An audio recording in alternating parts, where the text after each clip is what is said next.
What time is it exactly? Okay, good evening, everyone. It is about 3 minutes after 5, and I'd like to call the meeting of the City of Indio Council to order, please. And I'd like to just make a quick acknowledgement and recognize our new city manager, Jonathan Nix. That looks good on you. Welcome, and thank you for taking that opportunity to fill that role. It's outstanding. We're happy to have you.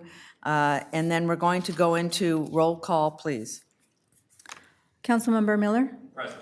Councilmember Huitron? Present. Councilmember Ortiz? Present. Mayor Pro Tem Furman? Present. And Mayor Holmes? Okay, next, I'd like to call up Pastor Tony Williams to do the invocation.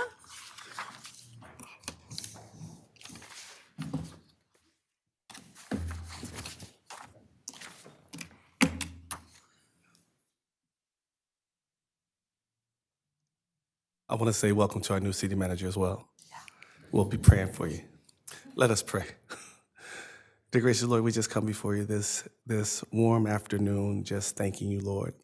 Thanking you that we're able to be in this fine city, that we're here, Lord, to govern. We're here to represent, Lord, and we're here to do exactly what you'd like us to do. So give the council wisdom. Let there be unity amongst them. Let there be good communication amongst them, Lord. And ultimately, the ones that are not here, let's represent them. The ones that couldn't have a seat at this table, let them not be forgotten. And Lord, keep our first responders, keep our police, keep all of our community safe. And we thank you, Lord, as we steward. We thank you, Lord, for this opportunity. In the name of Jesus, we pray. Amen. Amen. Thank you. Okay, next we have the Pledge of Allegiance. Flag salute by Miranda Rodriguez, Madison Elementary. Come on up. We're friendly. We really are. We're super friendly. You can do it. It'll be fun. It'll be a great experience. I want to tell people all about you. Miranda recently completed 5th grade at James Madison Elementary School and will attend John Glenn Middle School this fall. She has been involved in student council, yay, a future council member, for the past 3 years and served as spirit director during her 5th grade year, helping promote a positive and welcoming school environment. Outside of school, Miranda dedicates her time to developing her wrestling skills at Universal Training Center, where she continues to grow as an athlete. Looking ahead, she aspires to attend UCLA and pursue a career in engineering. You go, girl. The floor is yours. Yes. Place your right hand over your heart. Ready, begin. I pledge allegiance to the flag of the United States of America and to the republic for which it stands, one nation, under God, indivisible, with liberty and justice for all. Outstanding. All right, I'll be right there. Great job. Yes, great job.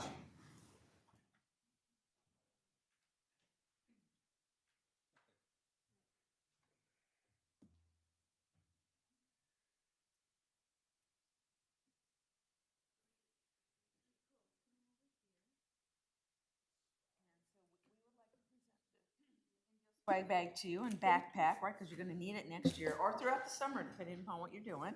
So here you go. Thank you. And then we have to take a photo here. Do you want us to move over a little bit?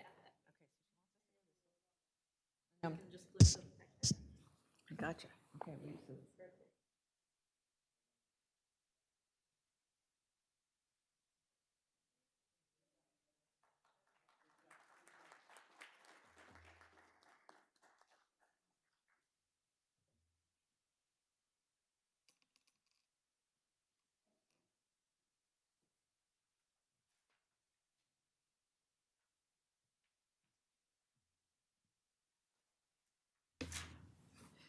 Okay, let's see, what's next? City Attorney, report on closed session.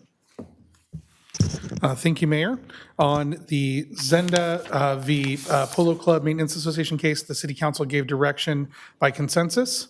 On the following case, the State Water Resources Control Board, the City Council gave direction to appeal by a vote of 5-0. There's no other reportable action out of the closed session.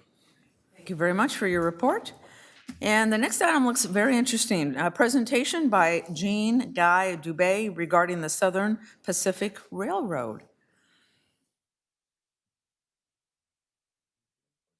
It's going to be online, I think. Yes,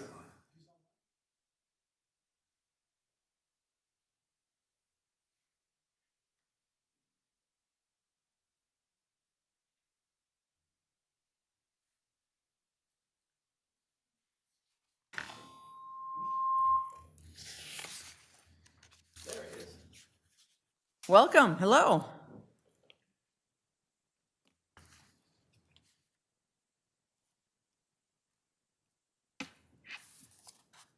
There we go. All right. Greetings, City Council. My name is Jean-Guy Dubé.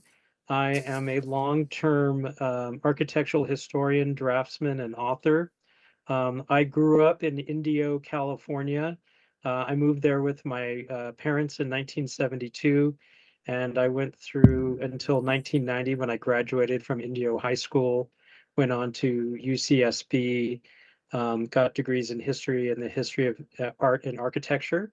I've had an amazing career studying architectural history that all started with my time growing up in Indio, California.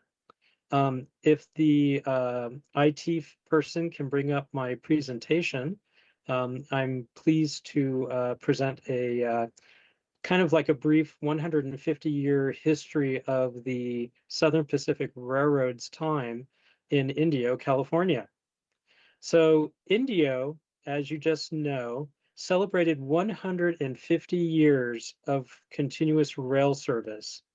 The Southern Pacific began rail service to Indio on May 29th, 1876, but it does have a much longer history.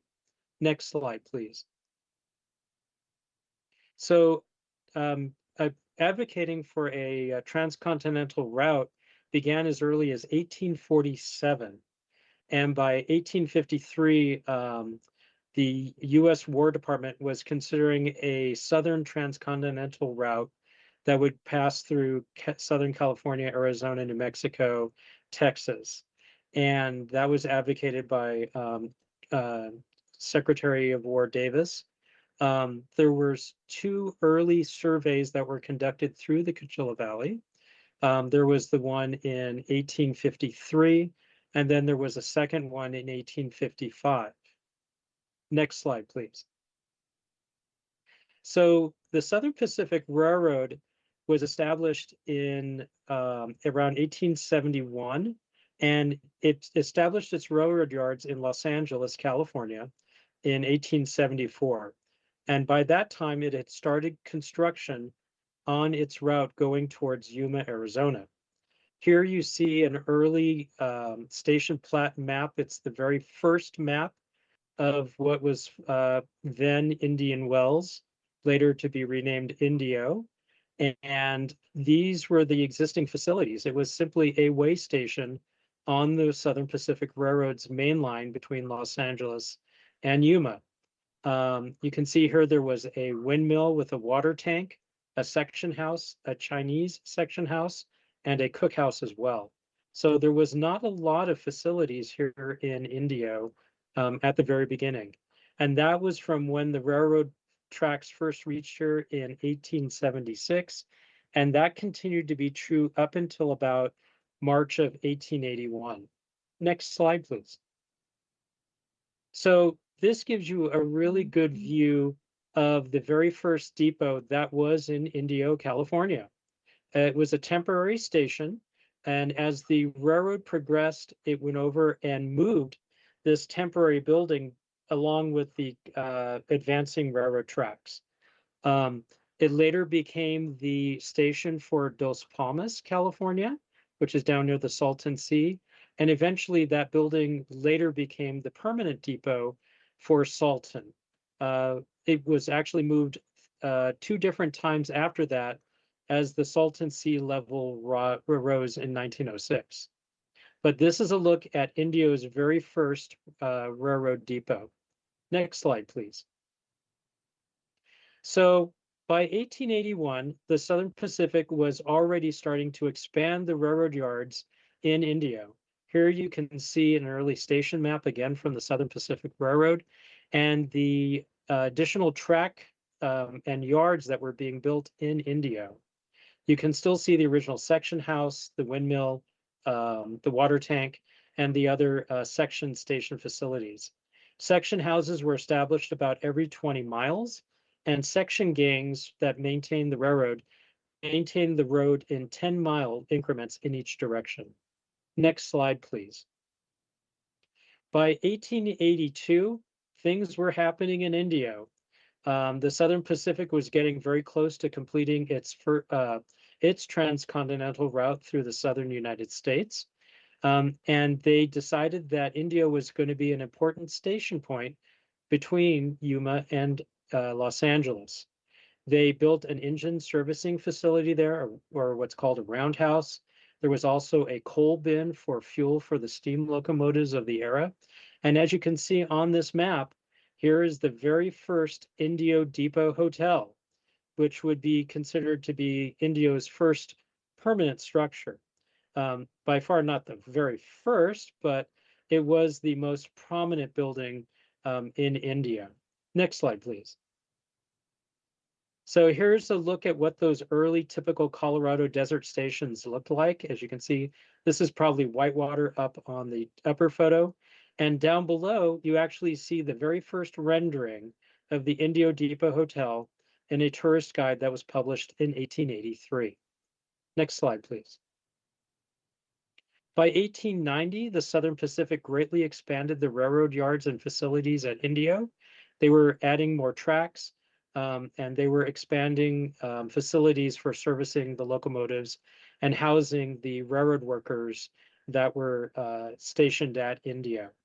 Next slide, please. Here's a look at some of those engine servicing facilities, like our early wooden roundhouse. You can see it there in this photo. And actually, it's the model that's right above my shoulder in the glass display case. Next slide, please.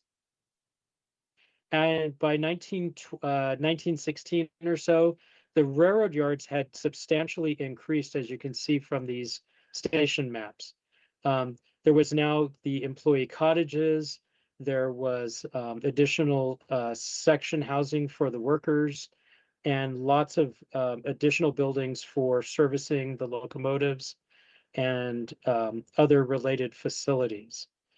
And next slide, please. By the 1920s, the Southern Pacific was modernizing a lot of their engine servicing facilities, and we got this magnificent concrete engine house there. And you can see that that lasted up in, from 1920 up until the 2000s when Union Pacific removed it. Next slide, please.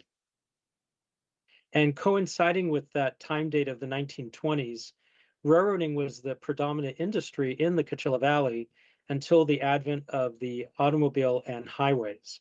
Once those came into service, freight trucking cut into the railroad business. So the railroads were not doing as much freight as they had been previously. And here you can see, starting from 1881 until 1947, the development of the railroad yards in India and how quickly and how widely the railroad yards were expanded. Next slide, please. Here's an aerial view of the Southern Pacific Railroad yards, both in 1920 and 1941, to give you an idea of how large these railroad yards were. Next slide, please. And then here's a look at some of the famous locomotives and named trains like the Sunset Limited that was coming through Indio in the 1920s through the 1950s. Next slide, please. And some of the early advertising of the Sunset Route. This is the longest running named train of any railroad in the United States. Next slide. And here's a look at Indio and its role in the Sunset Route. Next slide, please. The Depot Hotel is probably the most associated building with the railroad history in Indio. This is the second Depot Hotel that was built in 1888 after the 1883 depot had burned down. They built it identical to the first one, and it lasted until 1966. Next slide, please. Here's some views of the depot through its history. Next slide, please. And finally, in its last year of service, the depot did burn down in early January of 1966. Next slide, please. These are a look at some of the health cottages that were built adjacent to the depot. And that transitions to a topic about the future of the railroad in Indio. Next slide, please. So one of the great honors that I was given was I'm working with the Coachella Valley History Museum on building and designing a railroad history building for the museum grounds. This is my proposed drawings and design for one of those scaled railroad cottages that would house Indio's railroad history exhibits. And it would be adjacent to the rail car that was just installed not too long ago on the Coachella Valley Museum grounds. Next slide.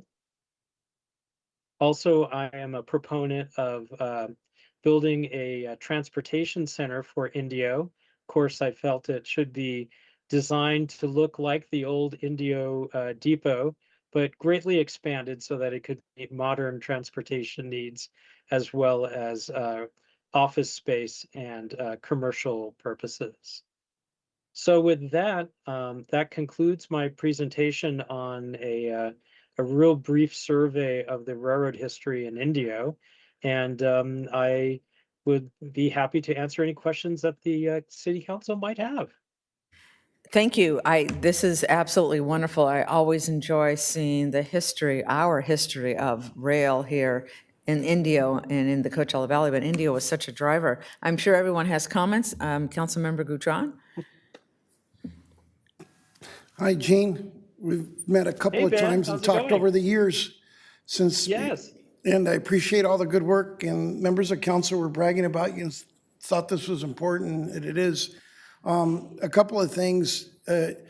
Our 100-year anniversary is coming up, and I think you would be vital to participate if staff gives you the opportunity to do some historical background on a timetable that the public can see. We take great pride on the history of our city, as well as you do, and the railroad is one of the key components besides water and agriculture. And obviously, the natives, the tribes that have lived here longer than before we ever been here. So thank you for making the time, and thank you for always thinking about Indio. Thank you. Yes, Indio has always been a special place in my heart. I would go out to the railroad yards looking for traces of the railroad. And, it's given me an amazing career. I have 4 blueprints in the Library of Congress. I am currently Nevada's National Register Coordinator of Historic Places. I'm one of 50 throughout the United States. So I'm happy that I call, Nevada home, and that I am, Nevada's National Register Coordinator. And actually, during this presentation, one of my favorite pieces that I have with me, this is a fragment of a china cup that when I was 11 years old, I went looking for the Indio Depot Hotel because I'd seen it in the Coachella Valley's golden years. And if you're a student of Coachella Valley history, you've probably seen that publication. And after I met a gentleman that worked for the Southern Pacific in the railroad yards, he told me about the history of Indio and working in the depot. And it got me started on my passion and fascination and wanting to learn more about Indio's railroad heritage. And that's put me where I am today. So I'm very thankful for that. Any other comments? Please. Gene, Glenn Miller, hope all is well. Thank you for your presentation and for always keeping me up to date about what you have going on and your love for Indio and the railroads and history. And you're just an amazing man. And we thank you for giving us this presentation. It's amazing the stuff that you've been able to accumulate over the years. And just thank you. And thank you for working with our History Museum. It's a little gem of ours, but people like yourself that can bring extra stuff to the table is just amazing. Agreed. Well, thank you very much, Glenn. And excited to have the train at that history museum when that's completely refurbished and whatnot. That can just be part of our history and understanding the history of our depot, and hopefully that will move forward. All right, go right ahead. Yeah, I'll just say thank you for the presentation, for sharing this part of our history with our community here, and also just thank you for your enthusiasm. We can tell that you really enjoy sharing this part, the history with our community here. So I just want to thank you for that. We really appreciate having great historians here to be able to keep these memories alive within our community and give us that perspective. So thank you. Mm-hmm. Oh, you're welcome. Thank you very much. Hello, G. Mayor Pro Tem Wayman Furman here. Just wanted to say thank you for your presentation, and to the public, this is very important. This is an important moment for us, especially when it comes to transportation. I have the honor of sitting on a Riverside County Transportation Commission. And the reason why this is important, because back when we were looking at these trains, one of the biggest projects that they started talking about was the I-10 corridor. And then they're gonna have these cars, and then it's gonna be trucks, and then there's gonna be semis on these roads. Now, fast forward to 2026, we have 170,000 vehicles traveling that I-10 corridor in 24 hours a day, right? And so what has that done? It's put a strain on our transportation. We look at our transportation during our festivals. I mean, we have the biggest festival in the world. We're the city of festivals. We have a lot of transportation, right? So now we're looking at rail again. And it's important for us to understand Indio has been on the forward end of supporting rail, commuter rail into our city. And I traveled to Washington, D.C. With RCTC to meet with a lot of our representatives, the Department of Transportation. And it's a big lift, and we're still working with Union Pacific. RCTC still working with them. It's a lot of different entities that's working with Union Pacific to try to bring commuter rail back to the city of Indio. As you all know, we've already dedicated a transportation hub to Leo and Nona Haynes in that area. So we have the area ready to go. We have a feasibility study completed, and we're committed to putting dollars into that area to bring commuter rail back, because that is the tradition of Indio, right? Along with the natives, that's what brought Indio to life, is our rail. Look at our grid pattern in our city. I've heard from some historians, I don't know, that Indio had more rail before, and Indio actually owned some rail.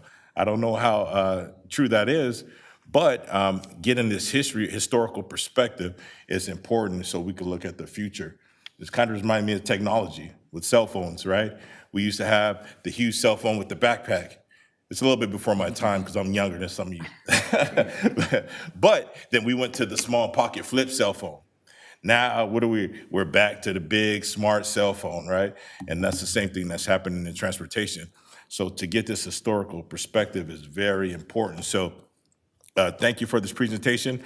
Love to hear more, love to learn more. And I'm glad that you're working with the CV History Museum, and looking forward to more in the future. And when we do some more ribbon cuttings and groundbreakings for these structures there, we love to have you there as well and be part of the planning process, because it's a community effort. So thank you. Yeah. And on a side note, at the Second Saturdays, I went in the middle of all that, grabbed an ice cream at the new ice cream place there on town. And there was a man there with his little girl. And I didn't immediately recognize him, but I was in line, and he said, "Mayor," he says, "can I ask you some questions?" And he asked about the train. When are we going to get our train station? And I guess his grandparents were involved, and they talked about it and whatnot. But it was just something, 2 or 3 generations later that he was so passionate about, and that passion I hear from people throughout our community all the time. So it's coming. It's coming. Thank you so much for your presentation and your time. Oh, you are so welcome. And again, I have a special place for Indio. I always will. I love coming back to visit the museum. I grew up there, with the different volunteers and archivists there. And it was just so fun spending Saturdays researching the history of the Coachella Valley, but especially all of Indio's railroad history. So I look forward to maybe doing a future presentation that's a little bit more in depth for either you or the museum, and definitely for the public. I lecture all the time. So it's a great passion for me, and I love sharing my love for Indio's railroad history. Thank you again so much for the opportunity. Terrific, you bet. Okay, we'll move on to item number 6, City Manager Reports and Information. Good evening, Mayor and council members. This is my first city manager report. We have some exciting things coming up. Later in the agenda, there's some considerations for the police headquarters building. If those items are approved, we're going to move forward with a groundbreaking ceremony for that construction project next Thursday, the 25th at 8:30 a.m. So I invite people to come to that. We're celebrating the 250th anniversary of our Independence Day with the Independence Day Bash on July 4th, Saturday from 6 to 10 p.m. at the Empire Polo Grounds. We're also featuring, again, a nice drone show, music, and food for everyone there. We're also going to relaunch in July our Shop Local program, so look out for that, our Indio residents. And then also just want to make note that we've deployed the fireworks stands throughout the community. Those will be sold by the nonprofits, and that's starting on Sunday, June 28th. So please participate in our drone show, but if you would like some safe, sane fireworks, please purchase those from our nonprofits. And I also do want to mention there is some public comment or on data centers. We do currently have a moratorium on data centers that was voted on by the council. There is going to be a full, robust discussion about that at the next Planning Commission meeting next Wednesday, June 24th. So if any members of the public would like to review or discuss that, please come to the Planning Commission. And that is my city manager's report. Your first city manager report. Thank you so much. Perfect. All right. And now we'll move on to item number 7, the city council conflict of interest. Does anyone, I have some conflicts. Does anyone else have any conflicts? Okay, so let me just let everybody know about the conflicts I have. Item 9.12, with respect to the Civic Center storm drain and Oasis Street beautification. The next conflict is around amendment number 4 of the professional services with CERNA, and it looks like, I'm sorry? 9.17.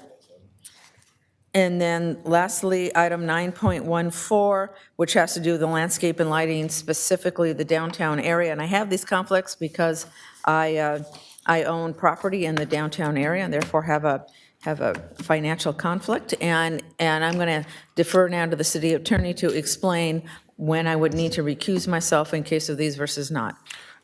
So you have recused yourself. That'll be noted on the record. If those remain on consent, you don't need to leave the dais. Okay. However, if they are pulled, you'd be asked to leave the dais and the mayor pro tem would take over, Mayor. Terrific. Thank you so much. And now we're going to item number 8, city council report on meetings. Councilmember Gautron, would you like to start? Thank you. First of all, Chief White. Oops, sorry. Is it not on? It's on? Yeah, it is. Okay. Am I good? Yes. Okay. So, as I was mentioning, I had called Chief White to inform him that today is our fire department's birthday. Obviously, we're served by CAL FIRE. It's not the original fire department because even CAL FIRE was growing at that time, which would have been in 1910. But in 1910, it was the railroad. But then in 1924, the city realized, or the town of Indio realized that they needed to establish some sort of fire service. So they established a special district. But the help was from the railroad and all the other services. And eventually, when the city incorporated, the city decided to go from a special district into the City of Indio Fire Department. So from 1924 until now, we're 102 years with our fire service. I just wanted to give acknowledgement to our current fire department and their services to the City of Indio.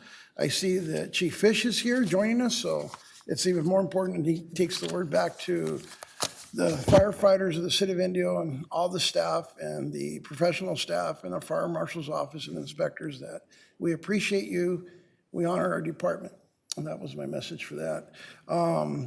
The other thing is on June the 4th, there was a ribbon cutting at the lights. A lot of us participated. That was a great milestone. It's nice to see that grow, and there's still more to grow with possibly additional upgrades to the park, or to the golf course, I should say, which is a big improvement. I've already heard comments about people going to the restaurant and the food's tasty.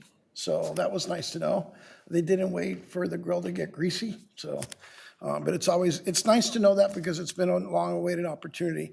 And the good thing is there'll be more opportunity for our youth with the First Tee, with Desert Rex program being there and what they do in Palm Desert, that program will be bigger and serve our community youth for an opportunity to experience golf and everything about it.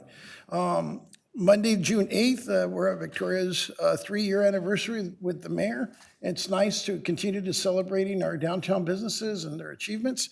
They had a really good turnout. And the Barragan family, which is Noe's family, and his 2 young kids and wife, were very pleased to see the mayor and city staff there. So it's nice to, again, keep promoting our efforts.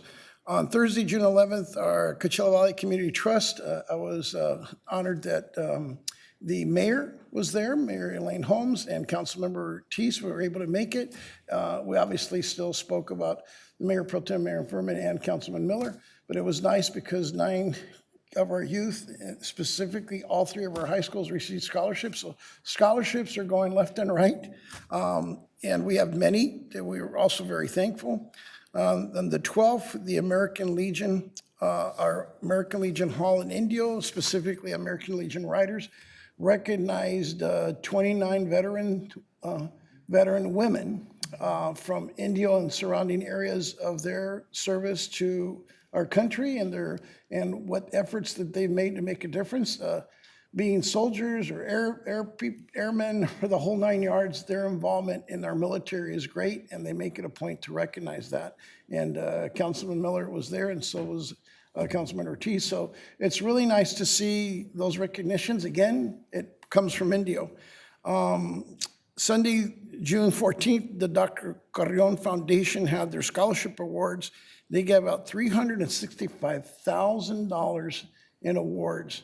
That equates to approximately 120 students, and a lot of them from Indio, from all 3 of our high schools, and other educational programs in their city, including continuing education, those that are still in school. And that was really good of them to continue to invest. And obviously, Dr. Carrion making Indio his home, it's important to recognize that that's what they're still doing, giving back to the community. I attended a community meeting with Mayor Elaine Holmes that was done by our police chief, Brian Tully, and staff at the Trilogy. It was informative to those residents, wanting to know how they're doing. Those are the type of meetings that our police department and also our council staff normally have throughout the city, but it's really nice. You know, it's the end of summer, or the beginning of summer, I should say. I wish it was the end of summer, but the beginning, to still see about 300 people show up and get involved and understand what's going on. The takeaway was communicate more with your public services, communicate with your police department, get involved and know what's going on. Communities are success by getting involved with your services to make it better. I did have a discussion that I'm going to bring up later in this evening, but it's going to be our parks. Our parks are great. They need a little bit more TLC. We need to figure out some things. I've made it a point not to blindside our brand new city manager. I gave him a call on what we can do to improve the services to our public regarding bathroom access, regarding coordination of their activities and events with the several organizations that are coming in, and taking advantage of, we're in the park business for sure. After that big sports park, we're definitely in the park business more than ever before. So I think it's important that we kind of look at what we're doing. Of course, the city manager, along with staff, is part of strategic planning to have a park master plan, but there's probably some things we need to do now rather than later that we should consider. And with that is my report, Mayor. That is quite an outstanding report. Thank you, Council Member. You're around the city. It's so great to see all of us participating at the level that we participate. Council Member Miller. Thank you, Madam Mayor. As you said, there's so much going on. I'm only go over highlight because I mean a lot of us went to a lot of the same events, and you know the city's really growing, and there's just not ribbon cuttings, but events all over. I did have one committee that was active, which was the Riverside County Animal Campus, which is always exciting. Very spirited conversation on still continuing with the no-kill shelters. There's a lot of individuals there that don't believe that the county is leading up to what they said they were going to be able to do, but you know, it's such a large goal that it's going to take time to be able to develop it. The center is not big enough in Thousand Palms to hold the amount of animals they have. They're mostly larger animals. They're doing everything they can. If we didn't have Loving All Animals, Animal Samaritans, CAN, Coachella Animal Network, Humane Society, Palm Springs Animal Shelter, we'd be doomed. It's really the nonprofits that are really helping with the spade and neutering, getting the dogs that are not well coveted, which are the larger dogs, from bulldogs up to German shepherds, aren't really well received in terms of bringing into households. The smaller dogs seem to be able to go into the houses and are able to get picked up easier. So a lot of those large dogs are stuck in those cages, and what happens as time goes on, they end up getting either hurt, diseased, or something, and then euthanized. So it's something we got to look at, and I know that we're paying more money, so I'd like to see the city manager talk about it, because doing the best they can, but is it really costing us $300,000 more out of it? And why are we paying them $300,000 if they're doing it at a partial? Maybe we need to be paying them as a partial as they're getting bigger and bigger going along. And once they meet that goal, we'll give them the full $300,000, because I'm all for helping the animals to make sure that we can find homes for them and utilize as few as possible. But at the same time, just to give them $300,000 until they get it done in 2 or 3 years doesn't make sense to the city of Indio. So I think we need to look at that. The ribbon cuttings, we had the Lights of Indio. That's thanks to our city residents and our great staff for bringing that forward. Everybody that was a part of that, you know, that clubhouse has been over 60 years old. The Lights of Indio is a gem in this valley. I mean, when the Bob Hope was here and the American Express, all the caddies go down and play there. People go there all the time at night to play. That's where a lot of people learn their first golf. So we invested in the clubhouse first, and then after that, we're going to look into converting the golf course, put new irrigation and other things into it. But if you haven't been to the Lights of India, you need to go up there and see what your money, tax money, is doing. All the money that we get from Measure X and Measure E goes back into one-time projects, and you're seeing that with another project coming up, the headquarters for our police department. You see it at the fire station. You see it at this beautiful city hall. You see it at the streets that we're doing, Monroe Interchange. So please know that the city of Indio hears what you want us to do, and we are continuing to invest that money wisely in one-time projects.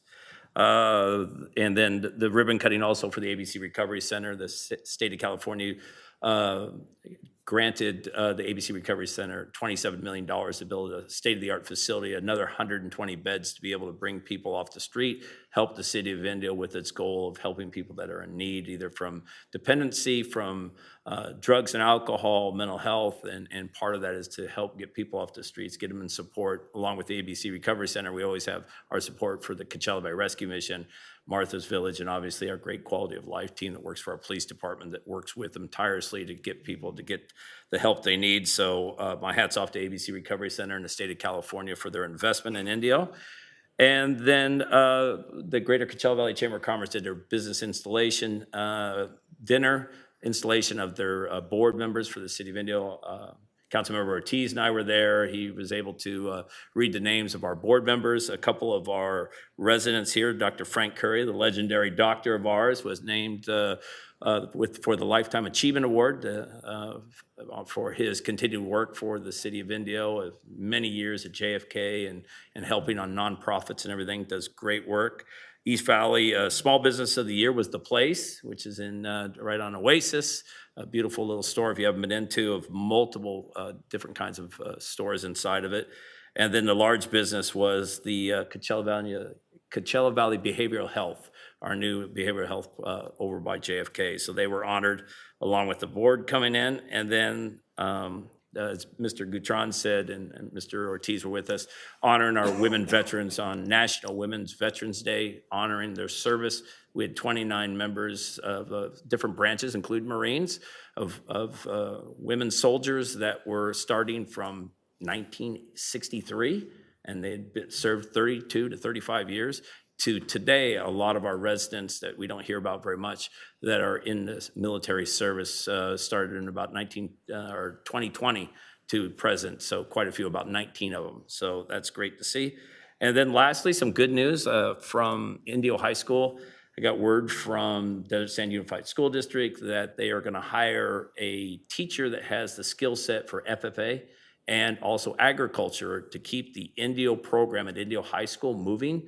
They're getting a teacher from the Riverside County Office of Education who has worked in other places to come down and keep the program moving for the 40 students they have now, and then going to work with FAA, the City of Indio, and others to bring the program back so it's robust so that those individuals that want to get into agriculture can do it. So the program will be moving forward, and they're going to have more to say on it. So good thing on behalf of the City of Indio. And that's it, Madam Mayor. That's quite a bit. Wow, thank you very, very much for all of that. That's terrific. Councilmember Ortiz? Thank you, Mayor. Last week, I attended the Coachella Valley Association of Governments Energy and Sustainability Committee, where we discussed some of the negotiations currently happening at the Colorado River. It sounds like the northern states have not been willing to negotiate with the southern states, and if there's not an agreement by October of this year, the federal government may step in to manage the allocations from the river. IID Director J.B. Hamby mentioned that The issue at the Colorado River is not storage like it is in many other places. We do have plenty of storage at that river. What we are short on is supply, and that supply is getting smaller. We've seen a reduction of 35% over the past 100 years as we continue to see heavier droughts in the Southern California region. And what he emphasized as the most important thing is conservation, being smarter with our water use and planning the future of our region to run on less water so that we can have sufficient supplies for our necessities like agriculture, manufacturing, and for our families. And for some of you that don't know, Colorado River water is what we use to refill our aquifer where we get our water from. We also discussed extreme heat. Our staff is currently working on getting funding for a shade master plan so that we can more accurately identify heavily traveled areas that need more shade, like routes to schools, and discuss the different options that we have, like urban greening and different types of shade structures. Last Monday, I attended the ribbon cutting at ABC Recovery Center, where they just finished building out for 120 new beds, new living rooms, and even a new gym with a weight room and basketball court. I joined Councilmember Miller and Supervisor Perez in thanking them for all their work in drug and alcohol addiction rehabilitation, which has a huge impact not only on their patients, but also on their families, their jobs, and throughout many aspects of our community. On Saturday, I attended the Well Water Summit in Pico Rivera, where we talked about current issues in water, one of those being the expansion of data centers and their impact on water use. Also mentioned was the fact that many water professionals around Southern California are getting older and retiring, so there's currently a need to train and certify more water professionals for the water industry in Southern California. That evening, I returned back for maintaining battery systems in the city of Indio. My concern is that we have had some fires in Southern California that have been proven to be caused by faulty installation or improper maintenance of battery systems. So I would like to make sure that we have the right regulations in place to prevent any issues with these systems as they become more prevalent in our local projects. Some suggestions that I have sent to staff are certification requirements for both contractors and for the workers that are installing these systems. And I would like to request that they bring us their suggestion as well on what we should require for installing and maintaining these battery systems. And that's all I have, Mayor. Thank you. These are more like the larger battery systems. Like the one that came up to us last time was for powering electric chargers for vehicles. But I think as we continue to move forward, there's going to be more like the microgrids, right? A larger storing for energy that's going to be coming up to our area. I think the same policy applies like they handled the abandonment of tires. That's always been an environmental challenge. So I think it's at that same level that a lot of people are looking at it. So I agree with you. And so I'm looking at the city manager now. So is that something, if we put that on the agenda, I'm certain staff can make a presentation to us, because I'm certain there's existing processes and, right, regulations and, right. So, yeah. Yeah. So, Sounds like there is consensus from council. We can research that. Councilmember Ortiz did share with us some initial information regarding that, so we can bring that back at a future city council meeting. okay, terrific. Sounds good.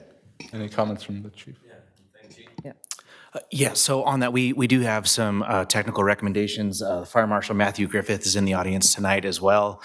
So we have some specific requirements that address a lot of those concerns that you mentioned, and we'll work with staff to identify all of those concerns and provide recommendations.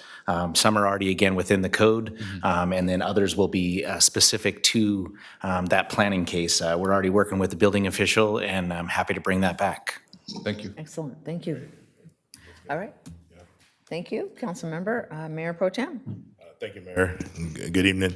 I did have a couple of meetings and some ribbon cuttings and events, and so I'll start off with Riverside County Transportation Commission. We did have a couple notable items on there to report out. One was approving the fiscal years 2026-27 to 2030-31, the County Measure A, 5-year capital improvement plans for local streets and road programs.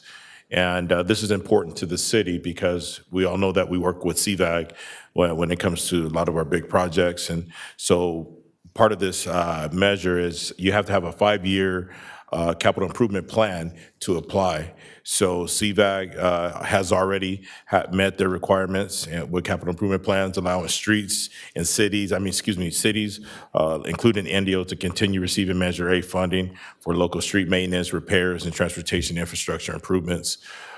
We also passed a fiscal year 2026 annual local transportation fund planning allocations to WRCOG, which is west side of the county, and CVAG. And this is also important to us because CVAG will receive approximately $675,000 in planning. Not a lot, but it's something that we could spread across the valley when we have some projects going on. So, we'll always accept some dollars coming to our community when it comes to roads and transportations. So we also, I also this morning had a CVAG Homelessness Committee meeting, which I chair, and we heard a great presentation from the Coachella Valley Rescue Mission Development Director, Scott Wolf, and he highlighted the organization's outreach efforts and many services that they provide to the community. And I thought it was important to have the rescue mission at that meeting, and so I did try one. It's very great, and I would recommend you all stopping there. They have one other shop in La Quinta, which is very successful. And so my son even got upset at me because I didn't tell him I was doing a ribbon cutting there. So they're very popular. And so I did a ribbon cutting there. Thank you to staff for always handling those, making those. It shows inclusivity in our city. We are the city of festivals, and my goal is to have a festival and celebrate everyone in our community. And I had some talks with the mayor, and we want to do some things in the future. But more importantly, for this event, we provided a safe space for people to be themselves, right? And so that's what Indio's about. When we do our ribbon cuttings and events, I always tell people, Indio's about community. Indio's about family. And if you could say that you don't have anyone or know anyone, family, friends, colleagues, children who don't belong to part of that community, I don't know if that's true or not. So we welcome everybody and we love everybody here in the city of Indio. So congratulations to everyone who was there. Great event. And so that will conclude my report, Madam Mayor. Thank you. It's been a busy couple of weeks, and so I'll reiterate some things. The golf course, it's huge. If you haven't been there, you have to go. It's just a beautiful facility, and the views are fantastic. Take advantage of something that is just, it's marvelous. It's absolutely a showpiece here in our community, and it was really, really great to build it and watch it and see everything. I know the first tee is there as well for the kids, teaching kids, how to play golf, and I think that's really important for our youth and whatnot. So really terrific facility. Go check that out. I was at the ribbon cutting of a new music store, and that is up in North Indio. They're off of Golf Center Parkway. Really outstanding. I haven't seen a music store like this in a long time, and they have everything there. From they even actually had a drum set that you could play, but they had reeds for those of you that play, saxophone or clarinet. They had drumsticks, they had guitars, they had amplifiers, they had everything a music store should have for everyone from a band person to someone far more sophisticated. And they also provide servicing for certain instruments and the drums and whatnot. There were people talking about coming out to the house and servicing some of their items, and really exciting, really a nice, super nice store, super nice family. Again, Golf Center Parkway up in North Indio. The Pride event was outstanding, and I'm going to just echo what everybody else has said. We are a city of inclusivity. We love everyone. That was a fantastic event. It was great to see everyone come out. The music was fantastic. I hope to see more people at that event, and I hope to see more events coming up. It's so important. I think that people do have that safe place. It was a good time, and I now look forward to more events. Let's see, Coachella Valley Community Trust. Again, that's something I like to go to every year, just seeing these students that work so hard. There are so many scholarship events that we have, and it's just such a privilege. So many people are out there that really want to help our students, really take it to the next level, whatever they can. And the scholarships for the Coachella Valley Community Trust were huge, and they were there with their families, and it was just a wonderful presentation and celebration. And to that end, Dr. Curry, what an outstanding person. When I first got here, he was He was head of the Indio emergency there at JFK, and a very soft-spoken person, and yet huge, always operating in the background. For those of you that don't know, he gave $10,000 to the Women's Club of Indio for their scholarship program and has done that every year for several years. And his belief in the strength of education and educating our kids is just endless. So that was really terrific to see the award that he got. What else here? Yeah, July 4th. Don't forget, July 4th out there at Empire Polo Grounds. It'll be a great, fantastic evening. Staff, just, you know what? Whatever event staff does the next year, it's about 100 times better. So just be prepared for something fantastic and phenomenal. Great food, great grounds, and a great drone show with music celebrating our 250th anniversary. And let's see, what else do I have here? So question for my fellow council members. It's, you know, people have come up to me and talked about our interest in a sister city. So we had one organization recently that says, you know, we'd like to, would you consider being a sister city to Guatemala? And now, literally today, I received an email from the Rotary, and they want us to consider being a sister city to a city out in Kosovo. You know what? This is not something I've done since I've been on council. And I sort of want to look for your direction. I don't know what the parameters are, if you're interested in becoming a sister city, and if we are, what does that take? What city should we consider? I think we direct staff to look at that. You want to Talk just, about this in the future. we've done that? And I think part of it came through when we met the Council General from Mexico. Yes. Because he really thought about doing it. And what they were talking about was doing it through Rotary. And how Kosovo came up is we have a relationship with the Rotary clubs here with Kosovo. We have one with Tijuana, Mexico. We have one with the Philippines. And what's happened is a lot of these groups that are through Rotary have their cities and their mayor. They're part of that structure. They really want to have a relationship with other cities and other countries, not only for cultural ideas, but to go back and forth. And what Rotary planned on doing was to give funding for a project in each city as a sister city came on that would be a sister city to all. But through Rotary and through business and through culture, that's how they wanted to do it. So really it started from us and our relationships and how to build them. So, you know, there's been quite a few people. We've had sister cities over the years and it's kind of faded away. But this is really kind of to build it, to have that cultural opportunity to work together, but through Rotary, through other organizations, through business, through our festivals. You know, it's just that opportunity. There really isn't any cost to it, but I know Rotary International talked about anywhere from between $150,000 and $200,000 to each city to work on a project in that city that was important to them. Please. I was just going to mention is, you know, I've had the occasions of speaking to the consulate, Dr. Petri, who is the current consulate from the country of Mexico. He has a 5-year assignment. It's really unheard of. Normally they're 3 to less than that.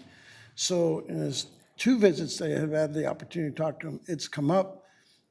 I remember many years ago, we did do a community in Mexico, and I agree with Mayor Pro Tem Freeman. I think if we get staff to research it, I think there's past history of what we've done in the past. And that way we can come back and discuss something more formal like you mentioned.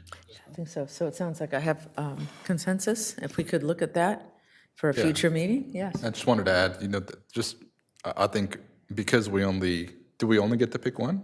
So that's my No, next we question. could Can we do, yeah, I don't I know. think just being really intentional about, you know, that cultural exchange and seeing like, is it another city that also has a lot of festivals? Is it a city that has a lot of residents within Indio, right? Immigrants from that community that live here? Or I think just thinking through that, right? What is our intention here with sharing with that community? Exactly, yeah. If I may, this might be a good project for our Community Services Commission to take on. There you go. Good, here, excellent. Let's do I that. like what All you're right. thinking. Thank you. Thank you for bringing that. And those are, I'm sorry? Thank you for bringing that back. It's been, you know, it's kind of been percolating for the last couple of months, and I just, you know, on the surface, it seems like a really wonderful thing. I just needed to know more. Council member? Yeah, and if I could, I want to wish everybody in our nation a happy birthday, number 250. We were not going to have another meeting before July 4th, so I want to wish everybody a safe holiday and remember what it's for, 250 years in the greatest nation on earth. So continue to support it, but also at the same time, we have safe and sane fireworks. So we want to make sure that you're supporting, they're all nonprofits, they're picked, the money goes to them, so please do that. But we will also be out there for unsafe fireworks, non-legal fireworks, and it is a heavy fine. And remember, it's just not about celebrating the cause. There's veterans, there's animals, there's a lot of things, fire issues. There's a lot of things that come with unsafe fireworks. And I think the belief of the chief is the fine $2,000. Yes, that range? council member, it's up to 5,000 for the third offense. And there are people that have, if they find you, they will give you a ticket. So please come join us at the Empire Polo Club between 6 and 10 and see this amazing drone show. Bring your family and enjoy a safe and prosperous 250-year 50th birthday. anniversary. It's fantastic. Agreed. Thank you, everyone. What an involved and engaged council. It's really wonderful. Our city is really wonderful. Thank you to staff as well for keeping us all on track and organizing and putting all of this together. Okay, so the next item is the consent calendar. Do I hear a motion, or does someone wish to? I have two items. You have 2 items? Yes. You'd like to pull? 9.17 and 9.18. I'm conflicted on the 1.7, so if we're going to pull it out, I have to leave the dais. So let's do 1.8. Or we can, and then we can go ahead. Chief, I had asked the chief, because this is an important step that needs to be informed, and I think the background is important for everybody to know how this benefits the police department. Chief? Yeah, good evening, Mayor, Mayor Pro Tem, and council. Chief Brian Tully, I do have Lieutenant Chris Shannon that will present this item. Thank you, Chief.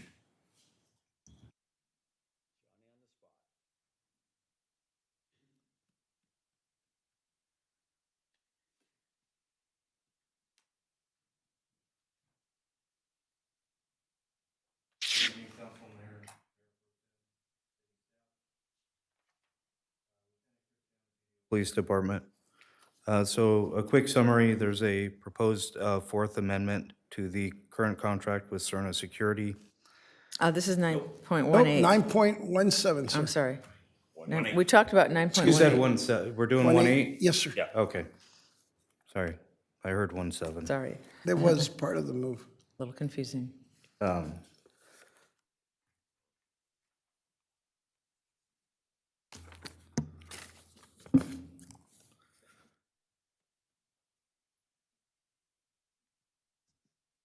So our recommendation from the police department today is to approve submission of a letter of intent to the South Coast Air Quality Management District and the California Air Resource Board for the Transportation Electrification Advancement for Municipalities Grant, and designate and authorize City Manager Nix or his designee to execute all necessary grant documents on behalf of the City of Indio. So what that means is staff has been doing research on a new mobile command post.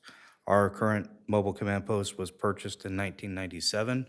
It's far outdated, and we are pursuing through the police department an electric mobile command post.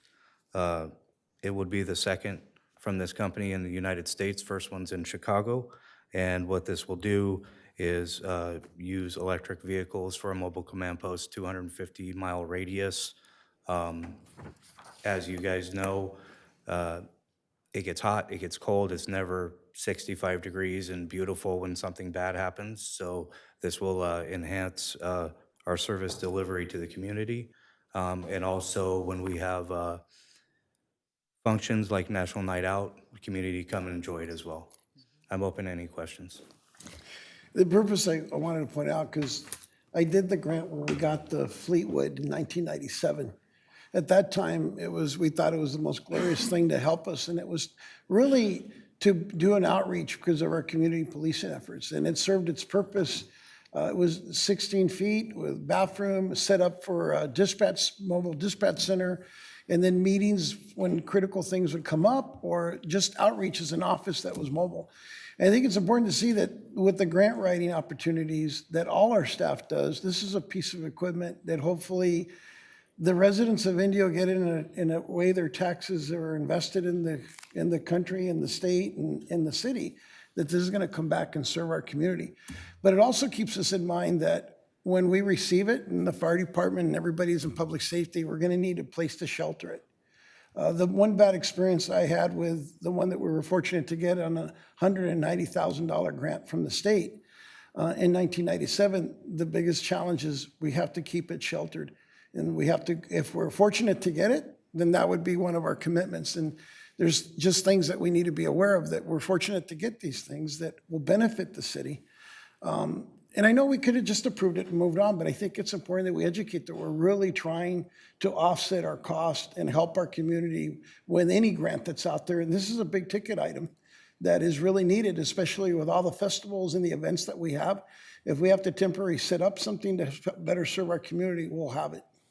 So thank you. And who assisted you in writing this up? The majority of the research was done by our management analyst, Andres Coronel. Yeah, and that's good work. It's teamwork. And so staff can do it. And this is hopefully, with our blessing, we'll be able to be fortunate to get something in the near future. Nice. Thank you. What is the one that we're pursuing? Is it the same size as the one we currently have, bigger, smaller?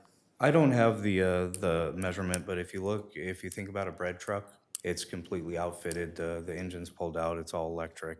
It's gonna, on the inside, it would have large screen TVs, place for dispatch, place for refreshments, place for people to sit and have conversations. The chief in the big incident, or fire department as well.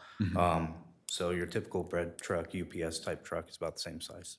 Okay, and then are there any concerns on the battery side in cases of emergency, if we might need to use this for a prolonged time? So part of this grant is not only half the cost of the actual unit, it's actually up to $50,000 for the infrastructure and charging. So we're looking at fast charging, a 30 to 40 minute charge time. We're also looking at, as we get further into this, what's the company's warranty on the batteries, things like that. If we have to replace them in the future, what type of costs are we looking at? I guess I'm thinking if it has to be dispatched somewhere away from the charging station, Yeah. are there any concerns with that? No, 250-mile radius, it's very unlikely that we'll go outside of that. And I believe it's a level 2 charger, which is not Tesla. It could just plug into that. So in the event we were far away, we could find a place to charge it. Okay, and talking about the maintenance of it, is there somewhere to store it currently to keep that battery cool during the? Right now, no. I understand it's a 12 to 18 month. If we get approval, we get funding, we contact the company, we do all the design, it's 12 to 18 months. Okay. Which is, the headquarters building should be done around October-ish of next year. No. No, No, just want to say Roger on the golf course. thank you for pursuing these opportunities, right, that will help us get new equipment while saving us money on the city side as well, so appreciate it. Thanks. Thank you so much. And now I'm going to turn 9.17 over to you, Mayor Pro Tem.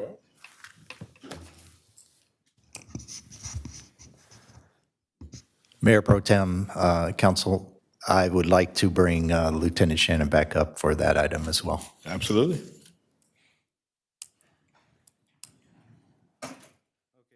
I'll start over because I don't remember where I was earlier. So we're recommending that you approve amendment number 4 to the existing professional service agreement with Steve Cerna and Cerna and Associates in an amount not to exceed $605,850. Extend the term of the agreement until June 30th of 2027 for security services, and authorize the Finance Department to process the necessary budget adjustment. The proposed amendment, number 4, will extend the term of the 2018 professional services agreement with Cerna and Associates through June 30th of 2027 to support patrols of city parks, facilities, daytime patrols of our parks as part of the ongoing Park Ambassador Program, and continue the Downtown Ambassador Program. Right. Thank you, Lieutenant. Do you have any questions for Lieutenant or Chief? Councilmember, since you pulled this? Yes, I do, sir. Thank you. So in discussing this with city, manager, my thing is, there's a lot of components to this. And one of the components that I'm concerned is not about the service levels, but a little bit of understanding. Right now, our parks, they're going to be checking 46 sites within the evening with their patrol staff. That was 46 sites a day. So imagine you being in a vehicle going to 46 sites. Quality, checking doors, windows, and areas. You feel that the way it's set up, it's capable of doing that nightly in 46 sites? In that you have patrol experience dealing with property checks? Yes. Well, if I can, someone from CERTA is here, and they could probably answer that better. No, but I'm just asking that because it's all about patrol. Well, that's a question that we could ask them, yeah. That's very true, sir. But I'm asking currently the lieutenant.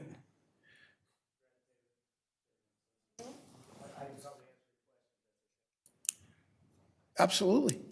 All right, so we do have Mike, 42 locations. please. Yes.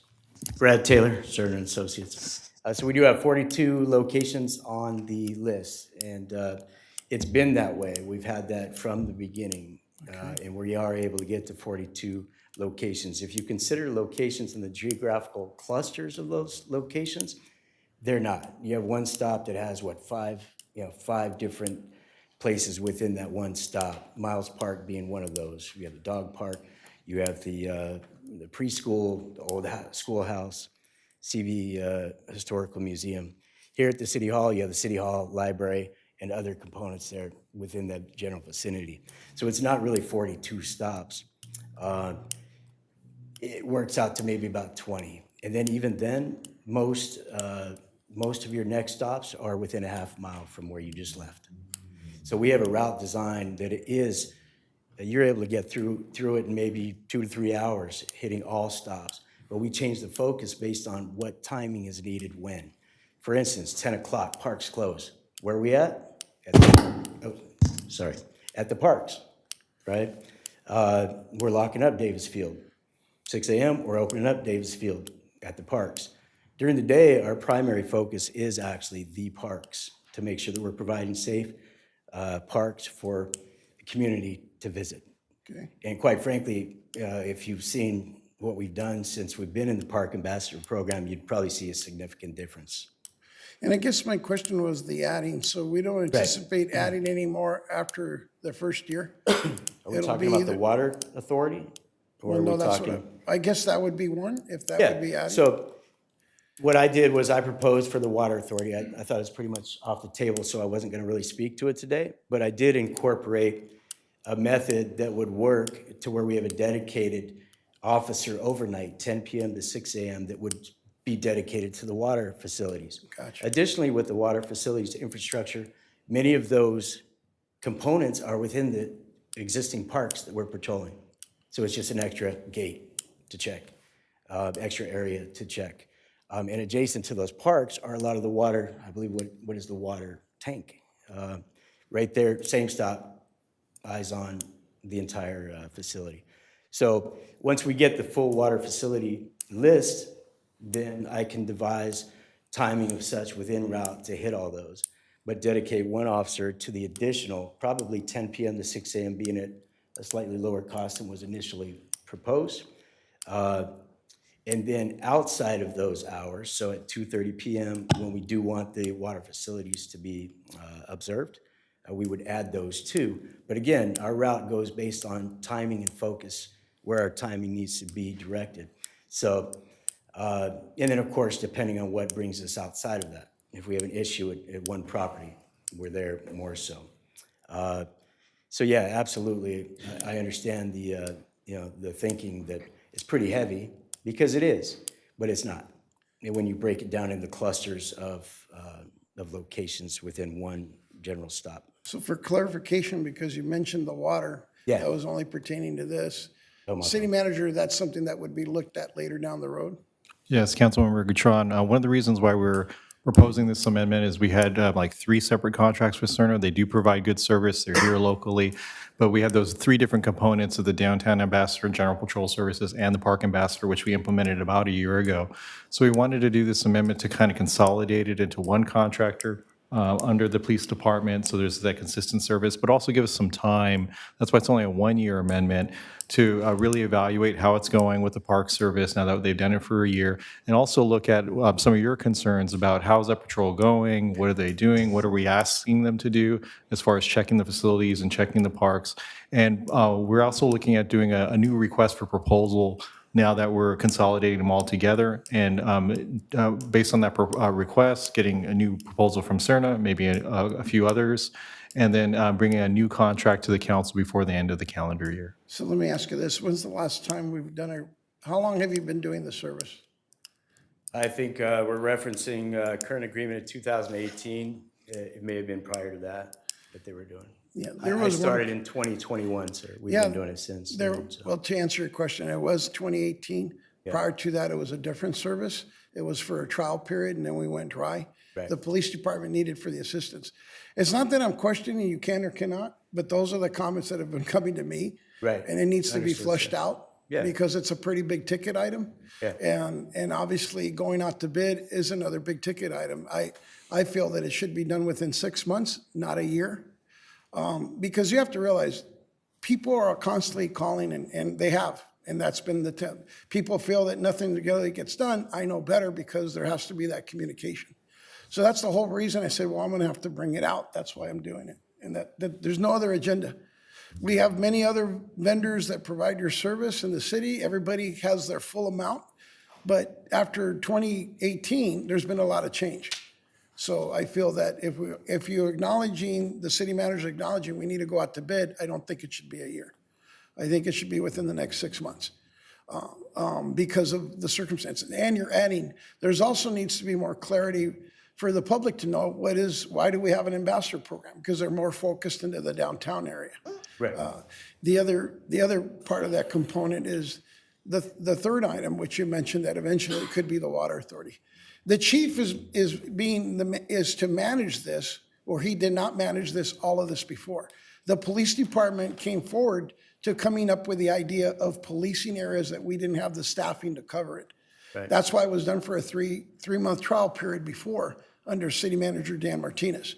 And then it died. We brought it back. But since that time, it's grown, and now the chief is taking on the ambassador program, which was originally done by our economic development department.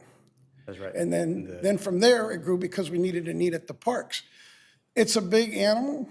It can be done. And not only that, we just approved a budget to adding officer team that eventually will be working downtown as well. So with all those components coming in, the city manager felt it would be best rested with the police chief.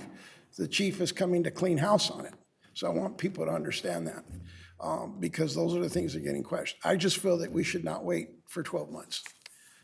Councilmember Gutron, well taken, and as stated, that is also our plan to, working with the chief and Lieutenant Shannon and Mr. Taylor himself, putting that RFP out there, getting out there by the fall, having a new contract to present to the city council before the end of the calendar year, so within that 6-month time frame that you stated. So it's just for clarity, there's no other agenda, no other agenda. At the end of the day, we want our community safe, people to be able to use the parks, and all the investment with all the businesses to feel safe, and our guests to come into Indio. It's all part of that big plan. Thank you for taking the time. Yeah, no. Mayor Pro Tem, I'm done with questions. No, thank you for your service, and I appreciate the collaboration with the police department. I think that's real important. When we're working on keeping our city safe, a lot of folks sometimes think our police could be everywhere at every time, and that's just not real life, right? And so we do need partners and collaboration. So I appreciate that, and I applaud the ambassador program. I love what we do there. We have the pleasure of traveling and bragging on our city a lot. Absolutely. And that's one of the things I talk about is our ambassador program, our quality of life team, and our police department. And so those are very important services that you provide there, especially our parks. We're talking about park master plan and keeping our parks safe and maintenance and those things, and combating theft and crime. And so I appreciate the service that CERNA provides. And so, City Attorney, oh, sorry, go ahead. Mayor Pro Tem. What actually does the ambassador program? I understand downtown, but what does the ambassador do at the parks? So the ambassador program was designed to enhance the visitor experience to the downtown area of Indio that has been dormant for a long period of time. And so we do that by providing visitor assistance, help with directions. Oh, the new ice cream shops, oh, right over here. The new coffee shop, right over here. Providing rides if they need it. Being knowledgeable around things that are happening in the downtown area for the weekend. Well, come back tomorrow over at the Dune Room. They're having this event or things of that nature. So it creates a visitor experience that they want to return to.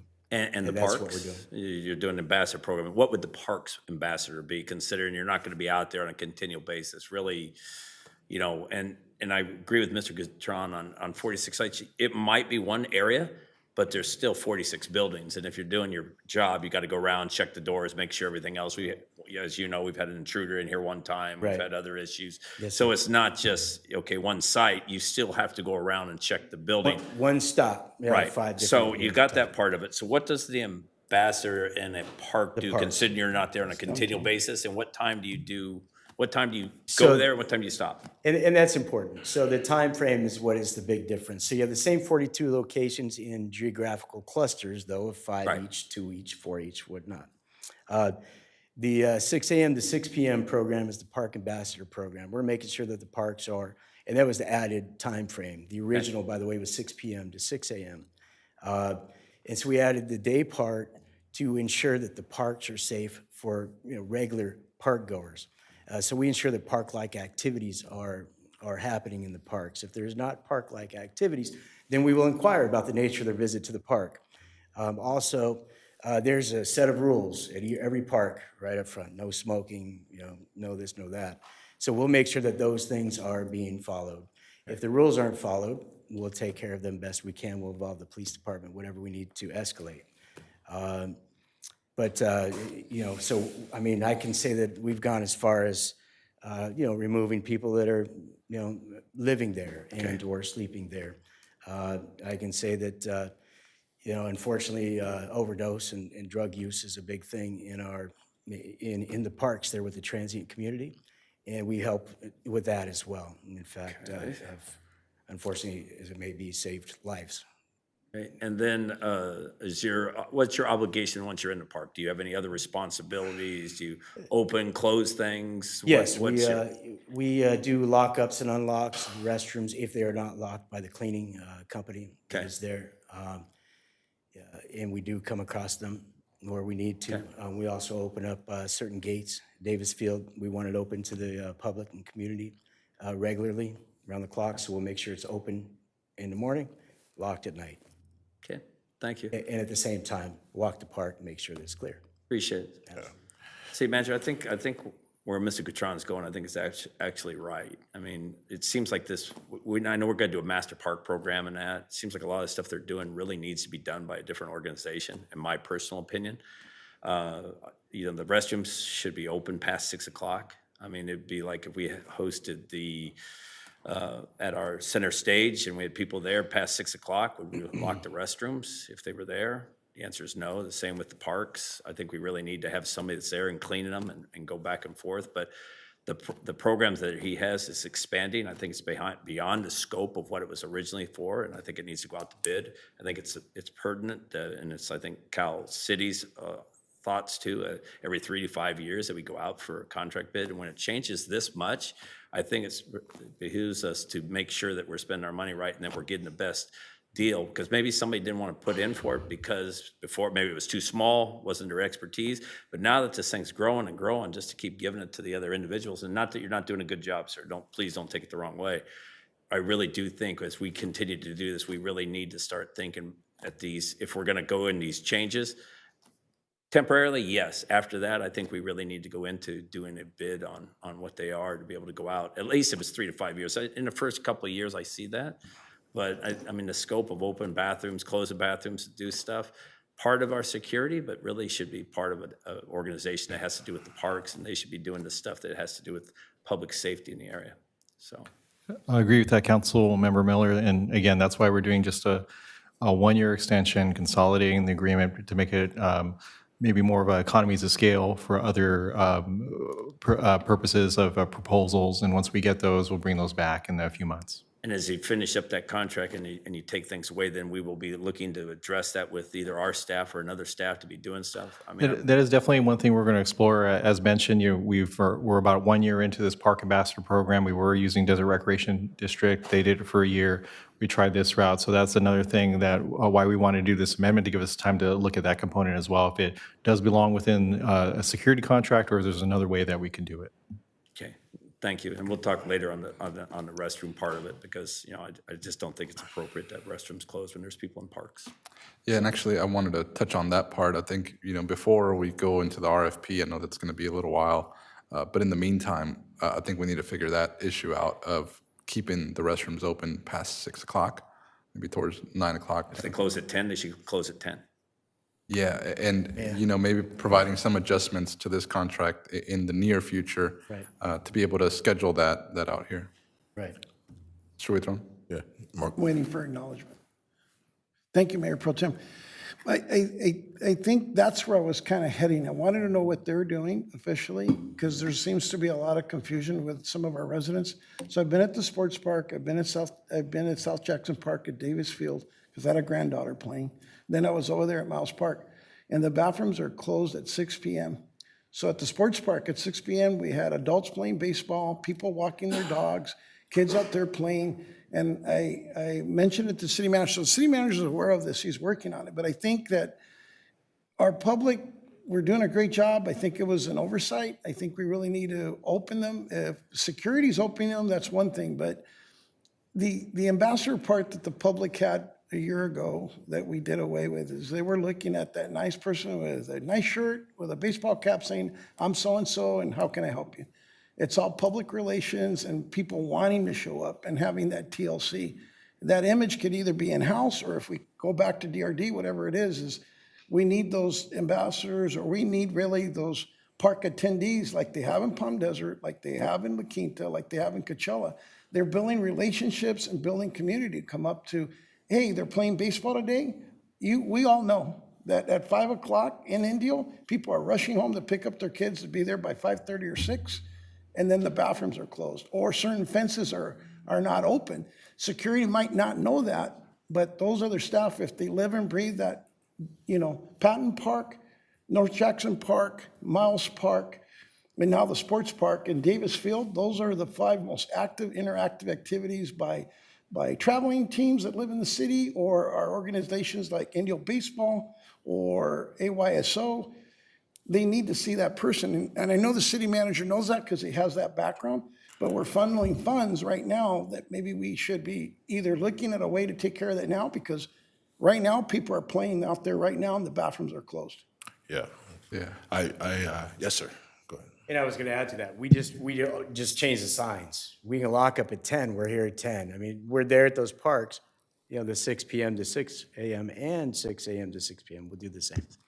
And certainly we provide the park assistance and, you know, inquire about how are you today and what are you doing at the park, you know, playing the baseball and things like that. So, Yeah, but I think those are two different services, right? Right now, you guys are there for security, safety, opening doors, locking doors. If we want to have the closer attention to the community, I think, you know, you're right, that would be more on the city side or Desert Rec or a different type of agency. But yeah, we could definitely look at both of those. But in the near future, I think, you know, just having those parks open as soon as we can, those bathrooms and facilities, let's get to that point first, and then we could talk about the contract and the bigger issues. I think everybody's right. I think everybody says right.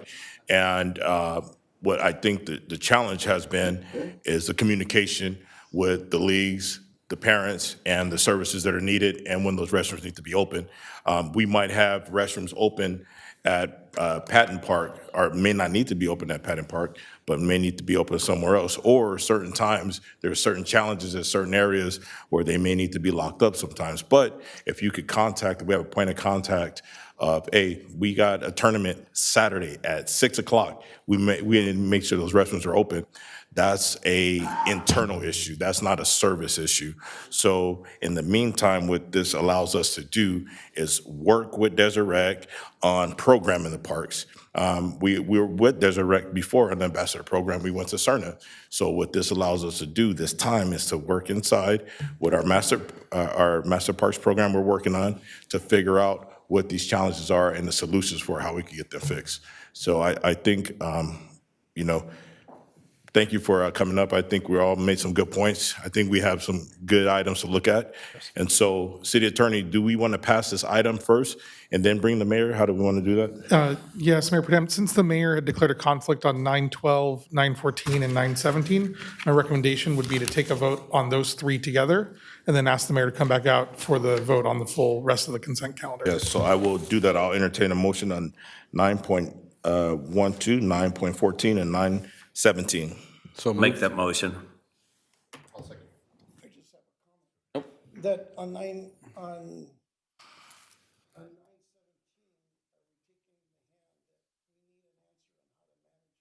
bathrooms and activities. I don't want to wait for 6 months. We could do that today. Internally. I mean, yeah. We will not wait 6 months on that. That's very sensible and logical that the bathrooms are open when the park's open. We'll take care of that. Just want to make sure. Yeah, no, that's 'cause fine. I saw guys and kids out there. Oh, no, the facility, I mean, it happens. We get calls. Let me tell you, it wasn't Cerna's fault, but I got a call at 2:00 in the morning that said there was a door right here at City Hall that was open, right? I didn't mind getting a call at 2:00 in the morning because it was open, but, things like that happen. So gates need to be open. We need access to restrooms at parks. We have a lot more improvements we're working on all the parks, and that would be outlined in our And plan. the only reason I mention so- is because people do listen to these recordings.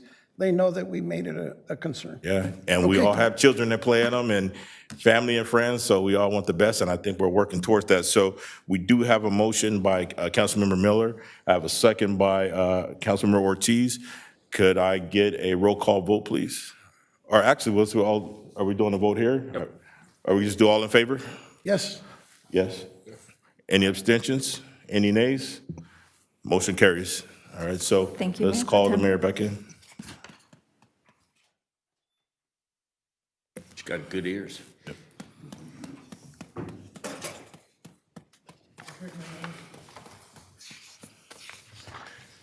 Mayor, if I can make a request, actually, I'd like to make a motion to pass the consent calendar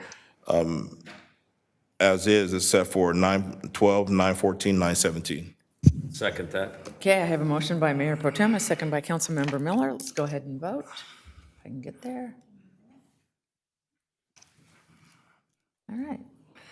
And Mayor, if I can, just a request, it's up to you. We have some folks here that do have practice and have some things with some of their kids, and I know they would like to speak on public comment. If we could do public comment before we move on to administrative items. Specific to the port, I have 1, 2, 3, 4 of them. 5, Looks like- 6, 7. No, I can't count up that high. Sorry, Mayor Pro Tem. Anyways, we have more, okay? Yeah. And one more. Want to do just, this is Pride.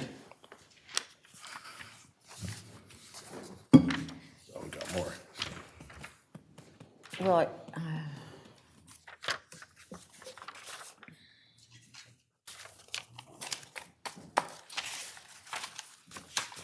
okay, we'll go ahead and do that. At this point, I think we'll make that exception just because there are some kids out there. The first person is Tanya Ortero, if I've pronounced that correctly. I apologize if I did not, please. Good afternoon. My name is Tanya Orozco. I'm the new regional commissioner for Indio AYSO Region 813. I'm a coach, a parent, a community member. A few years ago, a group of us inundated the old City Hall building to ask that you listen to us. At that time, the relationship between AYSO and the City of Indio was not a positive or a productive one. Since that meeting, it has turned around. We have built a relationship with the City of Indio with the help of DRD, and it has benefited our community that we serve. You serve as public officials, and we serve as community volunteers. I'm sorry, I lost my train of thought here.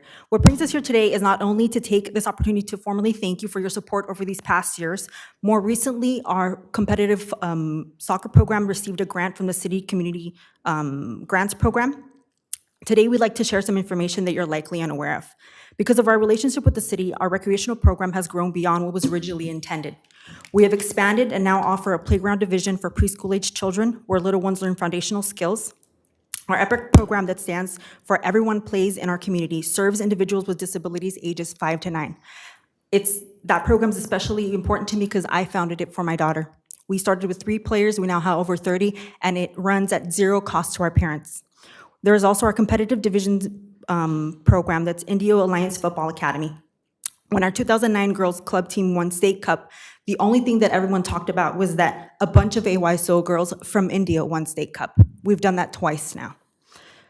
I think there's been some misconception that we only run soccer in the fall and so serve only a select group of kids, when in fact we have also added a spring season. This week, I've started planning and organizing our first Summer Skills Academy program that'll open for everyone. But in doing so, I've run into some issues.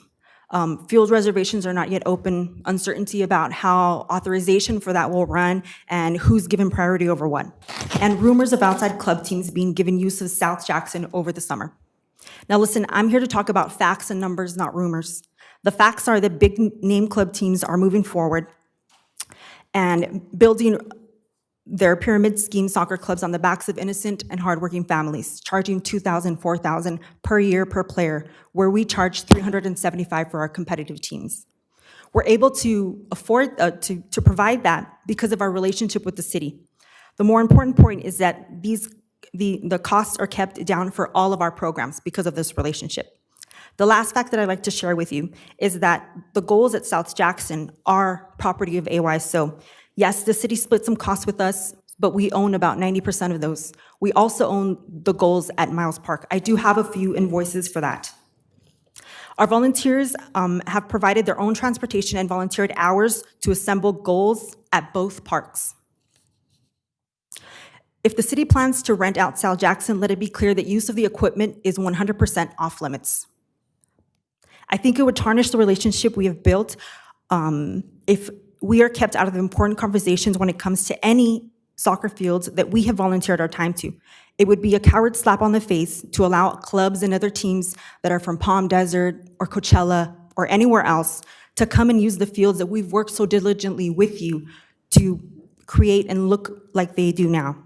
I ask that you continue to value us as essential stakeholders in these community affairs. And I have those invoices, just a few. Terrific.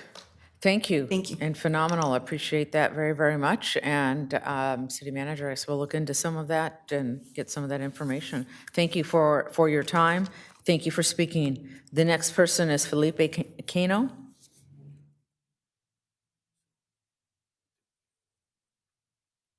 And just a reminder, you have 3 minutes to speak, please. Buenas tardes, Felipe Cano, born and raised here in Indio. Just wanted to echo also with what Coach Tanya said and add some word to that. I am a board member, but first and foremost, I'm a volunteer and have been for 16 years. When you guys had the grand opening there at the new park, long awaited, right? So happy, so grateful for you guys for pushing that forward. The following week, I was there volunteering my day, along with Coach Tanya and Coach Raul. We spent 12 hours grinding, assembling all 16 of those goals. And the goals that we provided information for the city to approve, to purchase when they came to us for help. And I can't say this enough, though, that how grateful we are with that partnership that we formed with. You're going to hear me mention his name a lot. Any chance I get is Jose Vasquez and that facilities and maintenance department that have kept us going and transitioned that South Jackson Park into, I believe, is better than this new park. It's well, we've transitioned, we've redesigned that entire park to maximize every square inch that we can on that field. And we've done so with our hands and voluntarily, all on volunteers, and I can't stress that enough of how much we've done. I hear this ambassadors were being thrown out, and just to let you know, I'm the field coordinator there. So my responsibility is to make sure that that field is in tip-top shape for my kids and my coaches, your kids, your coaches, our volunteers. And every day we grind, and we're out there inspecting, walking every inch of that field So I'm the go-between between the city, the irrigators of XL, and DRD. And so when I hear that, yeah, they're going to rent that field out to whoever and we have no say, it is offensive. But I understand the parks are what they're supposed to be for, and that's for the kids. I'm not here to speak negative of that. I just want to make sure that we're considered and we're talked about and we're at the table also when we're hearing about this Master Parks program.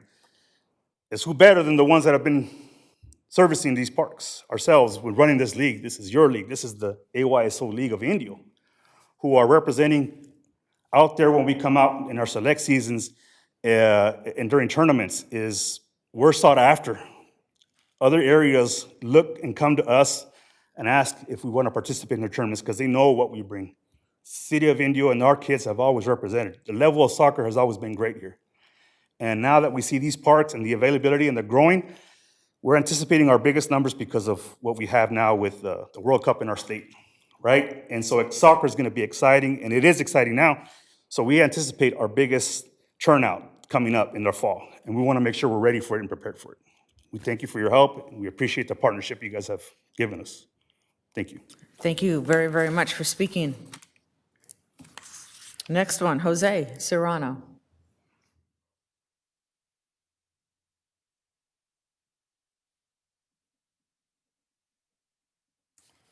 Good evening, everybody. I'm going to be brief on what I want to say.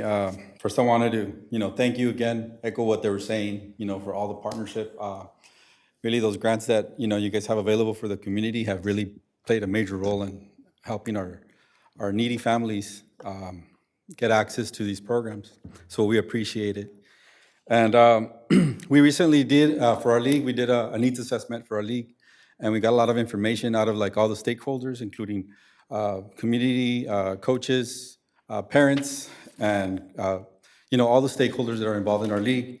And what we realized is that a lot of people don't know what we do, and they think that we get paid for all this stuff. But our league is probably the only league that's run by volunteers. And I wanted to make sure that you guys are aware of that. AYSO Indio is a completely volunteer-based organization that serves between 7,000 to 1,000 children during the fall season and approximately 600 children in the spring. Behind that program are nearly 80 volunteer coaches, board members, and a referee program where young people learn leadership, responsibility, and rules of the game. So we don't only coach them soccer, but we teach them how to be referees for the future because there's a dire need for referees as well. What makes our organization unique is that we provide a complete player development pathway that is affordable and accessible to our community. We begin with the core program where every child plays at least 3/4 of every game because inclusion and development matter for us. From there, the players progress into our Spring Select program where more advanced players compete against neighboring AYSO regions and tournaments. Beyond that, we offer Alliance where players compete against regional competitive clubs. And our year-round Indio Football Academy participates in top competitive leagues. What is important to understand is that these competitive opportunities are offered at a fraction of the cost compared to outside organizations and national brand clubs like SURF or Sporting California organizations that have recently entered our desert communities. Our success has become so evident that now they're seeking our players, seeking our fields, and we just wanted to make you aware of it. My request tonight is simple. The conversations continue regarding South Jackson Park, and its future use. We respectfully ask to be included in those discussions. Our volunteers, our families, and our community have invested thousands of hours into building space into what it is today. And we simply ask for the seat on the table when decisions are being made about the place we probably call home. We don't go elsewhere. We've never gone elsewhere. We represent blue here. And if you guys see here, our kids are always wearing Indio. Our design here, guess what it has? It has the map of Indio. There's no other league in this valley that takes pride in representing Indio like ours. And I wanted to emphasize what you guys were saying, We are a community, and we're working directly with our kids that live in our community. So thank you for your time. Thank you, sir. Thank you for speaking up. Appreciate it. Thank you for volunteering, everyone. The next item is Lorraine Salas.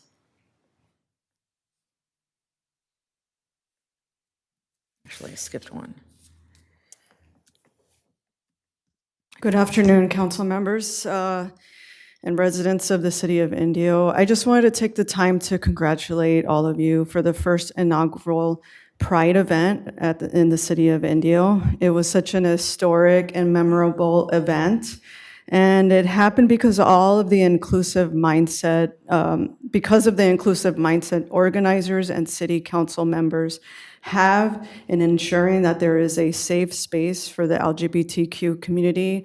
And I really like that there's Republicans and Democrats coming together on this issue to make sure that it remains an inclusive environment. Let's keep pushing in that direction. I think we spend too much energy on fighting what's wrong and what's right, and we know what's right now, and that means including our queer community. So I'd like to say that you are literally saving lives, and I can't wait for the next one. City of Coachella started their first Pride with the help of various organizations 10 years ago. I'm really proud to say, I also attended that Pride, and with the LGBTQ Center is also housed at City Hall, and it's proven to be a huge benefit and resource to the community and the communities surrounding the city. That's something maybe to think about in the future. I would recommend also having it the last weekend in May, or maybe some weekend in October. It was really super hot. I don't know if any of you remember that, but me and a few friends see so much promise in Indio Pride, so please just keep up the good work. I also want to encourage having more affirming churches in the city. Like one, for example, is Hope Lutheran, which is located in Palm Desert. Just want to put it out there that the American Psychological Association has been against conversion therapy for decades. So please, let's keep that in mind for the sake of the mental health of our queer community. Thank you so much to each and every one of you. Thank you. Bye. Thank you very much for your comments. Now I'm going to go back to Anthony McDermott.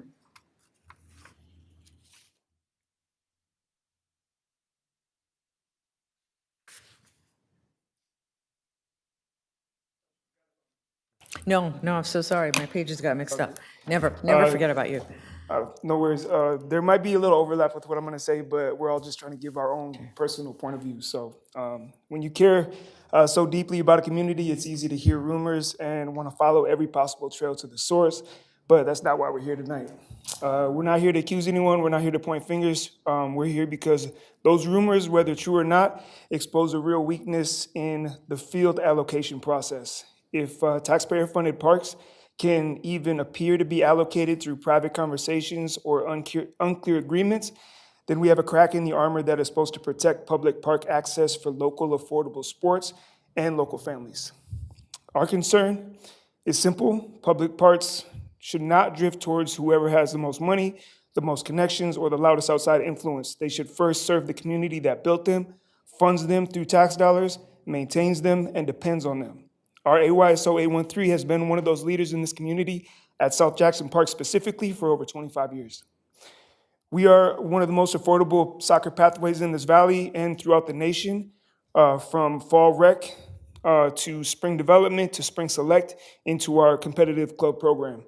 What truly sets us apart from the rest is that every level of our AYSO program, from rec to club, every child is guaranteed to play. That matters because development doesn't happen from the bench. That's why we've developed a system that has programs for everyone that will run throughout the year, so our player development never stops. To show the importance of our opportunity that we provide this community, I want to share my own experience. My wife and I have triplets that are currently playing in the club program with AYSO. They started a couple years ago in the Fall Rec League, not knowing much about soccer. Then they moved on to our Spring Development League, then to Select, and now in our competitive club program. Due to our process of development first, this year all three of them earned varsity letters as freshmen at Shadow Hills High. Wow, congratulations. Shadow Hills. That's a special result from a special promise.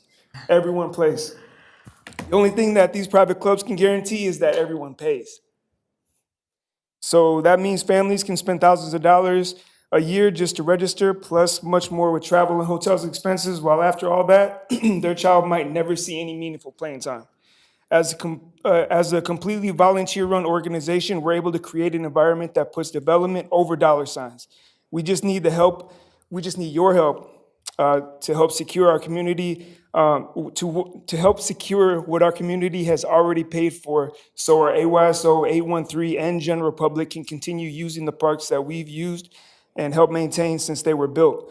Because every day that taxpayer-funded parks are locked down by these expensive private clubs is a day local kids from low and middle income families are being priced out of their dreams. Thank you. Thank you very, very much. Appreciate it. Okay, now I have Patrick Lucero.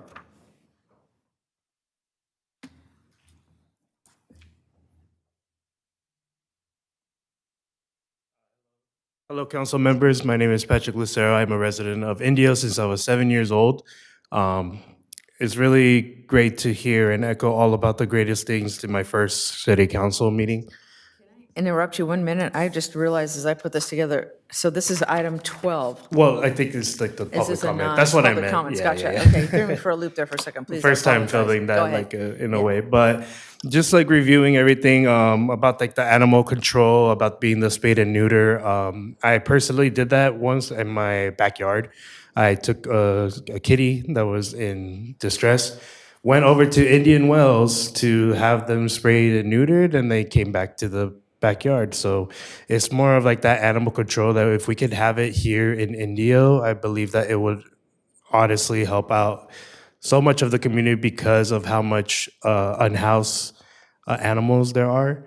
And so just kind of like having those type of ideas for the future of like animal control that doesn't have to be all the way in Palm Desert, Thousand Palms, just somewhere nearby, I believe will be great for the community. Also with the usable transportation of having the newer I-10 buildings that are being implemented that I see in the agenda. I do like that it's happening to more help the hospital for easier transportation, as if we are in the higher rates for JFK Hospital, people go to that majority. I just like seeing that it's going to be implemented more, but I feel like the hospital building itself maybe could have gotten like a little re-up as well in the future, maybe close to the I-10. That warehouse building where Jefferson is like, what is that for? That could have been for a hospital or something in that nature. And yeah, just thank you for the pride. Thank you for everything for us to make us feel safer as a community. I really wanted to show that out. And I guess I was helping with, not really helping, but supporting my support with Coachella City and about the data center and just more so of that moratorium. We're getting really, really close to the 45-day moratorium. We did the planning commission last week, and by the time we wanted to say something, they just kind of like shut us down, and it kind of felt disheartening. I was like, just hear from us at least. But thank you for you guys for having it open to just talk about implementing that forward. And that's it. So thank you so much. And I look forward to future meetings. Thank you so much, Patrick. And Mr. Becerra.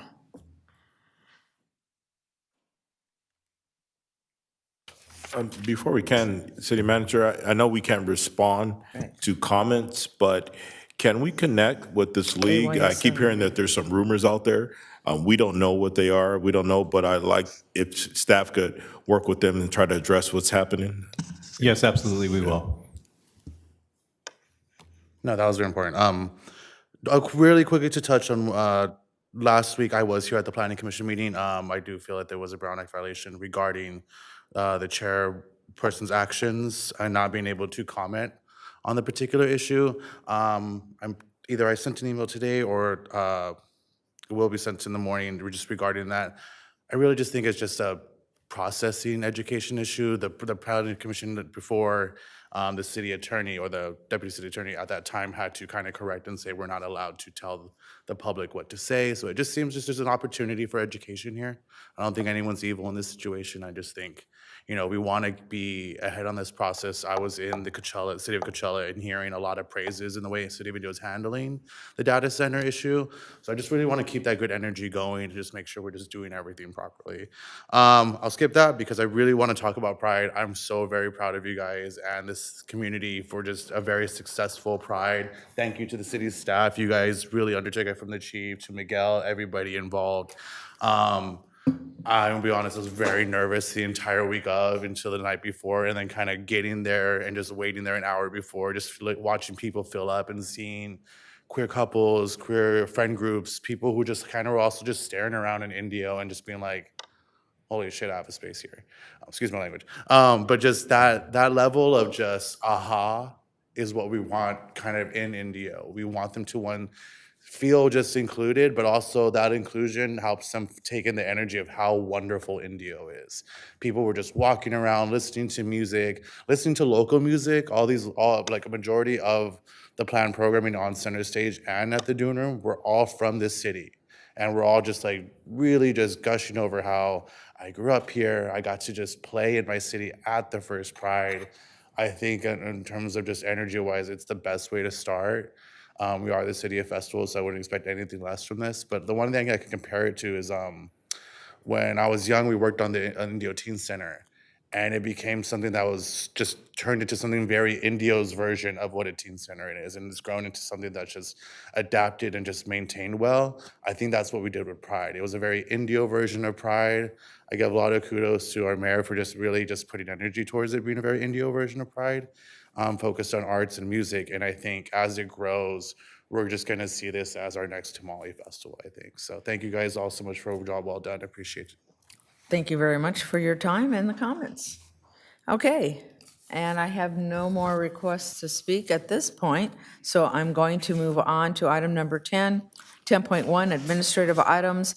Introduction of ordinance number 1840, adding chapter 95E, registration and maintenance of vacant non-residential properties to the Indio Municipal Code. Stephen Pacifico, City Attorney. Thank you, Mayor. I'll be handling this item and the next item. This is an ordinance that would essentially mirror the existing the vacant residential properties ordinance that the city's had on the books for quite some time, and mirror it over to non-residential properties, so commercial, industrial. It was a item that was initiated by the council a few months ago, worked with staff to get a draft of it together, went around a few times to make sure that we had a good enforceable ordinance that would work for the city, and you have a draft of it in front of you. I'm happy to answer any questions the council may have about it in particular, but what I would say is that commercial properties do present slightly different challenges than residential properties, which is why it's not just a cut and paste, or why we couldn't simply expand 98D to cover non-residential properties. Non-residential properties typically are along our thoroughfares. There's more visibility. They tend to be larger. Sometimes they have multi-tenants. The systems in there, so the electrical, the fire, those are all much more complicated than they are in residential structures. So we tried to address all those things in this ordinance, but if the council has any questions, I'm happy to answer them. Thank you. Any comments? No comments? Good. Do I hear a motion? So move. Motion by Councilmember Gutron. I'll second. And a second by Mayor Pro Tem.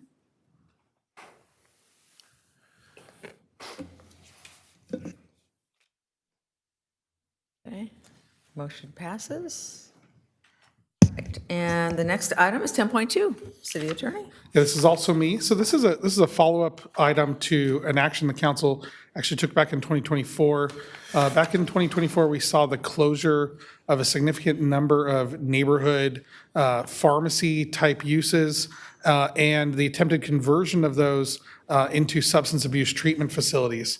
Now, substance abuse treatment facilities obviously have a place in the city of Indio. The council was just discussing the opening of the new ABC Recovery Center, which the city had a hand in developing and bringing forward. However, the city council had put a moratorium in place to develop development standards and operational standards for these types of uses, I think primarily to ensure that neighborhood commercial would be compatible with these type of uses. Staff has not been able to bring forward that full ordinance within those 2 years. We cannot extend the moratorium any further. So my recommendation is to adopt this interim measure. The interim measure would allow substance abuse treatment facilities in the IL and IH zones, subject to a city council approved CUP. That means that it would be limited in scope, and it would only be approved if it came forward to the city council, but would also include direction to city staff to develop that permanent ordinance. I think that would address the primary concern, which is about the neighborhood commercial zones. Happy to answer any questions the council has. Okay, good point. Yes, sir. So if I understand you correctly, because we didn't have a policy prepared because of time or whatever reasons for, this is the immediate fix to protect our community? That's correct, sir.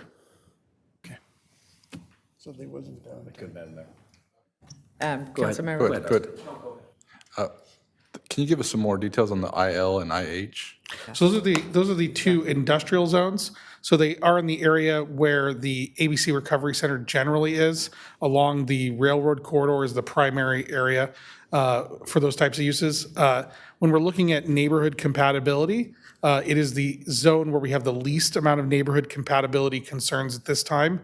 That doesn't mean that that is the only zones that this use will be able to operate forever into the future, but it is the ones where, on an interim basis, as we're looking towards developing those new operational rules, the ones where we have the least amount of concerns with needing permanent regulations. But it's still going to be a CUP, correctly? It would be a CUP, and in order to ensure council has control and discretion over this, our recommendation was a city council approved CUP. That's something that we have done in other circumstances where the council wants to keep a close eye on the compatibility of a particular use. Councilmember. And so, Stephen, I know along those areas, but even some of those areas, we have sensitive areas like churches, and we have schools, and some of them very close by. If you go down Indio Boulevard, still there's a lot of areas. Will it detail, just not along those corridors, but what's around them, kind of like we do with marijuana or any of the other cannabis or any of the other stuff that we have? Because that would be my concern. Because even along that corridor, let's say it's by the I-10, or let's go off Indio Boulevard.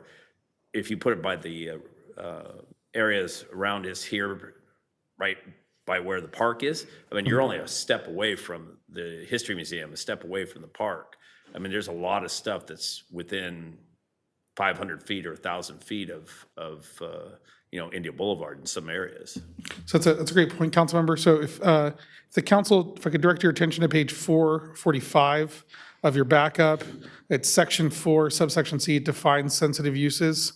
I included public, private schools, child daycare facilities, youth centers, parks, playgrounds, libraries, religious assembly uses, senior centers, licensed residential care facilities for the elderly, or any other use determined by the community development director to involve concentrations of children, seniors, and other vulnerable populations.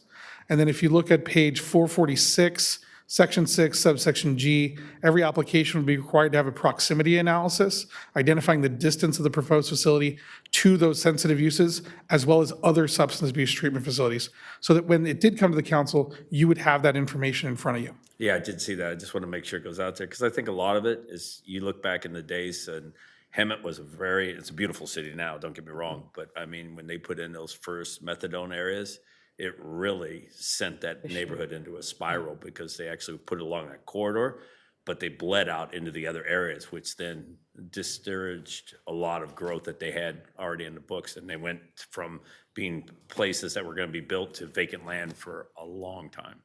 Right. And so the default rule is 1,000 feet from any sensitive use and 500 feet from any substance abuse. The council would have discretion to lower that upon a finding that it would not impact the health and safety of the neighborhood. But the default rule is included on page 448, and that's 1,000 feet. Thank you. All good information and questions, yes? Yeah, and I Mayor just Pro Tem. want to reiterate that we understand that there is a use for these facilities. There are some folks out there struggling with substance abuse issues that these services could assist in. But just like on shelter communities and other services in our county, Indio is looking to take care of Indio. We don't need to take care of the brunt of everybody else's. So it actually levels the playing field for everyone. And I appreciate this. And if there's no other comments, I'll make a motion to approve. Go right ahead. I have a motion by Mayor Pro Tem and a second by Councilmember Ortiz. Let's go ahead and vote.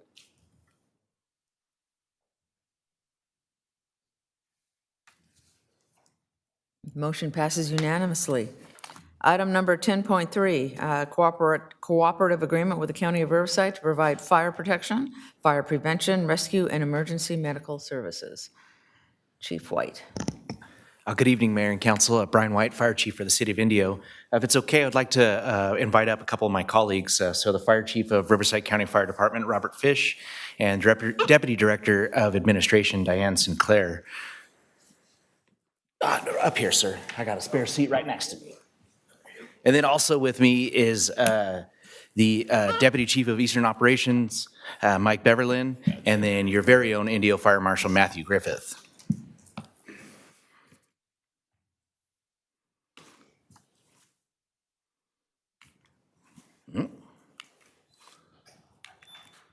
Maybe.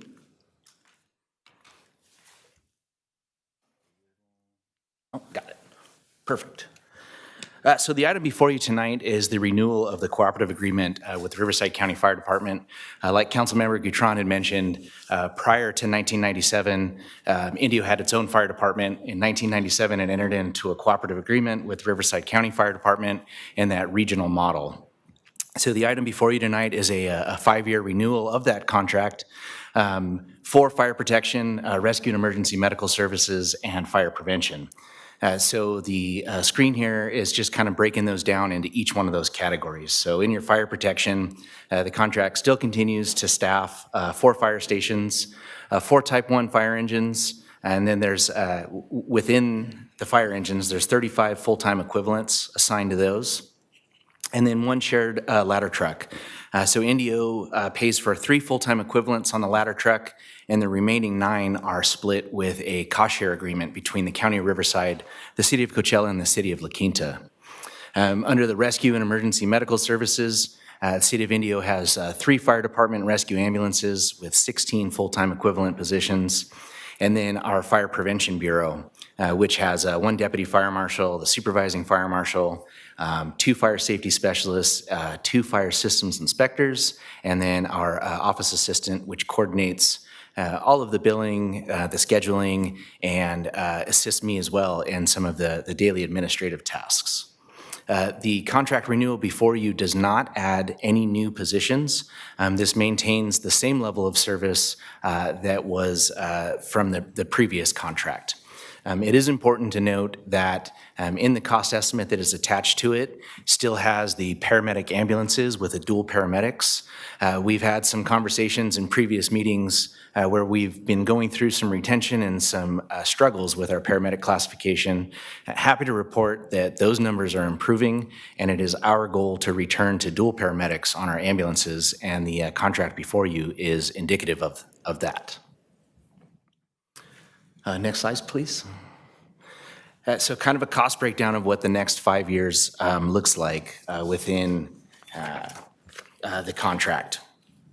So the contract would run from July 1st of 2026 through June 30th of 2031.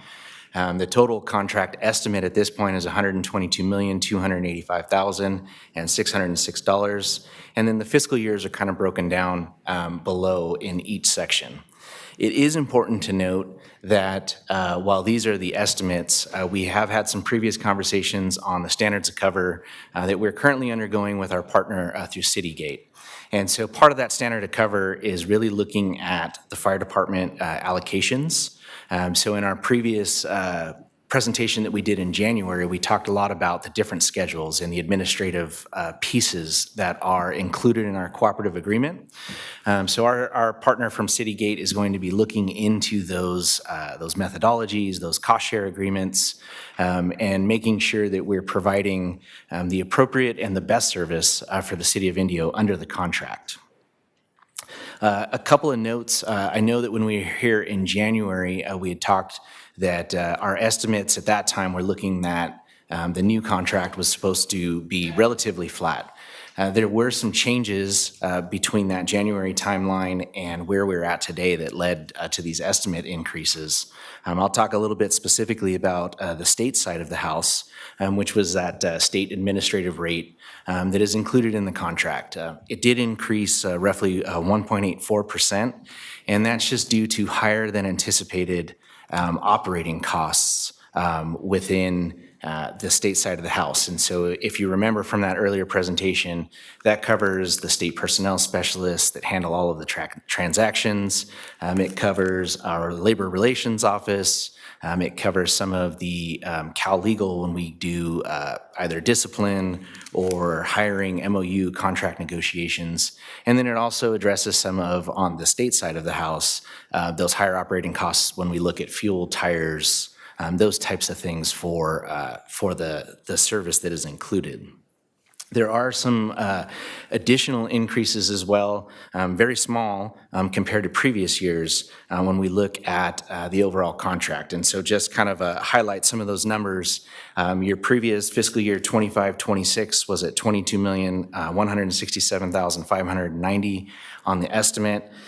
This contract renewal going into 26-27 is a roughly 3.48% increase. And again, that is partially due to higher than anticipated operating costs. The state did increase their administrative pro rata rate, and then there are some other small structural increases when we look at, like, the fire engine use agreement was increasing. And that was, I know we'd previously talked about some of the challenges we're having in the industry with acquiring those apparatus, and then the skyrocketing of the cost. So again, coming out of the Palisades, there is a congressional oversight committee that has been formed that is looking at some of the antitrust and anti-monopoly concerns. For us, to purchase a new fire engine today is $1.2 million. Those previous, 10 years ago were $450,000. So the cost has just increased astronomically to provide the service and the apparatus that keep the men and women safe and respond to the emergencies. Again, when we talk about some of these increases in that 3.48%, there were some unrealized things that happened within the economy. So who predicted that diesel was going to reach $8 a gallon? Again, so some of those operating costs, we're looking at over the 24-month average, the cost of diesel has increased roughly 47%. So what that means on an annualized increase is roughly 21%. And so again, where we're seeing some of these increases in those numbers is all contained within some of these unrealized and unforeseen and predicted commodities. So on the next slide, again, a couple of cooperative agreement benefits when we talk about, why do we have a contract with CAL FIRE and Riverside County Fire Department, and what are the benefits to the city of Indio? And it's really that regionalized approach, and that we share resources. We use the example of the hazardous materials unit previously, or some of our newly purchased heavy rescues, our mobile communications units. Those are specific items that are available to the city of Indio should they need them, but they don't have to upfront and pay for that direct cost for those apparatus. So when we talk about the sharing of resources, that is a huge benefit, so that you are not purchasing some of those vehicles directly. And then some other bullets on there is the hold harmless agreements. When there is damage, there is an opportunity for the city to be reimbursed through our contract. There are no, the Labor Relations Office negotiations, PERB, SPB, all of those things are handled internally with the contract that you're paying for. So it is a tremendous value. It's just difficult sometimes to see it when we talk about a line item in the budget in that piece of it.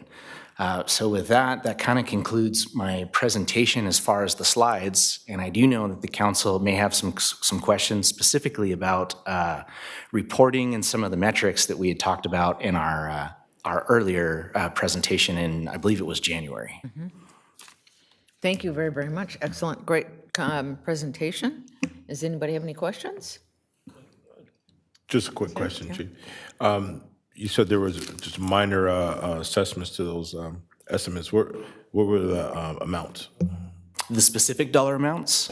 So, for example, the fire engine use agreement increased $11,650. Within the preliminary support services, because it's an estimate, and then that cost is reconciled when it goes to the Board of Supervisors. The preliminary rate that was included in the estimate was a 5% increase. I don't currently have the specifics in each one of those categories, but I'll look to Deputy Director Diane Sinclair. She might have a little bit more on the specific increased dollar amounts in those schedules. Thank you. Welcome. Good evening. Deputy Director Diane Sinclair from the County Fire Department.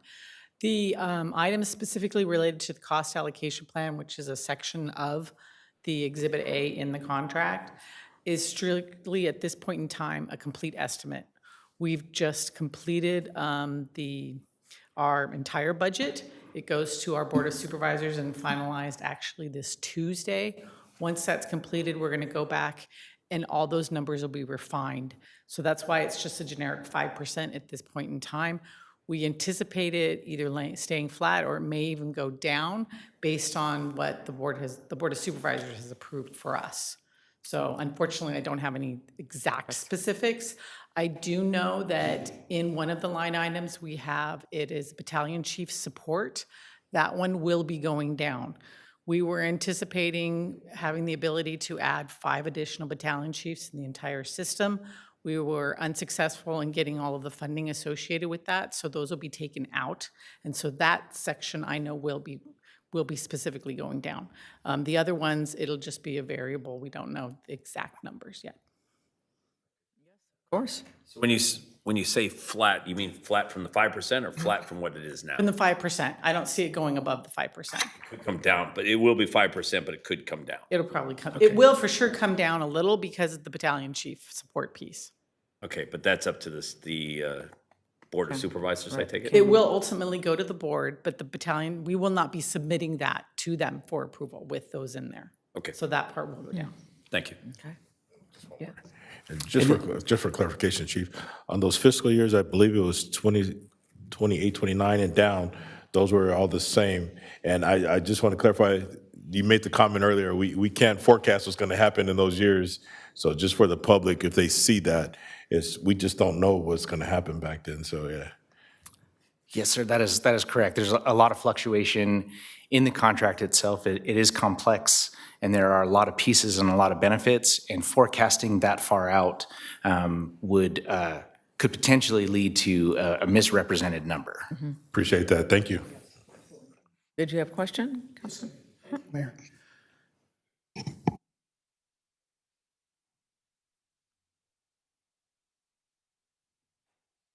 Chief White, just a couple of things. And I understand what you're doing because we can't predict the future, especially with the challenges the fire service has now. But I'm assuming if you see the bump coming, we're going to know plenty of time to make some administrative decisions to support our fire because everything's a need. So being where our fire apparatus and our fire stations are right now, 5 years out, you feel that's all we need? Or because I haven't seen a plan, that's one of the things. You guys did an excellent job the last time, but it didn't focus more on where we are with Indio today, where are we going to be 5 years from now or 10 years from now, like we did with the police department. We made such a large investment because I know there's been talks. I mean, I don't want to bring them up because I don't know if they're even good anymore because there was a plan, and I think those plans we need to start looking at if that's happened. Like, are we ever going to need to bring another ambulance on board? Because you made a decision in the best interest to now have, instead of 1 reserve, 2 reserves.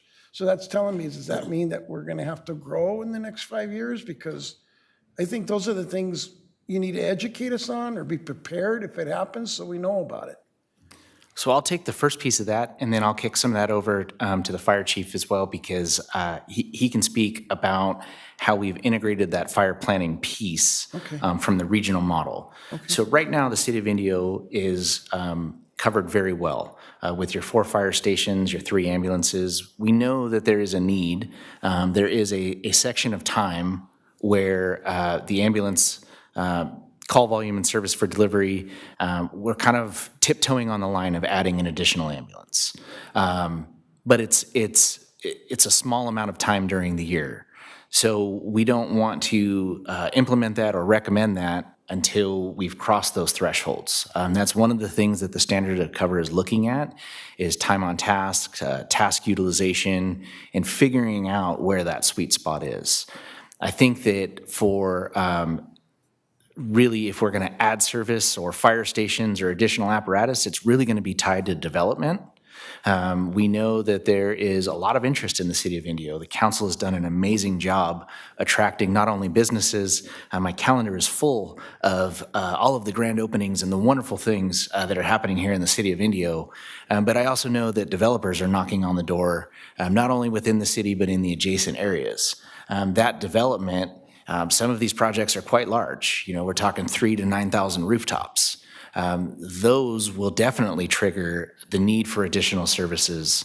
And then that's where the regional approach from the team and working with city staff to look at those community benefits and how do we offset cost from the city to developers. So whether that's the developers required to give us land in a fire station and a $1.2 million fire engine. Those are all things that we can negotiate and that we are actively engaged in to make the best decision for the city of Indio. And I'll kick some of the rest of it over to Chief Fish for the regional benefit. Let me respond to what you just said. I understand that. I really do. You're trying to be proactive as you can. That communication between the city staff who are getting those applications, I guess, if we're within the 75% of this is probably going to happen, I would like to know that this is coming. In other words, don't wait for the action or they break ground, because that's what we did with Sun City. The CAL FIRE did an excellent job. We did an assessment based on the Sun City that's in the county area on the volume of use. And when staff came back, the BCs and the division chief at the time came back and said, when we reach this mark, when we reach this number, we didn't wait for it to be completely built out. We know we needed a fire station and we knew we needed an engine, and eventually we added an ambulance. I guess that practice worked once before. I want to be able to do that because that'll tell us if we're making financial decisions in one budget year, hey, they're telling us that in the next 48 months, this is going to happen. And I guess that's what I want to be assured about. So we are evaluating all of those pieces. I can speak specific to a project. Some of these development agreements are quite old. There's one currently from 2006 that none of us were in leadership positions currently that kind of negotiated that. Is that still the right thing for the city of Indio? Those are the pieces that we as a team are collectively looking at to ensure that we're addressing that point and that you're not caught off guard, that you can plan, that the budget supports it, and all of those, all of the things that come with it. Okay. Again, it's good discussion to have because, you know, we all know that public safety is an investment of safety. There's no way out of it. But it's good to be proactive from what we've done. And I think it's important that we acknowledge that. Thank you, Chief. Chief Fish, you want to talk a little bit more on the collaborative effort and everything that you've done with the fire planning? And Yeah, so first of all, Mayor, Council, thank you for allowing me to be here. The new city manager, congratulations. You've been an excellent partner. Great to have you here. Speaking to this, when I served here as the city fire chief as well, many of these same conversations were taking place. And even the relocation or the reconstruction of Station 86 was considered, is it in the appropriate place? There was an alternate site near the city yard that was considered to improve response times. Through that study and the demographics of the city, we elected to just leave it in place because it still serves the city well. I agree with Chief White that the current deployment plan is a good one for the city, but needs to constantly be evaluated. The standards of cover will actually come back and provide us some input there from an outside perspective. I think intuitively we know where and kind of when, but we're looking for some outside metrics to reinforce that we're making valid and good decisions. And these things are always difficult. A number of the development agreements that Chief White was speaking about, I know predated my time here, and then some of them came while I was here, and many of those had 24 to 48 month timelines, and they still haven't been built today.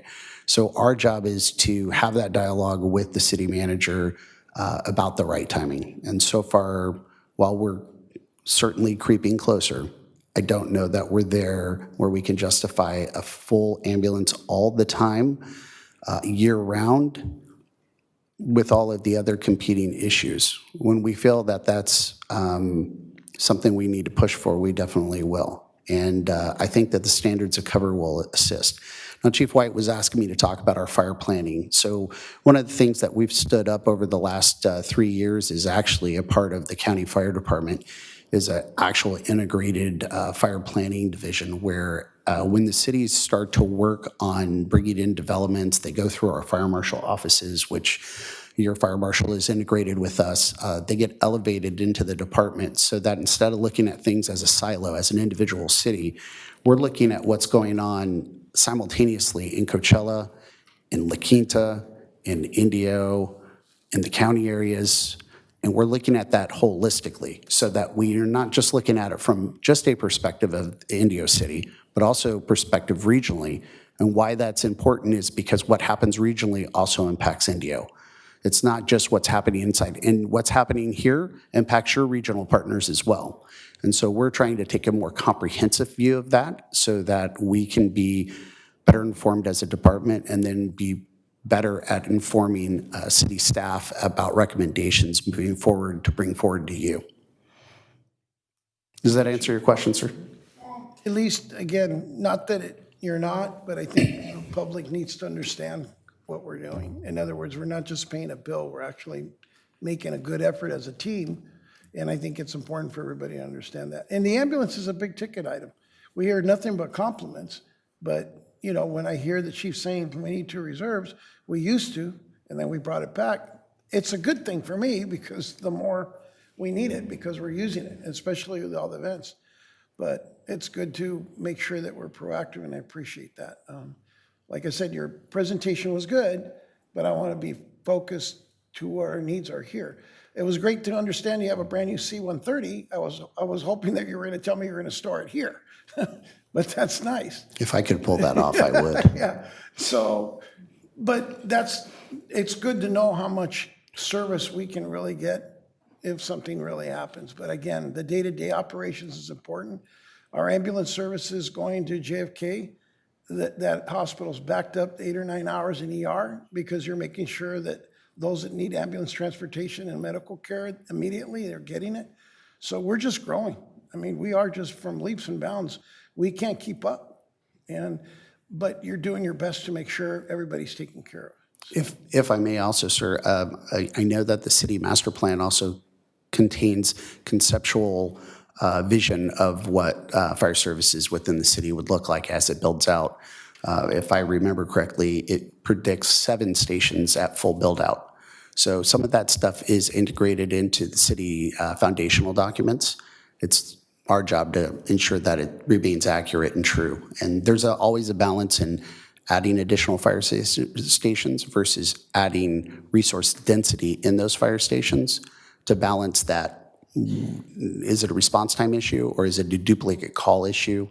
Those are all things that we look at currently. We're hoping that the feedback from the standards of cover process, which the city has actively engaged in, will validate that those are correct assumptions or give us recommendations on how to make them more accurate. The other thing that are going to help us, because I know Chief White's been working with City Manager Jonathan Nix, is a little bit more data that we can look at. You know, where the ambulances are responding from, what locations when we're doing AODs or assist other departments or other agencies besides the city because of the mutual aid agreement. That's always a hot topic. And I think it's anytime we have these multi-type contracts, the questions always come up. We just want to be prepared to answer them. So specific to that data report, I do apologize. It's taken way longer than I think any of us anticipated. And as we went down that road and we started looking at it, Indio is a very unique contract in that you have fire department ambulances with 204 rights. You have engine companies. You have a split-funded truck company. And so to look at just one resource without looking at the others, it could skew how that data is presented. And we as a team have spent the last several months trying to make sure that the report is consumable, but also that we're painting that accurate picture. And we went through several variations of it. And to be honest, a couple of them, we all looked at it collectively and said, we're going to lose the audience on this one. It's way too complicated because we're merging so many pieces of information. I'm confident that we have a product that the council is going to like, and we're ready to present that here soon and solicit some feedback on is this the right tool? Is this giving you the information that you need to make your decisions? And if not, what do we need to add, change, or tweak so that we can then finalize that, and then at the council's discretion, let us know if you want it monthly, weekly, quarterly, and we can automate those reports so that we're meeting it. But we just had a meeting last week on the version that we're ready to present, and I'm pretty proud of the work that the team did and how it shows really effort and fairness across the entire system in Indio, and not looking at a specific individualized resource, which would really look off balance and lopsided if we looked at it from a single lens. Well, my hopes and prayer was it would mirror what we get from the police department weekly. And I think that would be great, because also you need to be recognized that a lot of people don't realize that you are doing a lot of outreach and education, and it doesn't list that. And I want to be able to say they are. And so it helps you, but it also helps us, like you said. The last thing, and I'm done, Mayor, is, again, I mentioned it to you a couple of weeks ago, is that I am concerned that some of our fire apparatus doesn't have the proper shelter. And for your backups, we need to look at that. We've talked about it. And I noticed that I saw our former ladder truck that's our backup, it's been stored outdoors. It's great, you keep it clean, but I know that the elements beating on it, at one time we had a really nice rescue vehicle on the old station. It just sat there and it went from being red to pink. Even though staff maintained it, it looked showroom finished, but the sun, when it's not moving and being used, it takes a beating. And so we have to look at those options too as we grow.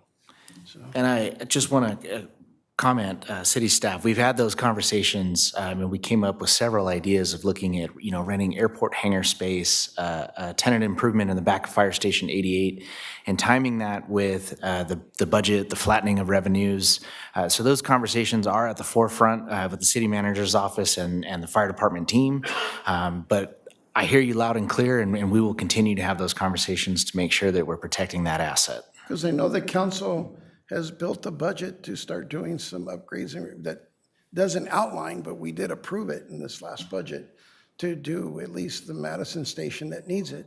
I think that's our oldest station now, because everything else is fairly new within the last 15. So thank you so much. Mayor, thank you. Good questions, yes. Could quickly. Thank you, Chief, for your presentation. Thank you for all the work that CAL FIRE does for us. It's really, in my opinion, the Indio Fire Department. So you can call it whatever you want. I think what Ben was getting at is what we're trying to figure out is how many times our actual units go out of the city of Indio for mutual aid for either the Indian tribes or sovereign nations there, city of La Quinta, county of Riverside, city of Coachella. I see Mayor Figueroa is back here. Thank you for joining our meeting from Coachella.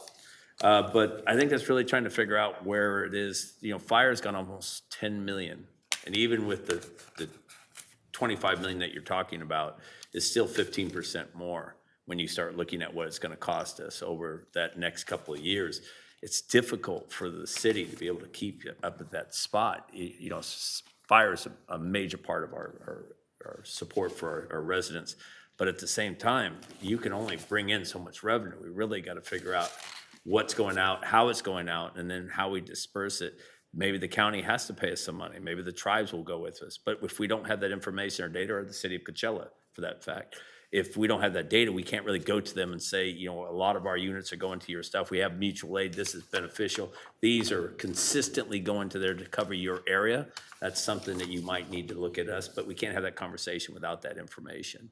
So it's something we need to do. We'll continue to go up, but our budget is limited. And with our new housing going in, we get a certain amount of public safety fee that comes to us. What do we get from like the apartments and that? Jonathan, do you know off the hand? I know for houses what we get, because all the new homes after a certain time pay that, but all the other houses were grandfathered in not to pay that the public safety fee. I don't have that number offhand. I could send it to you. Do they have to pay a certain amount every year? Yes, we do have a multifamily rate and a single-family rate. Okay, so that's what I thought. So maybe we need to address it, but until we get that facts and figures, we gotta know. But when it's going up 10, 15%, I know a lot of it's not in your hands. It's the county, it's the state, it's everyone else. But it really, it taxes us on what we're gonna do with the rest of our services for our community, because eventually we have to cut something, or we gotta look at what we're doing. We don't wanna cut parks, and we don't wanna cut public safety. But, you know, an equilibrium comes to all cities eventually. So just the more you can give us, the more we can get the information, the more chances we have to be able to head it off at the pass before we have to do something that we don't want to do. You know, the economy's great, city's doing real well, but it only takes one turn to go the other direction. And, you know, as we had in 2008, and we have some issues. So thank you for your presentation. Thank you for all you do. And please let the troops know that the city, our residents, and all our staff appreciate the work that you do. Very much so. Yes. Thank you. I was going to say, I wasn't sure if you're going to say something else. Yes, thank you for the support you do give the city. It's significant. It's huge. I know. I live up in the Terra-Lago area. Very, very appreciative of the services that you provide. I know there's some pieces and parts we still have to work on. Thank you very, very much for the presentation, the information, and all the work in progress that you're providing. Councilmember Ortiz, did I see that you wanted to speak? No? We're all good? Okay. So based on that, then on item number 10.2, I'm sorry, on 10.3, do I hear a motion? I'll make a motion for the city council to enter in a cooperative agreement with County of Riverside to provide fire protection, fire prevention, rescue, emergency services effective July 1st, 2026 through June 30th, 2031. And a motion by Mayor Pro Tem Wayman Furman. Second by Councilmember Miller. Let's go ahead and vote.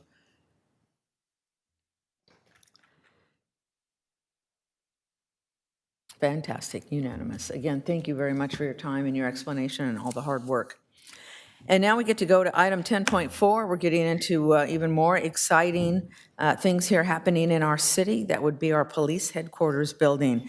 10.4, award 22 contracts to the individual, it's a huge number, to the individual contractors listed in each bid category for the amounts set forth in the bid summary letter on file with the city clerk and attached to an agenda report for construction of the police headquarters building in the total aggregate amount of $29 million, God, I can't even read that number, $29 million.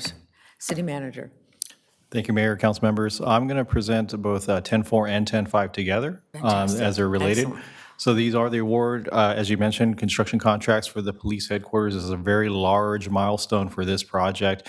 Been working very diligently with Chief Tully, Lieutenant Shannon there, Tilden Coyle, Hold Architecture, a whole team effort, our ad hoc committee as well, consisting of council members Gutron and Miller. So forward here.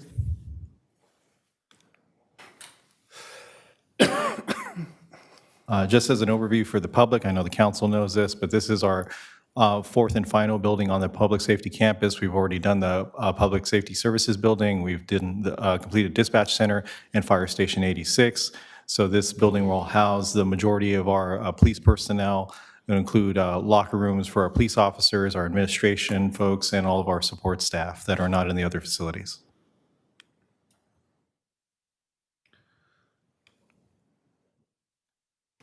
So here's a rendering of what the police facility will look like once it's completed on the corner of Dr. Carrion and Jackson. Next slide, please. Here's a closer look at that. Police headquarters building. Next slide. So this is just an overview. We were here in March where we awarded two of the initial contracts for construction at $3.1 million. to start the site demolition earthwork. So you'll see that big machinery out there already. After that, we did award a small contract to help us in the geotechnical and the construction testing out there. Subsequent to that, we went out to bid for these 22 contracts for all the different trades we need, everything from windows and masonry and concrete and all steel and all those things that we need to build this facility. So we advertised those bids on April 22nd and 29th. We conducted the bid opening in this room on May 28th. We had 114 proposals for this, so an average of 5 contractors per category. So there's a lot of interest in working with the City of Indio and doing good construction work here. The lowest responsible bidders were actually 10% under the construction estimate. So we did a really good job working with Tilden Coyle, Holt, and as a city team between the city manager's office and the police department to really specify what we wanted, how we want it built. And because we got such a great response and so many contractors, it was very competitive, and we were able to achieve that. Next slide. So project funding, as mentioned before, we estimated around $45 million for this facility. We have all the funding available. $10 million was allocated in our CIP from general fund previously. We have $30 million in lease revenue bonds. And then we just closed out the City Hall project earlier in the agenda. So we're anticipating another $5 to $6 million available from prior lease revenue bonds. Next slide. And as mentioned, after doing this very competitive bid process, when you add up our project, so we already have a contract for Holt Architectures. Also on 10.5, we're recommending going with Tilden Coyle again. They do a wonderful job for us on construction management. And then the total bids, so the $3 million that we already awarded plus the 29 that we're proposing today adds up to $32.1 million, which is $3 million under our initial estimates. And then you add in another $3.2 million that we're estimating for other things related to the building, you know, the furniture, the lockers, the locker rooms, utility expenses. There's some geotechnical inspections, permits, and a little bit of contingency. That gets us to $42 million on our project so far. I say so far because we still have that $3.2 million that we're still estimating. I'm hoping it's under that. There might be another few things we might not need to look at as well. As mentioned earlier in the meeting, you know, if we get this mobile command vehicle here, we might need to develop something to house that. So that's why I'm saying so far. So we have a little bit of wiggle room for maybe a few of those extra things. So today's recommended action is to approve 10.4 and 10.5. So it's those 22 contracts for construction, and then an amendment number 1 to the professional services agreement for Tilden Coyle, so they can help us with the construction management, and then authorize myself to execute all those documents in a form that is approved by the city attorney. And just as an update on our timeline, so we've already mobilized. We're out there. We're doing some of the construction. Go back. If this is approved by the council today, as mentioned, we're going to do that groundbreaking ceremony next Thursday. And then we're hoping to go vertical, have all the beams and stuff up by the fall. And we're, as mentioned, I think Lieutenant Shannon was pushing me a little bit on the time frame, but we're actually looking at the end of 2027 to have the new building done, have our police staff move in there, and then we'll demo the old building and finish the parking lot and all those other items. So just for the public, we have a few more renderings. So this would be the lobby records area. You can see the community meeting room on the left of the picture. This is some of the workspaces for the staff, the record staff, which is immediately behind that front counter lobby. And here's some renderings of our very large meeting space that we have in there, conference rooms, other work areas, and those brand new locker rooms, which I know our police staff, especially the ones in the back here, desperately need. And myself, Chief Tully, I believe Drew Collins, and Matthew Grammer here from Tilden Coyle and Holt Architecture are available for any questions on this project, and we're very excited to deliver this to the city. Very excited to hear about this project. It's been a long time coming. Gosh, and an ambitious schedule. Any comments? I think Councilmember Goutron, you had a comment?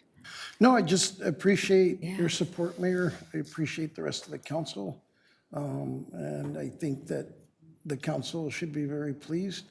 Another investment in the safety of our community and the growth of our police department. I just want to thank all the people that were partnered in doing this. It's been a successful team, but I want to hear from the chief. This is yours. exciting, This is the department's. Well, Mayor and Council, I can't tell you how motivating this building, the groundbreaking, the work that's being done. The employees are very, very excited. I just want to thank you for the support after 50 years putting a new headquarters in the city of Indio. The community support has been tremendous, and this building will provide up-to-date, state-of-the-art technology to improve our public safety for our community. Thank you so much. Absolutely. I thank you for the enormous effort that you all have put into this. And at $3 million approximately under budget, that's fantastic. But yes, public safety is really the foundation of the success of any community, and this is absolutely huge. Does anybody else want to make a comment? Or just a motion? Not necessarily a comment, but before we move that, John, can you go back to the slide? I'd like to see the front entrance again. I missed that. And that's as you walk in, and that's when our staff is there in the front, correct? That is the correct. front So desk. So that's the front lobby, right when you walk into the facility from the corner, and our staff will be right there to welcome you, answer any questions, and serve the public. Good. I'm just looking at it from a safety perspective for staff, so thank you. Yes, definitely. We really looked at that. The staff have been very engaged. The chief has been very conscientious about the safety aspect of this building as well. I think you'll find out that it's not as evasive in appearance like you normally see them. It's very welcome and subtle. And it also, when victims are there, gives them an opportunity to keep their privacy and concerns that are being addressed. Where right now it's convoluted, it's kind of hard the way, but then you're looking at 1978, 1979 design. Yeah. Totally different. So. Right. Come along. Councilman, Police Chief Brian Tully, I just want to show, this is only a forward-looking view right to the counter space. Behind this picture is actually a number of rooms. Some of them are interview rooms, and then there's children rooms and a number of facilities that are actually behind that view, that as people come in, they have a lot more access to facilities than what's depicted in that picture. Great. Thank you. Very much. Yes, did you want to say something? Yeah. Oh, Yeah, just. congratulations. Mm-hmm. It's a great It's phenomenal. finish to that campus. It's definitely needed. Staff did a great job. All our police department was involved in it. So, I mean, it's exactly what they need to make sure that they have the assets they do. And with a larger force of women police officers and people that work in the police department, gives them an opportunity to have their own place and everything else. So, great addition.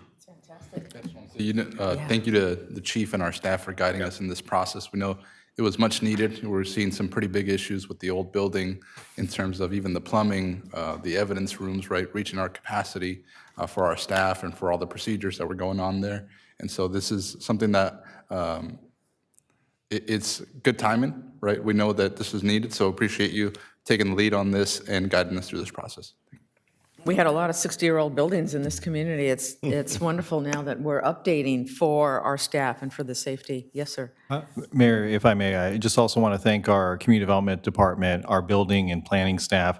They've been reviewing all this, make sure everything is built the right way. Rebecca McEwen's actually been pushing this through so we can stay on this schedule. So I do want to thank them for helping us with all the reviews on the plans. To keep consistency like we did with City Hall, when they moved from downtown to there, it was a lot of confusion with the address. So they even maintained the address location, just like we did with City Hall. So Outstanding. 46800 Jackson Street. Okay. You remember that one, huh? Wow, yeah.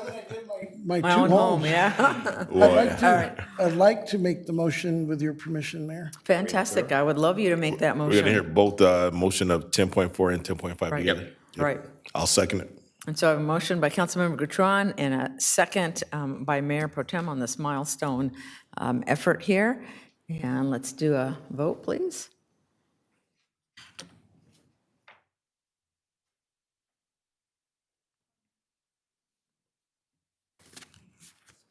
We don't need to read any of that. We're good with that. No, we're good. And of course, it passes unanimously. What a great day in the city of Indio. Thank you, everyone, for your hard work and everyone who was a part of this. Okay. Next item. Now we get to go into public hearings. Let me get this going here again. And so the first public hearing is item number 11.1. Does anybody want to take a 10-minute break? Are we 5 good? minutes at least. I'm sorry? 5 minutes at least. 5 minutes. Let's come back at, I don't know, 7:55. How's that? Oh, okay, well, it might be to our advantage. I think the R&R is definitely needed.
let's come on back so we don't have to order midnight meals here.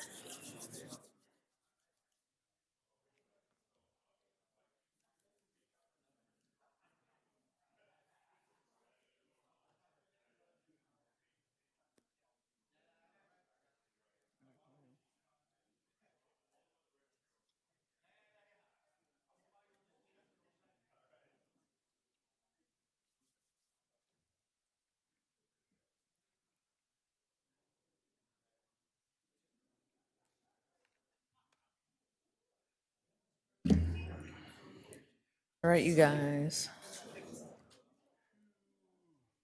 Let me give that. About. Okay.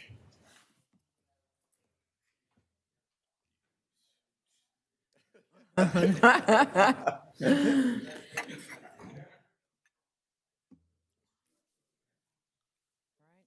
couple more council members. Where's Glenn? In the house?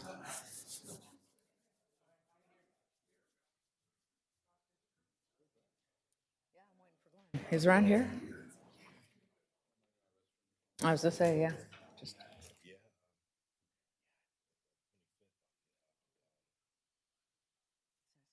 You can.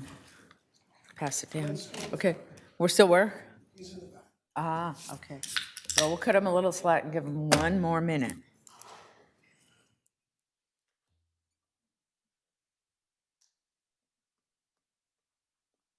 I don't know about all of you, but so nice to see and feel all this energy, right? In 5 or 10 minutes, everybody was talking to each other, talking about what's coming down the pike, talking about what we already have, the people, the community. We got to keep this going. Yeah, go USA Soccer. Yeah. That'll wake everybody up, right? Okay, we're back, and we're resuming at 8 o'clock. And so the next item, now we get into the really heavy stuff, the public hearings, item 11.1, resolution number 10577, adopting the 2025 Coachella Valley Regional Urban Water Management Plan and the 2025 Water Shortage Contingency Plan. Mr. Wassel. No, he's right. Good evening, Mayor and Councilmember Roman Gonzalez. Sorry, I'm My like, apologies. there's a voice over there. Yes, there we go. Where is it coming? Thank you. Roman Mr. Gonzalez, Water Gonzalez. Project Construction Manager.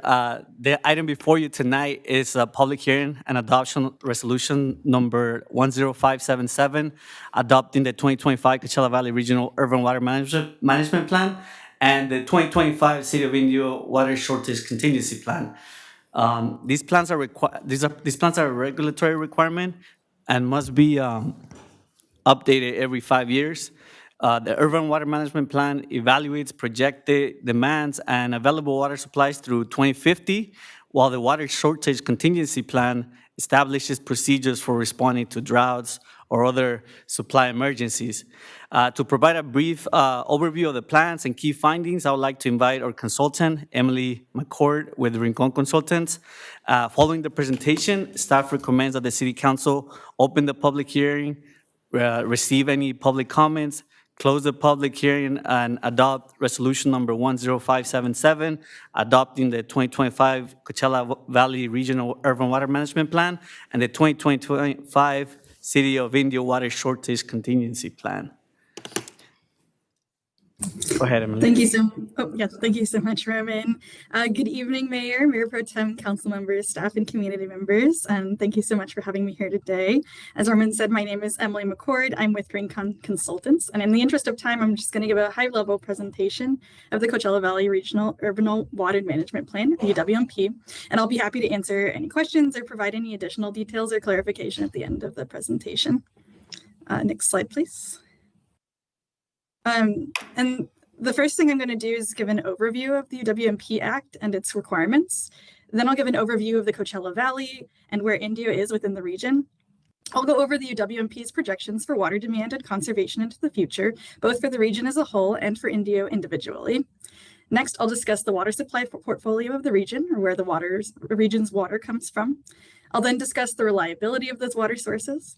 After that, I'll talk about India's water shortage contingency plan. And finally, I'll finish off by going over the report timeline through the submittal to the Department of Water Resources at the end of this month. Next slide, please. So the UWMP Act is a California law that was created in 1984 by Assembly Bill 797. It requires that every urban water supplier that provides water for municipal purposes with more than 3,000 customers or supplying more than 3,000 acre-feet of water per year must adopt and submit to the DWR a UWMP every 5 years. Multiple agencies can collaborate to prepare a regional UWMP. Core requirements for the UWMP include a description of the water service area, water use supply sources, demand management and other conservation measures, drought risk assessment, and water shortage contingency plan. Overall, UWMPs help water districts with long-term water resource planning and ensure they have sufficient supply for anticipated future water demands. Next slide, please. Indio is submitting a regional UWMP along with 5 other agencies shown here in the map. Indio's water service area is the light blue area in the center of the valley. Collectively, the 6 water agencies provide potable water, replenish groundwater, and collect wastewater across the region. Indio has 23,974 connections and currently serves 20,249 acre-feet of water per year within its service area. Next slide, please. As part of the UWMP, we projected demand for the region through 2050. This demand was based on population, housing, and employment projections from the Southern California Association of Governments, or SCAG. These regional growth projections are based on the best data available for future build-out in the area. Overall, water demand is expected to increase over the next 25 years to a total of about 197,000 acre-feet per year across the region as a whole. This increase in supply can be reliably met with supply from the Indio and Mission Creek subbasins, which are supplemented with imported water. Additionally, increased recycled water use and surface water use will offset some of the future groundwater use. Next slide, please. This graph shows the projected demand for Indio specifically, both based only on demographic growth from SCAG, which is the dotted line, and with estimated future conservation, or the solid green line. SCAG forecasts a 37% increase in baseline water demand, primarily due to housing growth over the next 25 years, up to about 28,000 acre-feet per year by 2050. But with assumed conservation, the district would have about a 14% demand increase, down to about 23,000 acre-feet per year by 2050. Next slide, please. The demand forecast included both passive conservation from plumbing code changes as devices like washing machines and toilets are replaced with more efficient versions, and active conservation from regional water conservation programs, such as rebates for water-saving devices. Other demand management measures include water waste prevention ordinances, metering, conservation pricing, public education and outreach, programs to assess and manage water loss, water conservation program coordination and staffing support, and more. Next slide, please. Across the Coachella Valley, urban water demands are served primarily by groundwater pumping. Groundwater is supplemented regionally with local surface water, imported Colorado River water, and recycled water. While Indio is currently solely supplied by groundwater from the Indio subbasin, which is the green basin in the map depicted here, Indio pays a replenishment charge and has plans to use recycled water for groundwater replenishment to ensure regional reliability.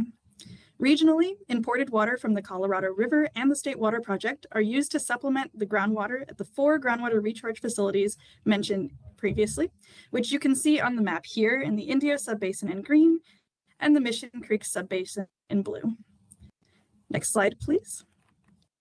As part of the UWMP, we evaluated the ability of the agencies to meet forecasted demands in single dry and multiple dry year conditions. None of the agencies anticipate any supply shortages yearly. In addition, there are also conservation programs and water shortage contingency plans that encourage customers to use water more efficiently. Next slide, please. Part of the requirement of the UWMP Act is for agencies to create a water shortage contingency, or WSCP. This plan describes how the agency intends to predict and respond to foreseeable and unforeseeable water shortages, or any time water supplies are not sufficient to support typical demand. The core components of the WSCP include 6 shortage stages, response actions for each stage, communication protocols, compliance and enforcement, and monitoring and reporting. Next slide, please. Finally, I want to take you through the UWMP and WSCP timeline. The draft RUWMP was released for public review and comment, and the final draft was made available on May 12th. Both documents are available online at the link here. After today, all 6 agencies will have held their public hearings, and once all comments from the public hearings are incorporated, the final documents will be submitted to the Department of Water Resources by July 1st, 2026. Next slide, please. Thank you so much for having me here to present today, and please let me know if you have any questions or comments.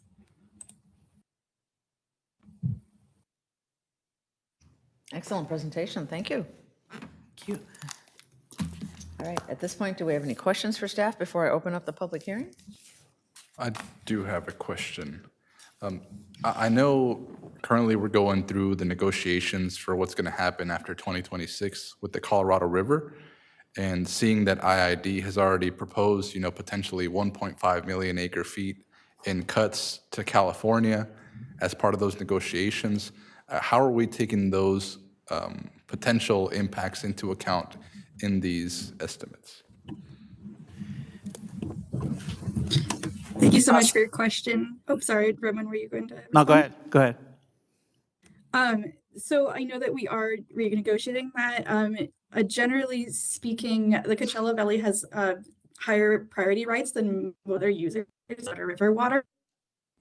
So we're not generally as concerned about overall cuts to the water. We are not anticipating shortages to imported water due to the renegotiation at this time. Roman, did you have any other comment answer to that question?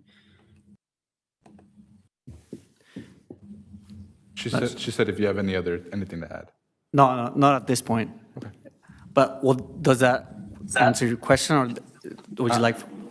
I think, technically, yes, we do have, additional or priority water uses. I just think that the state that we're in right now with those negotiations and with the drying up of the river and the increasing demands in all of these states, it's hard to see that nothing would change in our supplies over the next couple of years. So I'm really concerned about it, but I understand, with the water rights that are currently there, we're at the top of the food chain at the moment, right? But I don't know, I'm still really concerned about that supply of river water. Yeah, no, you got a good point. And we also monitor that every year through the annual report that we do through Sigma. We analyze how much water we are recharging into the groundwater basin, and we analyze how the groundwater basin is doing. There are some years in which the recharge is decreased. However, throughout the past few years, even if the recharge is decreased because of whatever regulations we have, so far the groundwater basin is sustainable. So we are monitoring on an annual basis, and this report is, we update it every 5 years. So if in the following years things change, we'll make sure, that's reflected on the reporting that we present to you. Okay, and then maybe, I know in October is when we're going to be hearing, the deadline's coming up, right? October 1st for those 2026 negotiations. Yeah. So maybe if we can have another presentation after that, after we hear what's going to happen with those negotiations, just in case anything, because I know the federal government might take charge of that, and we don't know how that's going to fare for California. Yeah. So I think just getting an update sometime after that negotiation period would be good. Sounds good. All right, Yes. Thank you.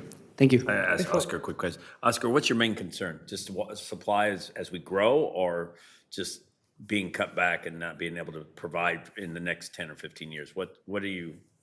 My concern is just that we're increasing demand and decreasing supply.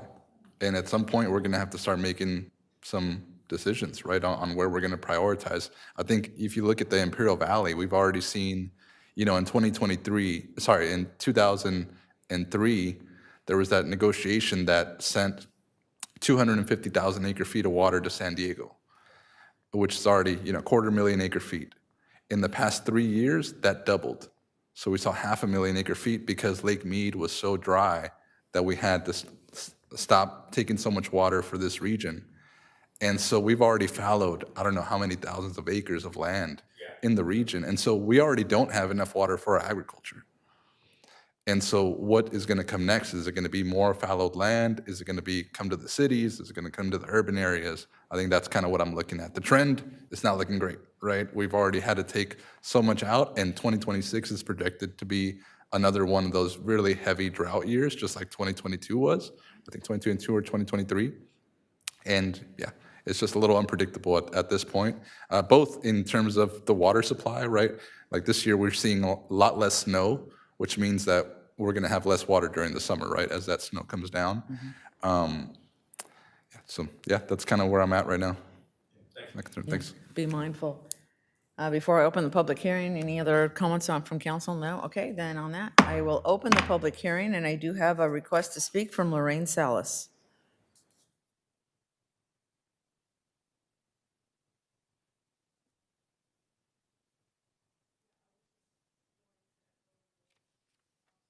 Was saying about the limited sources of water that we have. I just want to say that if Cadiz Water Project comes knocking at your guys' door, please say no, because the Chemehuevi tribe has already come out to say, please don't take this water. This is sacred water. This is water that's going to dry up the desert, the Mojave Desert.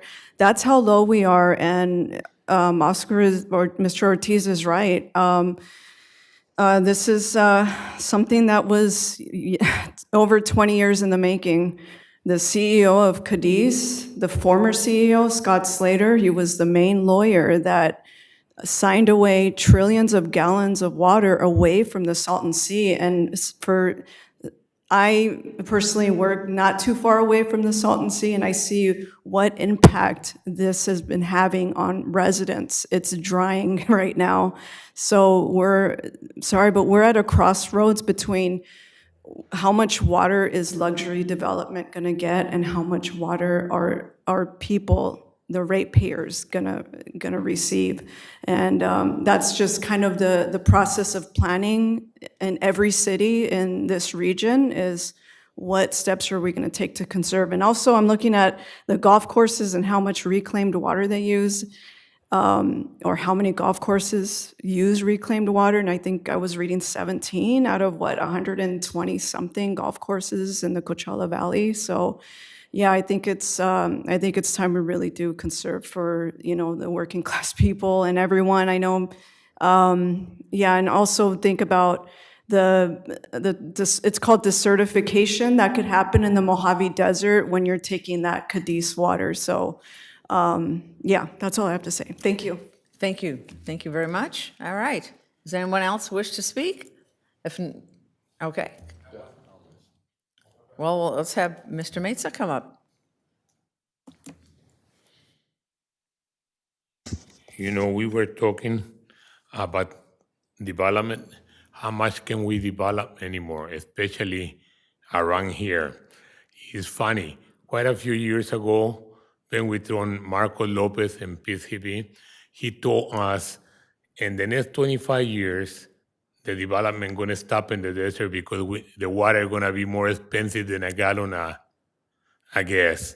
So I wondering more and more, and you said it, Ortiz, every time we talk about it, how much is water we're going to get, especially right now, where this year we didn't get no snow. So Los Angeles is going to take most of that water. There's not going to be no water for us coming this way. So how much more can we develop before we start needing the water? So we got to think about it every time some of the construction companies coming, especially big water users. So we got to think about it, who we let anymore. And it's one thing that more and more we got to conserve as much as we can. So I hope we'll be okay. Okay, yes, come on up.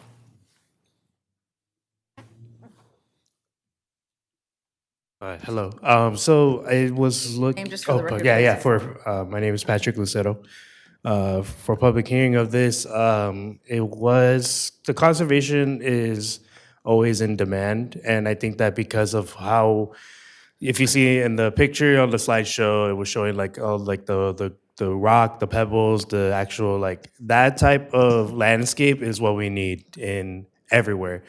To conserve our own water, we can amplify it and multiply it for what the water that we have right now. I took one conservation class and I want to like do more for the valley of that, to where maybe going to the Indio residents that have been living here for more than 10 years to be like, hey, maybe let's change your backyard into an accessible amount of less water usage, to that it comes back into to our city. That with the supply of water demand, Mr. Ortiz was right on the dot about just having like, we don't have that much to supply, not even for enough in here in the valley. Snow was low, all that. And then I could be wrong, but Mr. Miller, like you work with the golf courses, right? And so having to see a little bit of your research and history of like how you regain and retain the water, how I was talking to one of the patrons here that like, how can we put the pressure onto the golf courses now here in the valley? I know it's just the city of Indio, but it's also valley-wide. So if we can push for Indio to be the ones to do it, it should be for everyone too. So thank you. Lead by example. Thank you so much. Does anyone else wish to speak on this topic? Okay, on that point, I will close the public hearing. Do I hear a motion? I'll make a motion. Wait a minute. Go ahead. Just wanted to add just something for people to keep in mind. Something that we can keep this in mind when the item comes back, right? When we ask for development agreements for any high water use or high energy use developments, I think that's the time to think about these conversations that we're having now, right? And then just wanted to remind you guys too, I'm not sure from the water department how much funding is currently left for the city of Indio for both residential and commercial. We are offering the $3 per square foot to remove grass, turf, and replace it with native plants that will conserve water but still provide urban greening, shading, and those benefits for our community there. Yes, definitely. I could give you an update on that. So we have a little bit over $320,000 available for rebates. And in addition to that, we were just awarded a grant for direct install landscape within disadvantaged communities. Oh, wow. For $400,000 with the $400,000 match. So it's up to $800,000 for desert landscape conversions for turf rebate conversions. So we still have... Residential or commercial? Huh? Residential or commercial? As long as it's within disadvantaged communities, it could it could be either way. Okay. Yeah. So we do have resources available for our residents. So yeah, by all means, reach out to us, check our website, call us, and we'll be more than happy to help with all the resources that we have. And in addition to that, I mean, within the report, you could also see that the projection shows about 37% increase, but in water. But given all of the conservation efforts that we have, it's only going to be about 14%. So we do have large efforts with water conservation as part of as we grow. So yeah. And that's on top of the other programs that we have, right, for the appliances and all Correct. that. So if Correct. anybody's interested, they can check out our website. Yes, or reach out to our customer service. Yeah, reach out to us, and we should be able to direct them to the right place. All right. Yeah. Thank you. Appreciate it. Thank you. I'll make a motion to approve resolution number 10577, adopting the 2025 Coachella Valley Regional Urban Water Management Plan and the 2025 Water Shortage Contingency Plan. I'll second that. I have a motion by Councilmember Miller and a second by Councilmember Ortiz. Let's go ahead and vote.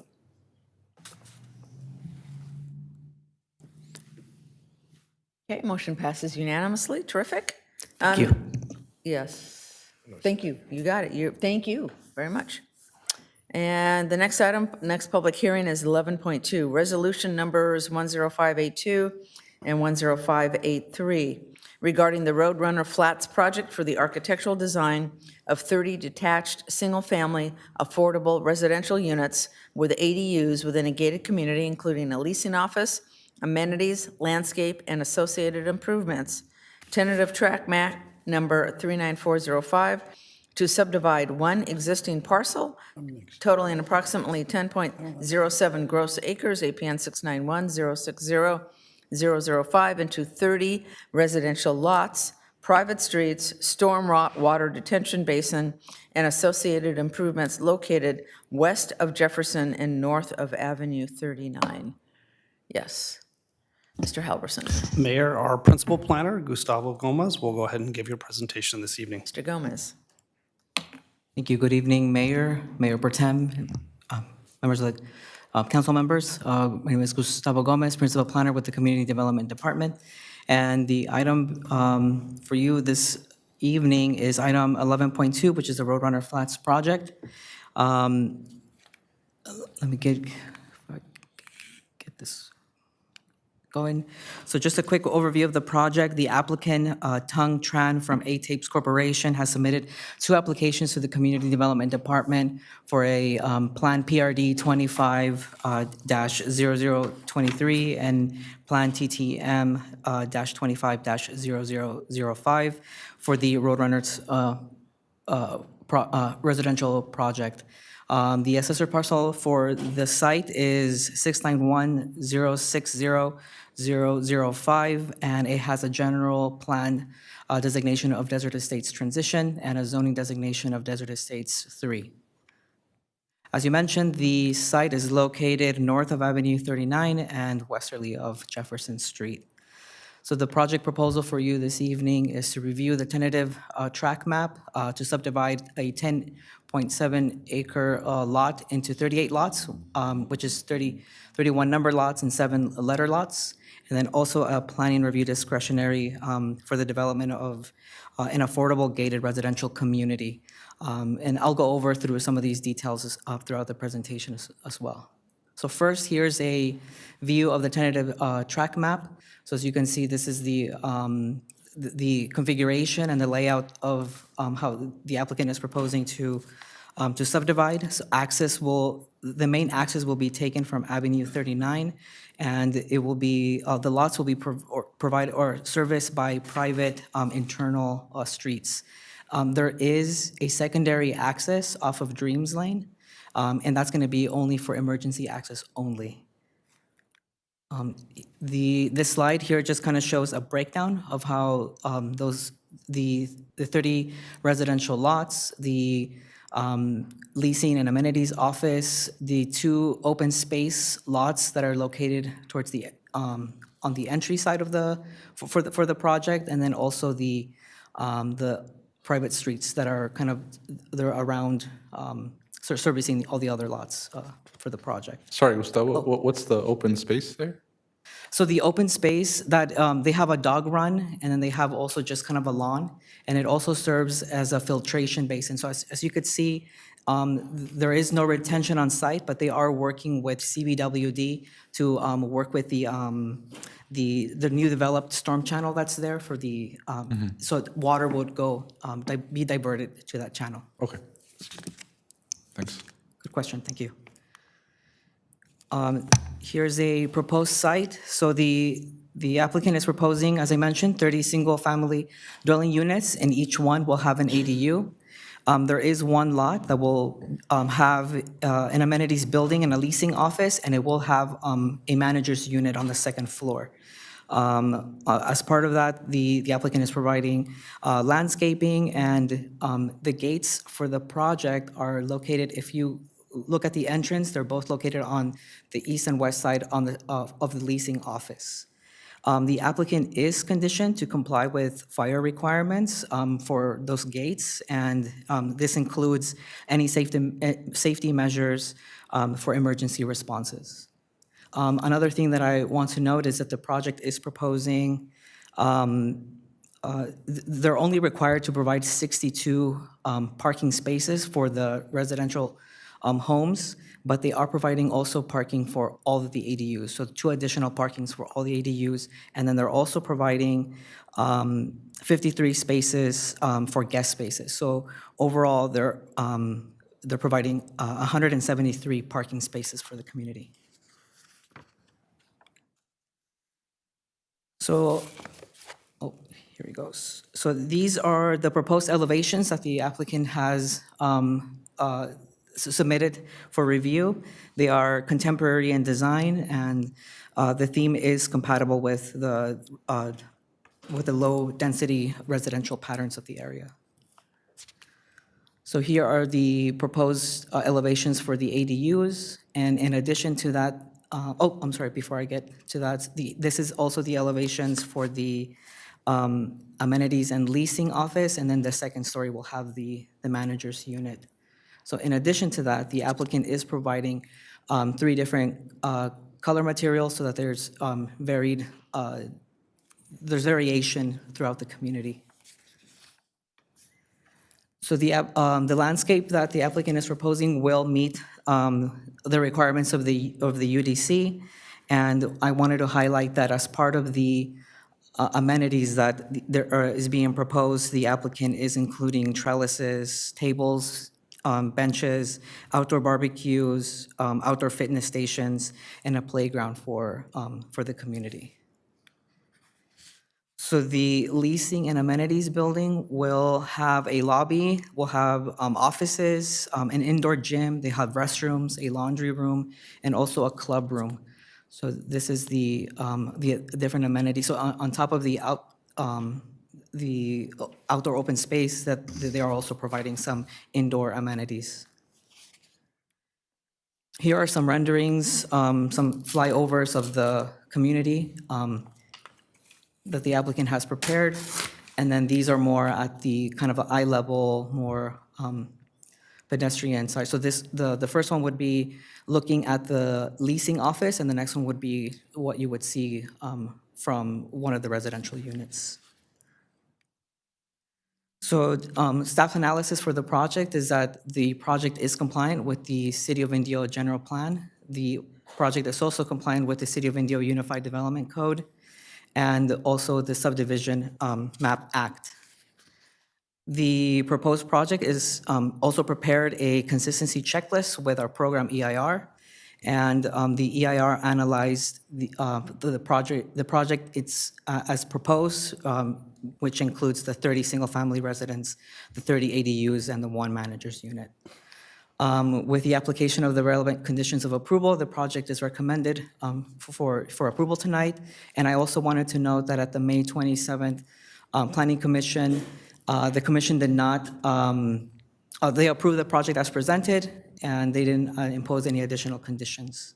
So tonight, the recommendation from the Planning Commission is to approve resolutions 10582 and Resolution 10583 for the Planning Review Discretionary Application, Plan PRD 25-0023, and the tentative track map, Plan TTM-25-0005 for the Roadrunner Flats project. That concludes my staff report, and staff and the applicant are here to answer any questions you may have.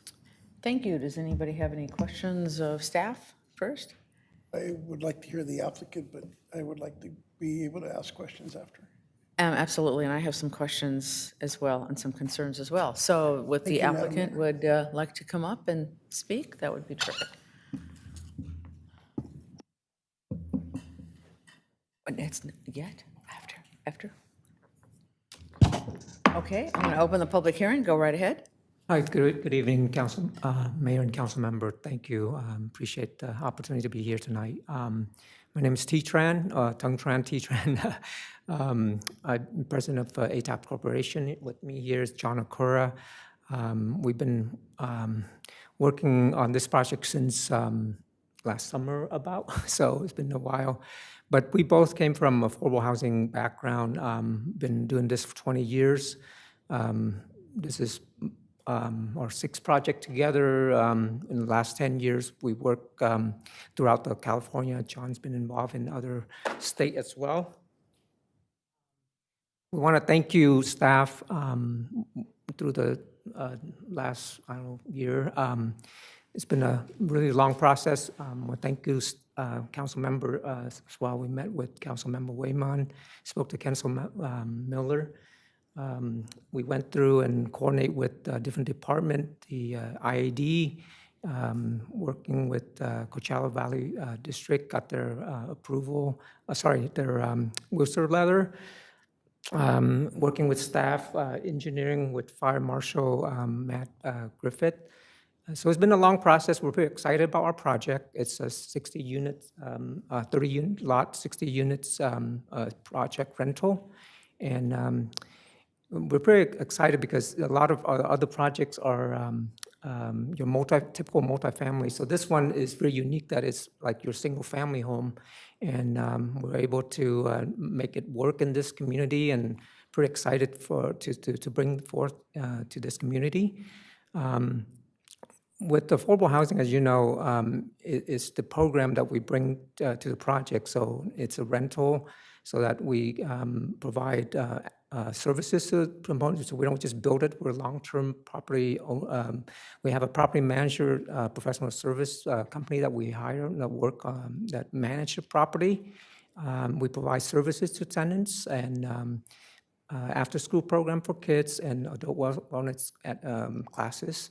So pretty, in terms of what we bring to the community is not just the physical space, but we built this project. We think of a long-term investment for the community, and I'm pretty excited to have the ability to do that in this community. And John, do you have any other thing you want to add? Sure. I think one of the popular misconceptions with affordable housing is that, we're taking welfare families, families that don't have a job, families that aren't active stakeholders in the communities we're developing in, which is not the case. So in this case, for example, we'll be housing families, everything from a two-member household earning about $30,000 up to a potential with our 4-bedroom units, to households that have up to 9 members in them with gross earnings of up to about $120,000. So these are working families, working households here in the community. Looking at the city's website and looking at staff salaries and whatnot, some of the positions that potentially could be housed in the project could be something like a police officer trainee. Police officer trainee makes about $70,000, and they would be eligible to reside in one of the units, depending on household size. Other classifications, I believe a community programs aide, similarly, a 2-person or a 3-person household could reside in one of these units. So there really are a variety, I guess, of stakeholders here that live and work that we come across in your community. So I think that's an important distinction to be made. Thank you. Mm-hmm. And I do want to share that, with the discussion, that the item we have today with infrastructure, with water and what have you. So with our project, we, make sure that, we deliver a project that are energy, water efficient. We make sure irrigation is very efficient. We looked at solar to include in the property. So all those are important for the project we do. We are working with staff on potentially with affordable housing. There's always, a very challenge to make the deal work. But for tonight, we're asking for approval on the entitlement only. But we'd like to come back, work with staff to come back and look at the impact fee note program that will help the project. But understanding that, it's going to take some time to work through. But we appreciate the opportunity to do that in a future meeting. So thank you. Mm-hmm. Okay, Councilmember Goutron, any questions? I know I have a couple of concerns. Well, I was, again, with all due respect to Trang, so you have the family housing and the ADU. How does that relate? How is that going to be marketed? Yeah, so our project is a rental project, so we treat it as like an apartment community. So we rent out the units to families. So each one will be distinct and they have their own entries. So like we talked about, it's not your multifamily. It's treated as single family home units that are able to have their own private space, for private patio, private parkings and all that. So you were talking, so if the ADU, how many parking spaces does the ADU have? 2, Two. And the family housing? 2. Two. Okay. So if they were, so you would only allow one family to reside there, or? Yeah, just one family. Yeah. Okay. I think what he's getting at is, can you explain that you have an APN, but you have the home, and then you have the ADU, but explain how they're both going to work on that APN. That's what I was getting Yeah. at. Thank you, Mayor Pro Tem. See, because the challenges that we have is you get a young couple, they have a child. Grandma, grandpa, aunt, uncle stay there because they work, they babysit. So those are the challenges that are not foreseen. And the biggest problem that we're having is parking issues. I know that staff identified that, but as families are trying to save to buy a bigger home or whatever the circumstances are, those are the impacts. And so when there's not enough parking, that's the challenge. Right, right. No, we realize that, working a lot of project parking is always an issue in these type of communities. So we try to make sure that, even though ADU law doesn't require it, we're providing it. Yeah. The other is, so you mentioned that this is, if I understood you correctly, this project here in Indio, California, with what you have proposed, is not similar to what you've built before? This is something new? No, this is the same, it's just the configurations are different. But we built, like, for example, we're building 172 units in the city of Murrieta right now. Where, And that's sir? city of Murrieta. Murrieta, And it's 172 multifamily in 5 buildings. So those are, 3 and 4 story type of buildings. So this is very in keeping with the density, and we don't want to go in and propose 3, story and more. So we kind of look at the way we build this thing. So it's all come down to cost too. So looking at ways to build it, less expensive to build up. We try to keep it, you see, 1-story type of building, and try to, construct them as efficient as possible. So are you managing own or managing with a contract service? It's a property management professional. Your company, or No, it's that a you separate. contracted out? It's a third-party So those are professional. some of the challenges that we've had in some of our properties, where there's a distance. Management is a key role with any of our rental Oh, properties yeah, in the for city. sure. If you don't maintain what the quality of life is for the residents, there's Of impact. course. Yeah, part of our program with tax is we're going through after tax credit program funding. So those come with what we call investor requirement that they do at the state and investor level, that they do have to do an annual compliance visit and all that.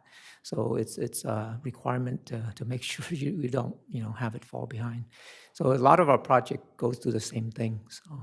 And the other one that I'm looking at is, you mentioned bringing on-site services to either, if you have seniors living there or you have youth. What are those outside services? Do you look for those services that exist here locally? No, so our projects require us through the program to have services. So we're providing that through our project at free of charge to tenants. But would you be looking for those services locally? In Yeah, other words- I mean, we would work with local services to, refer them to tenant and or bring them to property. So the space that you see in there are services space that we can bring the. So we always look for partners in our community so that they can be our partner and, to provide resource for tenants. Well, and again, I emphasize because we are served by our local services that understand the communities, understand the needs. So when they come from other parts of Southern California, they're distant and they normally don't. If they last a year, it's a miracle because they're disconnected. Yeah. They don't know the communities, they don't know the families. So Right. we have services here from nonprofit to private that are available that understand our local community. Right. And also collaborative partnerships with the schools, and Yeah. also services like our local senior center for Right. Meals on Wheels and stuff that could help the families locally. Sure. Yeah, not so from away. when I talk about service, we basically have a partner that will have a service staff on site that would work with tenants and then pull resource together. So they're the one that bring the program, coordinate and bring the service together, but they do want to, reach out to school, local communities, nonprofit and what have you. So we will be doing that. Yes? Councilmember? Just a quick question. You say you have, this is your 10th facility that you're building, and you're building one in Marietta now, I take that. How many of them do you still own? So I've been doing this 20 years, John, 25 years. So I started my company 5 years ago. So we have completed one project in Marietta. And that's 139 units that we completed last year, early 2025. So we're building 172 units right now. The second project will be on my third project. But in terms of my experience, No, I mean, how many much do you of own? the 10 that you've built, how many do you still own and run? Oh, no, there's just one right now with two right now. So the other ones that you had, you've sold off? No, I still have it. Oh, you still have them? Yeah. Okay, just check it. And with the ADU that's there, how do you blend between the two? I know it has a separate entrance and that, but still, they're so next to each other. How do you separate them from issues at hand with, like if you have a family and you have somebody that works at night, that comes and sleeps during the day or whatever? How do you blend it together to make sure it doesn't have a conflict? Yeah, so all the units are fenced, so they're separate. So they're if you go there, it's just going to be separate units. Yeah. And then the last one is, we've got a letter from one of our local farmers that is concerned about dust and everything else. That he's been there for multiple years, or they have, and there's quite a bit of farmland. It used to be all ranches and farms. Have you worked with them to Yes, see so- how it's going to be? Yeah, we met Greg, met with Greg time and talked to him a few times. So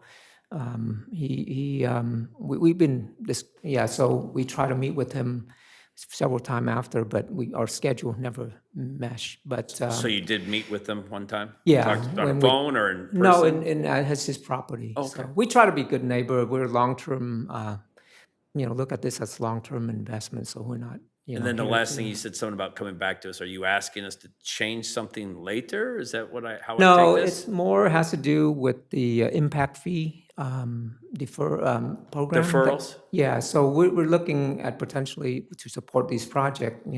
Staff been working with us. A lot of different city, not a lot, but other cities provide Palm Springs, for example, at impact fee Deferral. program. Right.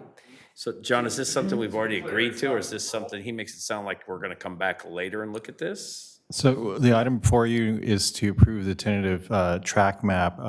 A fee deferral would be a separate action at a later date. And it- Yes, so that would be a request that would come before the council to do that. We've done that with some other projects as well, to do a few years of deferral of fees. I take that into account, but my concern is if this is approved, then we don't approve the other part. How does that affect his project? I mean, have we looked into that? I mean, giving him the approval for this is one thing, giving him the approval for the other is a whole different thing. So, I mean, would you still move forward if we were, because we can't guarantee you that Of we would course, agree yeah. to that. Yeah, John, you want to? Sure, so. Mike, if you could, please. Oh, yeah. Yeah, just so we can get on the record. Sure, understand. To clarify, it's not just a deferral. We'd actually be hoping to chase an impact fee note. So we would convert some portion of the city impact fees to a long-term loan. Okay. So while we understand that on the books, there is currently an ordinance that allows for a deferral for a period of time, this would actually be a note. And the difference from a TCAC standpoint, from a state standpoint, is that if it's a note, it actually counts as public funds towards the project from a tiebreaker standpoint. So if, for example, we don't get allocated this round, so we did submit for bonds this round, in a future round, we would be more competitive for an allocation of bonds. Got So that. just to And- be clear. And a note would be for the 55 Or some years? portion. 55 years. Correct. So it'd be the 55 years, so we'd hold a note on this for Correct. 55 years. So one of the benefits of participating in that way, though, it also allows the city to have their hooks into the project. So for example, Councilman Guitron mentioned, hey, parking, property management as concerns. Inside of your loan agreement, you could have default language within that agreement that gives you hooks into the project and the ability to come to us and say, hey, look, you're in default under the loan agreement. You better get your act together, or we're gonna shut you down. Appreciate that. So, just being straight with you guys, it does give you a mechanism to ensure that the property is managed, professionally. Thank you. I just wanted clarity on that because I didn't Sure, understand it at absolutely. first. Thank you. Some other things, about parking, we've seen that parking can be an issue. There's some ways that you can manage that, parking management plans. So, which are essentially permit parking, right? And what we've seen in affordable communities is that the value of the affordable unit is such that to those households, they won't risk kind of running afoul of the rules and regulations within those communities. So if, for example, like you said, they have, a family member come and help. If they don't have a parking permit, they would get towed, candidly. And while unfortunate, the kind of stringent application of those parking regulations does kind of deter ongoing issues. What we found also as it relates to property management is that by employing a third-party property manager, if they don't do a good job, you fire them and you replace them. I mean, it's pretty much that simple. If we had it in-house, and so we worked for a developer, T&I, where they considered bringing property management in-house. And the big reason that they didn't is kind of the culture of a property management firm versus a development firm. A lot of times they're kind of conflicting. And you can't fire yourself once you bring property management in-house. And I think through almost a 30-year career, I'm in agreement with that. There have been situations where a property manager hasn't performed up to par. You replace them, and again, we're on the hook. And as T noted, we have a third-party institutional investors that are involved in these transactions, and we're audited once a year. And if we're found to be not in compliance, potentially they have the ability to remove us as well. So there are multiple levels of oversight and compliance to these transactions. And again, an impact fee note would give the city hooks into it as well. So I appreciate the conversation, but I think we're putting the Before the horse. horse before the horse, right? And so I think we got to get past this hump first, Right. and then Well, it's part one, yeah, one kind of relates to the other, yeah. and then they could work with staff and hopefully bring us something back. Mayor, I don't know if you have any further. I think this is a really good opportunity, especially we don't have a lot of affordable projects that provide, a rental home, right? We have a lot of apartments, not a lot of homes.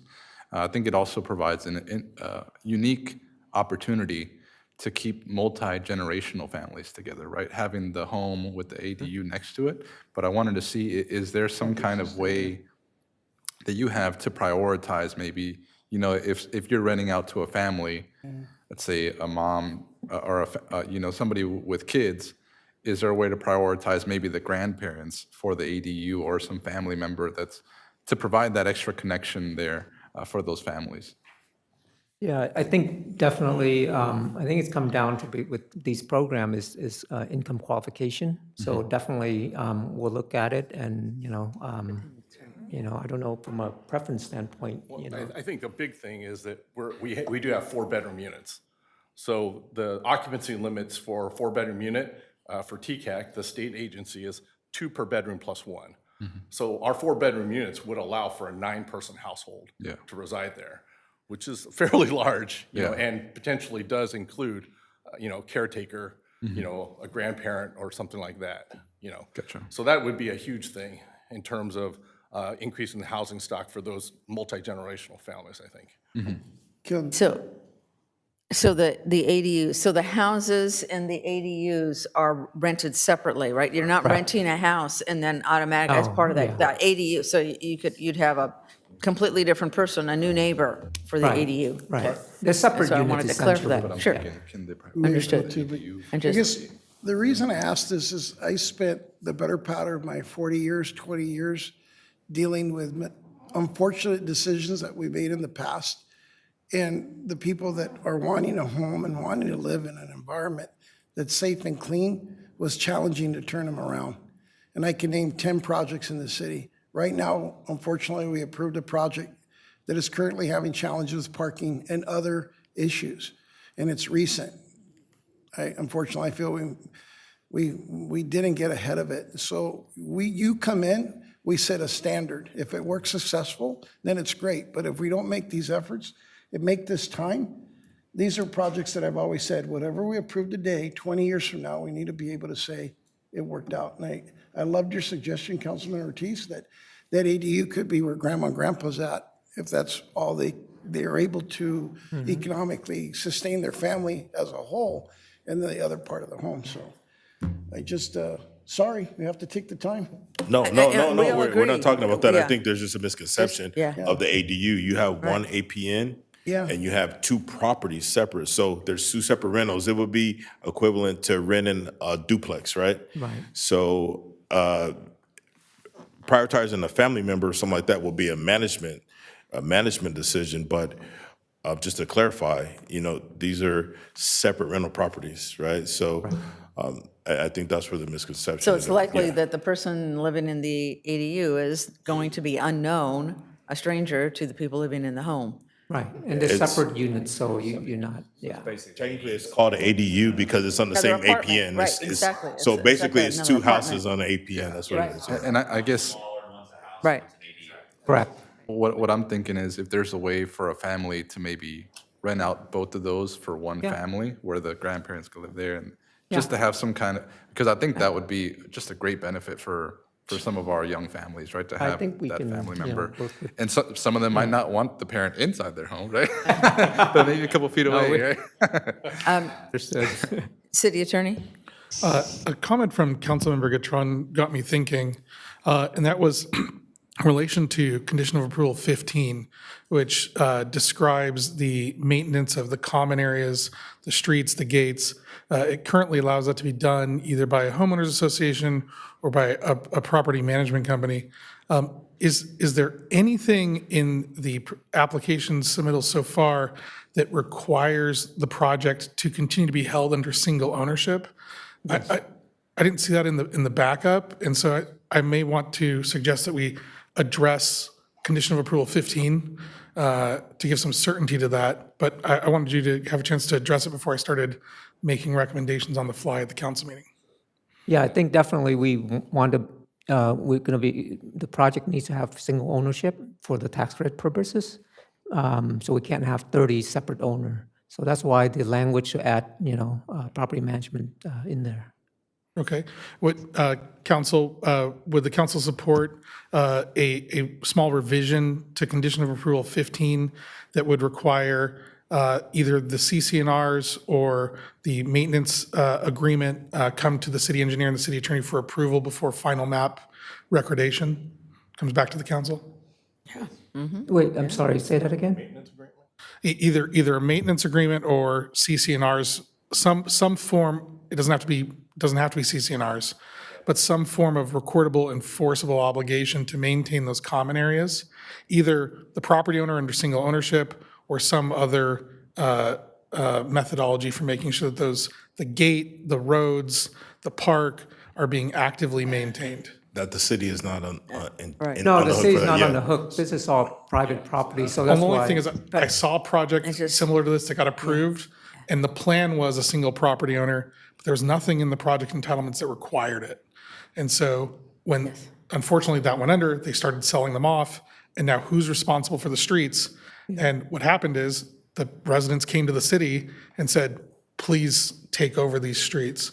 Yeah, So- I think the option there is that if we ever convert this, then we'll have to do the CC&R because there's no way to do it because otherwise, yeah. Okay, are you okay if I propose a revised condition language that meets what you've just said and what the council's Yeah, just discussed? if we're property ever sold to separate lots, then yes, we need a CC&R.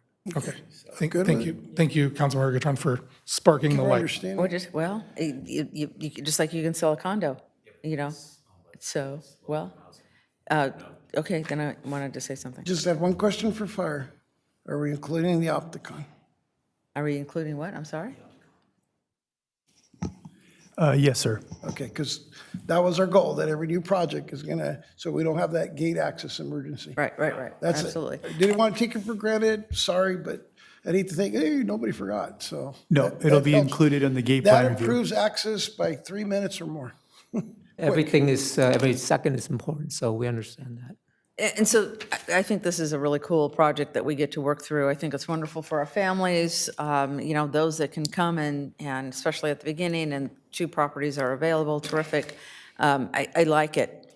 But I do have some concerns perhaps with that nursery next door. It's been around a long time, and I know I have to deal with some folks off of 42. There's some farm agriculture there on 42.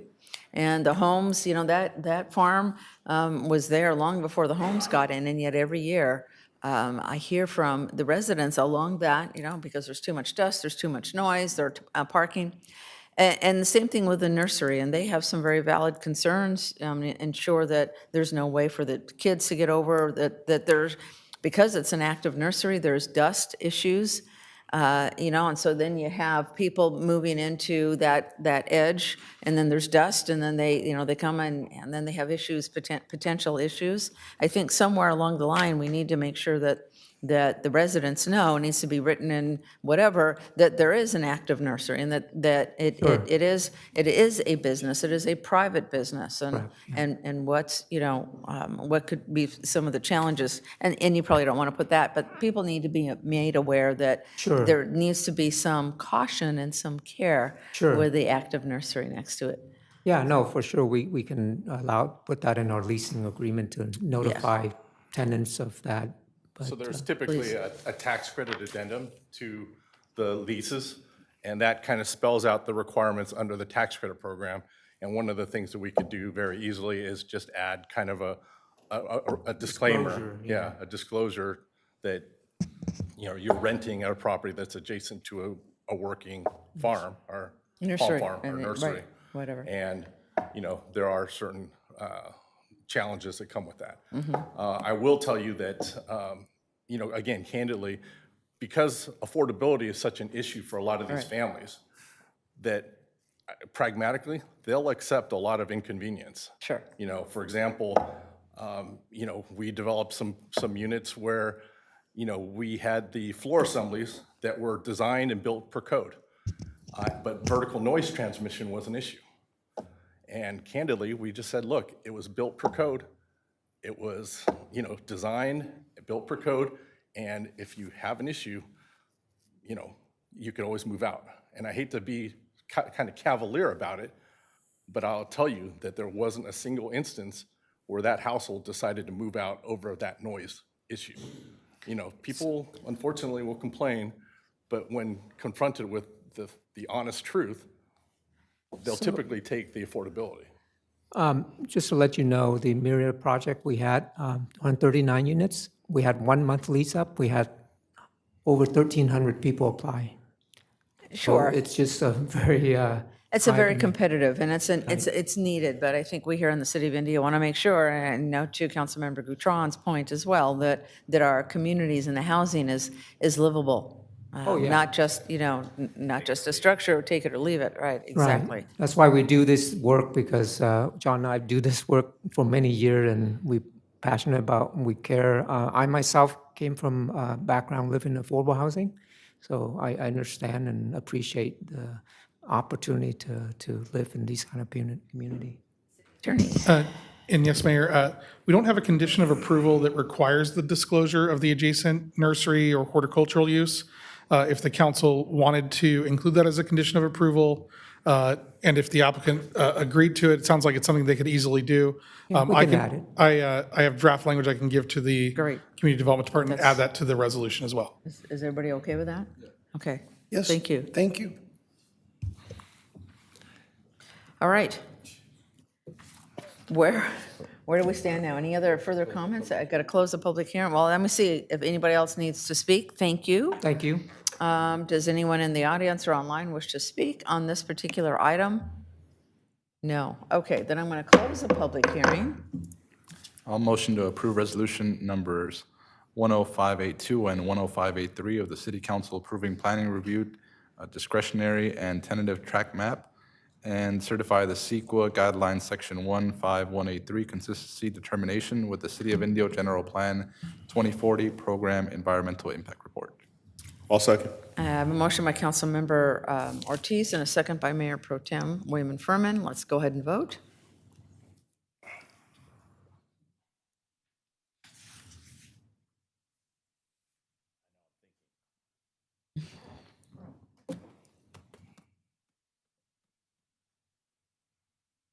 Okay, and the motion passes unanimously. So we'll make some of those tweaks and changes. Thank you very, very much for that. And the last item on the agenda is 11.3, save the best for last, yes.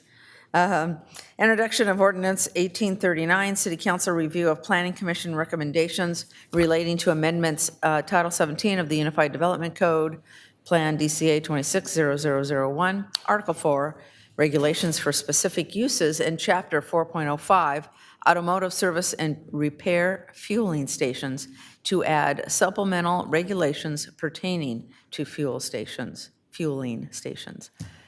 Mr. Halverson. Yes, Mayor, the Mayor Pro Tem, I'm sure will be returning in a moment. Members of the council, it's my pleasure as the Community Development Director to present this item. Long time in coming. There's been a lot of input from the commission. There's also the public has been chiming in on this topic. This has also been a joint effort with the City Attorney's Office, Community Development, the Police Department. So it has been a great effort on this amendment to the code.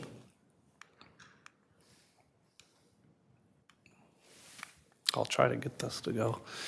So before you, and this is actually the second time the council has seen this proposed amendments to our code. So essentially, as I mentioned, the amendments would address a series of concerns that have been expressed in previous meetings, and up to this point, we're addressing this with the code amendment, including location and spacing requirements near sensitive receptors, better landscaping, as well, which I'll explain in just a moment. Amenities has also been something that the council's brought up that fueling stations and convenience centers need to have, as well as additional design standards. So it's above and beyond what we're requiring right now for stations. Security measures, so thank you, Police Department. They have mentioned and assisted us in developing some security measures as well. And of course, it's always good to have an exception process because there's always there can be situations where an exception with a conditional use permit would bypass a couple of these requirements. So I'm going to go through these really quickly since the council has seen this before. Location standards include a limit of fueling stations at intersections, as well as corridor area restrictions along the streets you see there, as well as spacing near some of those sensitive receptors, which includes residential, schools, child care facilities, senior care, assisted living as well. So I know this map is really small, but the only reason why I wanted to put it up, if I can go back, I guess I clicked too many times here, and go back the other way, is to show that even though the restrictions that are proposed to you, council, tonight, there are a lot of areas where you can still do a fueling station, but at the same time, the areas that are located in red are areas where you would no longer be able to do a gas station.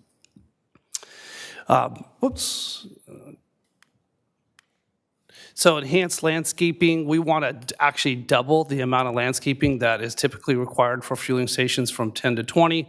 We're also going to get more trees. There's a provision in this amendment that would require additional trees. And one of the things that I love to see is a larger tree size. So a 24-inch box size tree is a larger tree. Also a maintenance plan and selecting landscaping from a regional tree palette.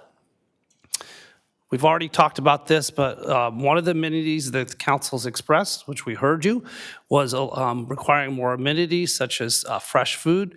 So there is going to be a requirement for 5% of that floor area. If the convenience store is at least 1,000 square feet to include fresh food. I think I've mentioned in previous meetings that I think our example is the Tower Market. A lot of times you will walk into one of those markets and see a fresh food section. There's also going to be transparency, additional architectural treatment will be required. Public amenities, of course, restrooms, air and water will also be included in this ordinance update, as well as a maintenance plan.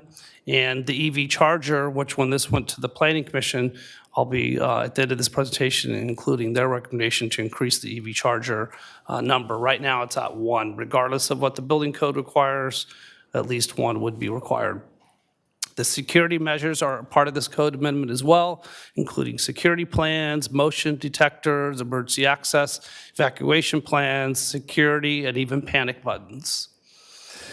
So if say someone wanted to apply through the Community Development Department for a fueling station, there is an exception process. The exception process would not apply to the limitation spacing near sensitive receptors, as well as the corridor area restrictions, so those streets. But you would need a CUP, and there would be findings, for example, a market study, general plan consistency, a variety of things they would have to do in order to have an exception from these additional requirements. So getting to the Planning Commission recommendation, so there was a couple changes, and I did want to just make sure to emphasize there is one item in your staff report, which was an error, so I want to correct it right now. But essentially, the Planning Commission, when they saw this last month, wanted to remove the Highway 111 corridor restrictions, and the reason why is there is some additional behind-the-scenes coordination with the tribes. So we need to finish that before we'll bring that back to you, as well as they wanted to add parks and youth and community centers as part of the spacing from sensitive receptors.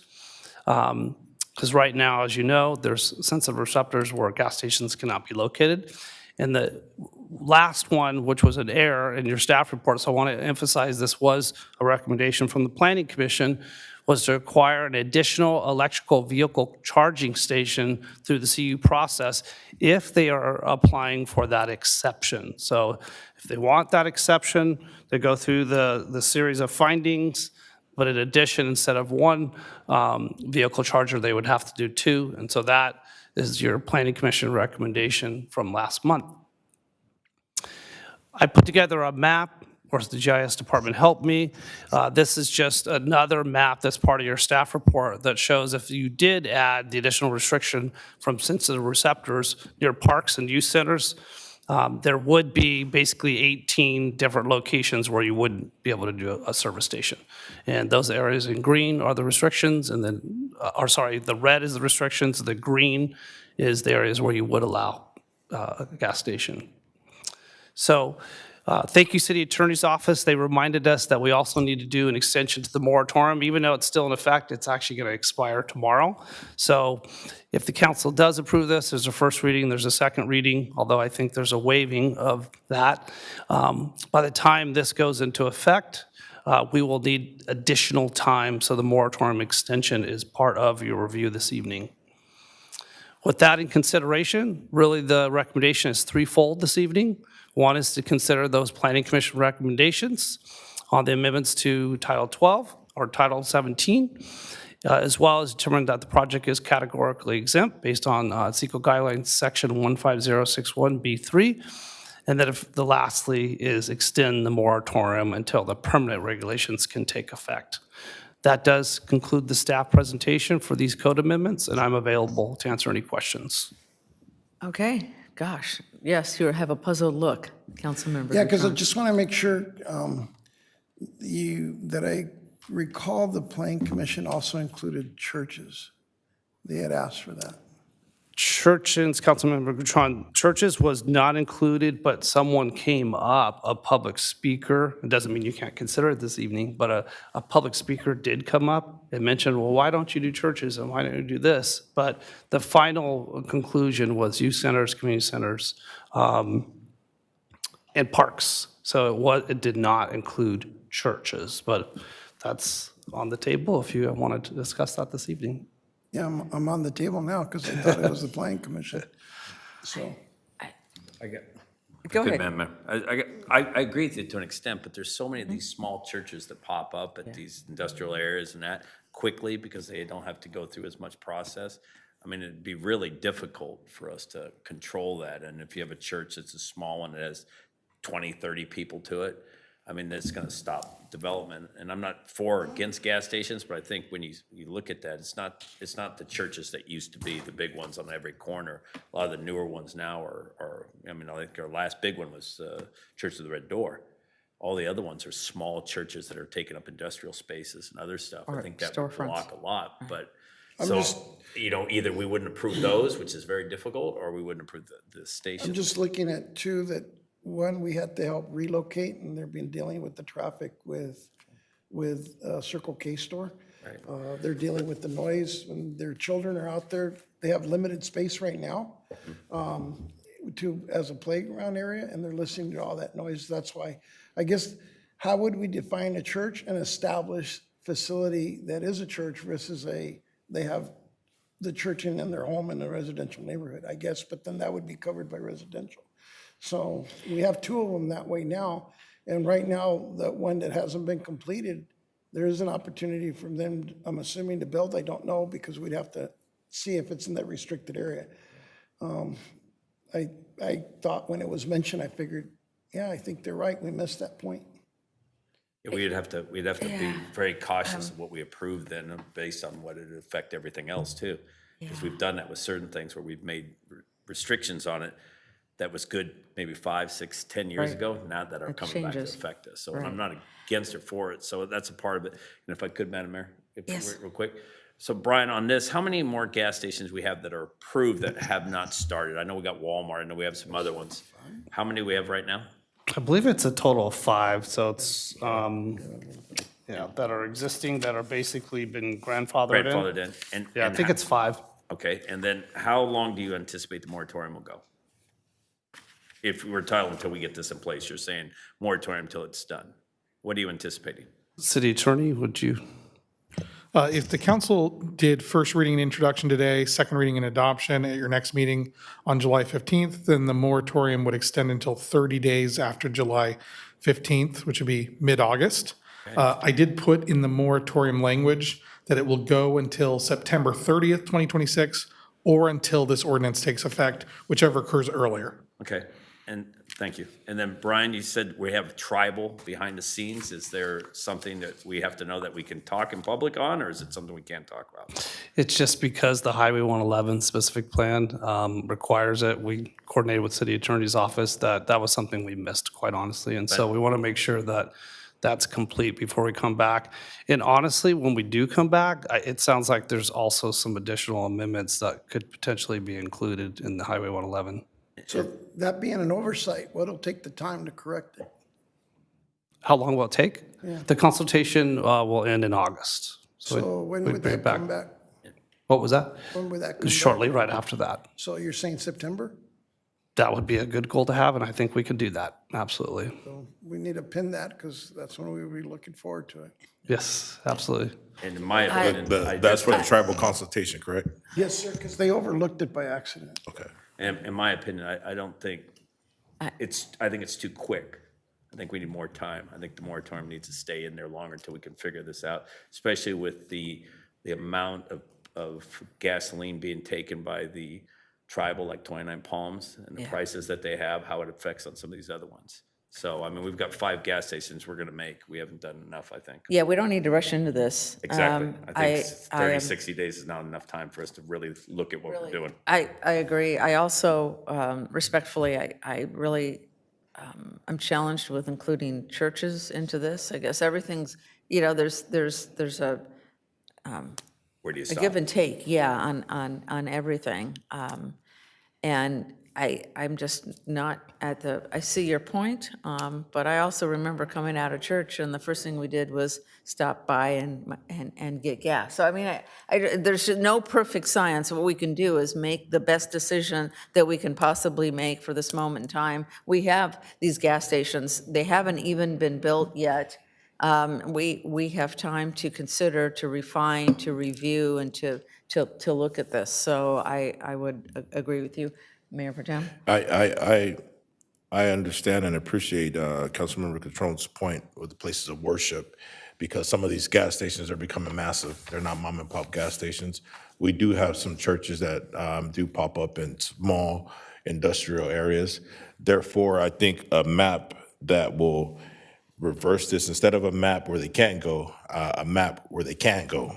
I think that would be helpful and one that's legible, that maybe a GSI map that we could look at that's specific to areas that we could gauge feet between gas stations or between a place of worship and a gas station. And I think that would help with that because I understand that concern as well. You did answer some of my questions as well, and I'll echo Councilmember Miller's point that there's no rush in this, and I think we need to extend this.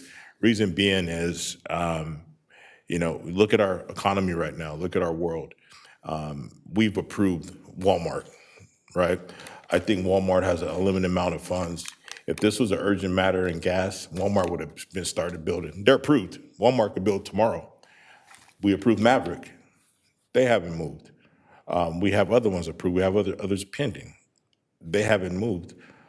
I think there's, the economy is dictating that and the market is dictating that. So there's no rush and passing this. And I think we still have some concerns with that I've already addressed, and also some of the feet between gas stations and some of these areas of concern. So I like to see a different map, one that's legible, that we could read, and the map that shows where they're not allowed to go.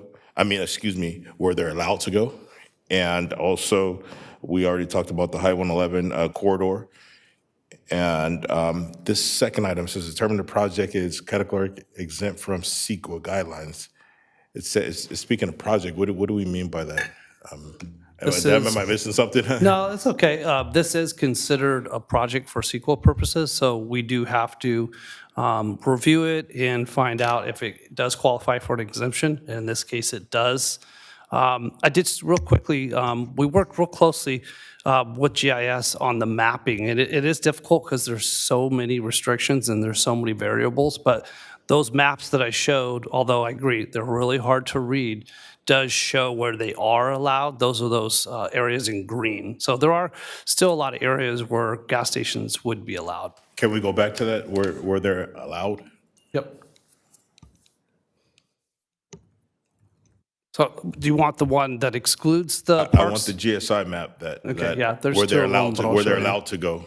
So there's one of them where those are the restrictions, that's the code amendment. So all of those that are highlighted in green, that's where the stations can go. So there's another map that we considered when I worked with GIS, including the parks, meaning now the number is going to be reduced if you add parks. Yeah, and I appreciate that, and I appreciate the work that's gone behind this. But I think we can all look at this and see that it's kind of difficult to look at to see, and then we once we can see, a legible map, then we can start making determinations where we do or don't want any additional gas stations. But I'm in no rush to move forward with this. I think this needs to be extended for some of the reasons. Yeah, we do have leakage. We have other gas stations that are popping up that are way cheaper, that are relatively close to our city limits. And we still have gas stations that have been approved in our city and have not moved any dirt. And so I look forward to this coming back, and I do support extending it. And just for the record, I was approached by 2 gas owners that they were in agreement for the moratorium for various reasons. And the last one is, again, I thought it was discussed by the Planning Commission. I didn't know it was an announcement from the public on the churches. But I agree with Mr. Fuller. A public hearing? Wait. Sir? Yeah, sorry. So it's public hearing. I'm just going off. Yeah. Got it out of the Well, way. Yeah.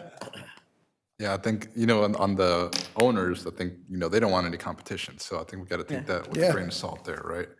But I think, if we need more time, maybe extending it to the end of the year with the possibility of ending it early if we come to consensus before that, if we get through the process before that, right?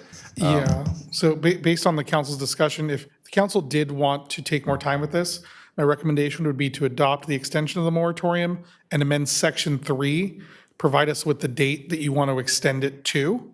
And then we can put language that unless it is earlier terminated by the city council or otherwise extended. So you just have to let us know what date you want to extend it to. Okay.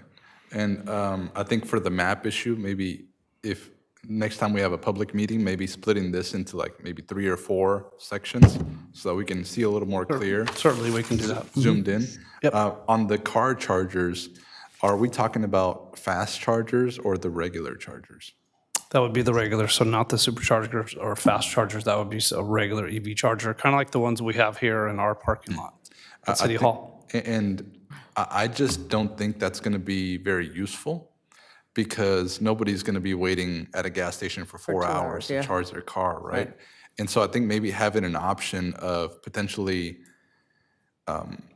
paying into a fund, right, that's going to go to EV chargers throughout the city might be a little more useful. I think, if you had that charger at a public park, it would get more use than at a gas station where people are going to spend more time, or somewhere where shopping centers, right, close to other places where people have more time to charge up. Is going to be better use of the infrastructure there. So I think either going into requiring the actual fast charger, is there a reason why we're not? Yeah, I know it's probably a lot more expensive.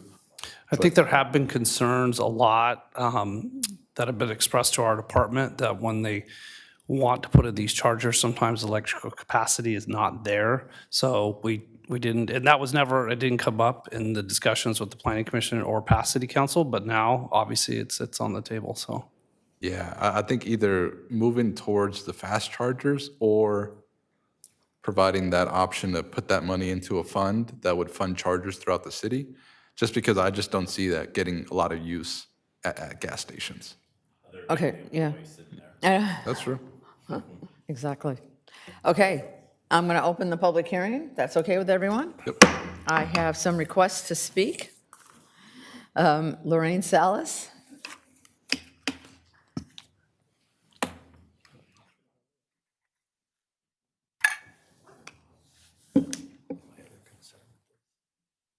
I think we just pretty much covered it. A moratorium, yes. So that's what, not only that, though, we're looking at some environmental issues of more gas stations. I was just looking into that, and they do contaminate the groundwater.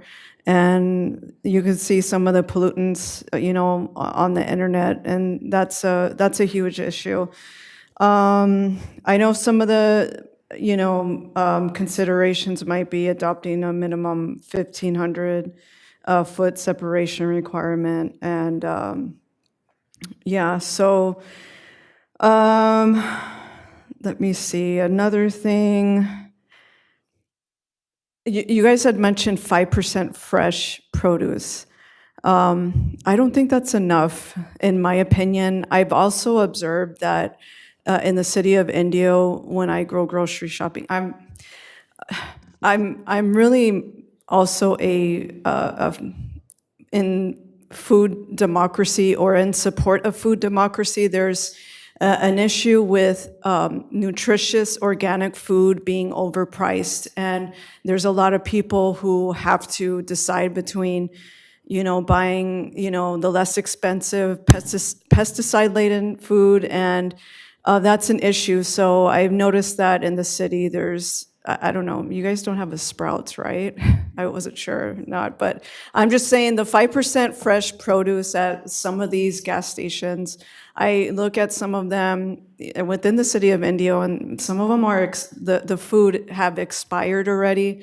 And the gas stations do create what they call a food desert, where the nutritious food is not readily available for more people. And 95% of the food that's in these gas stations, they actually overwhelm our healthcare industry. If you guys look into what ultra processed food does to human beings. So please that's something to think about. Thank you for, I think you guys all, in my opinion, made the right decision making, moving forward with the moratorium. So thanks again.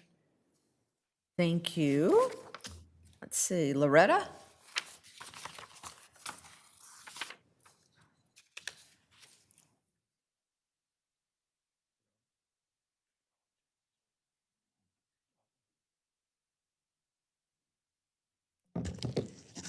All right, good evening, Mayor Holmes and members of the City Council. My name is Loretta Perez. I am the founder of United for Autism and Abilities Foundation, and I have a son in your district.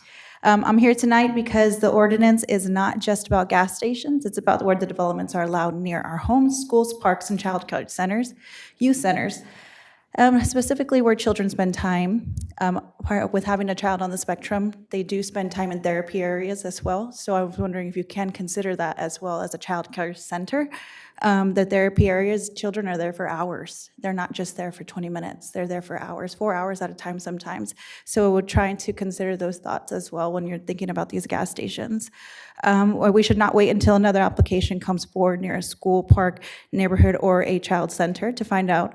The ordinance still leaves too many sites open. I respectfully ask the City Council to support additional time and require parcel eligibility analysis before final adoption. The city should also include strong spacing requirements between the fueling stations up to 1,500 feet to continue protecting those sensitive receptors and restore Highway 111 protections. Families deserve to know that the city is planning carefully and looking at the cumulative impacts in neighborhoods children are in and public health. So please strengthen the ordinance on the areas of Section 3F, Policy HE-3.4 before final adoption. Thank you. Thank you. And Miss Jackie Lopez.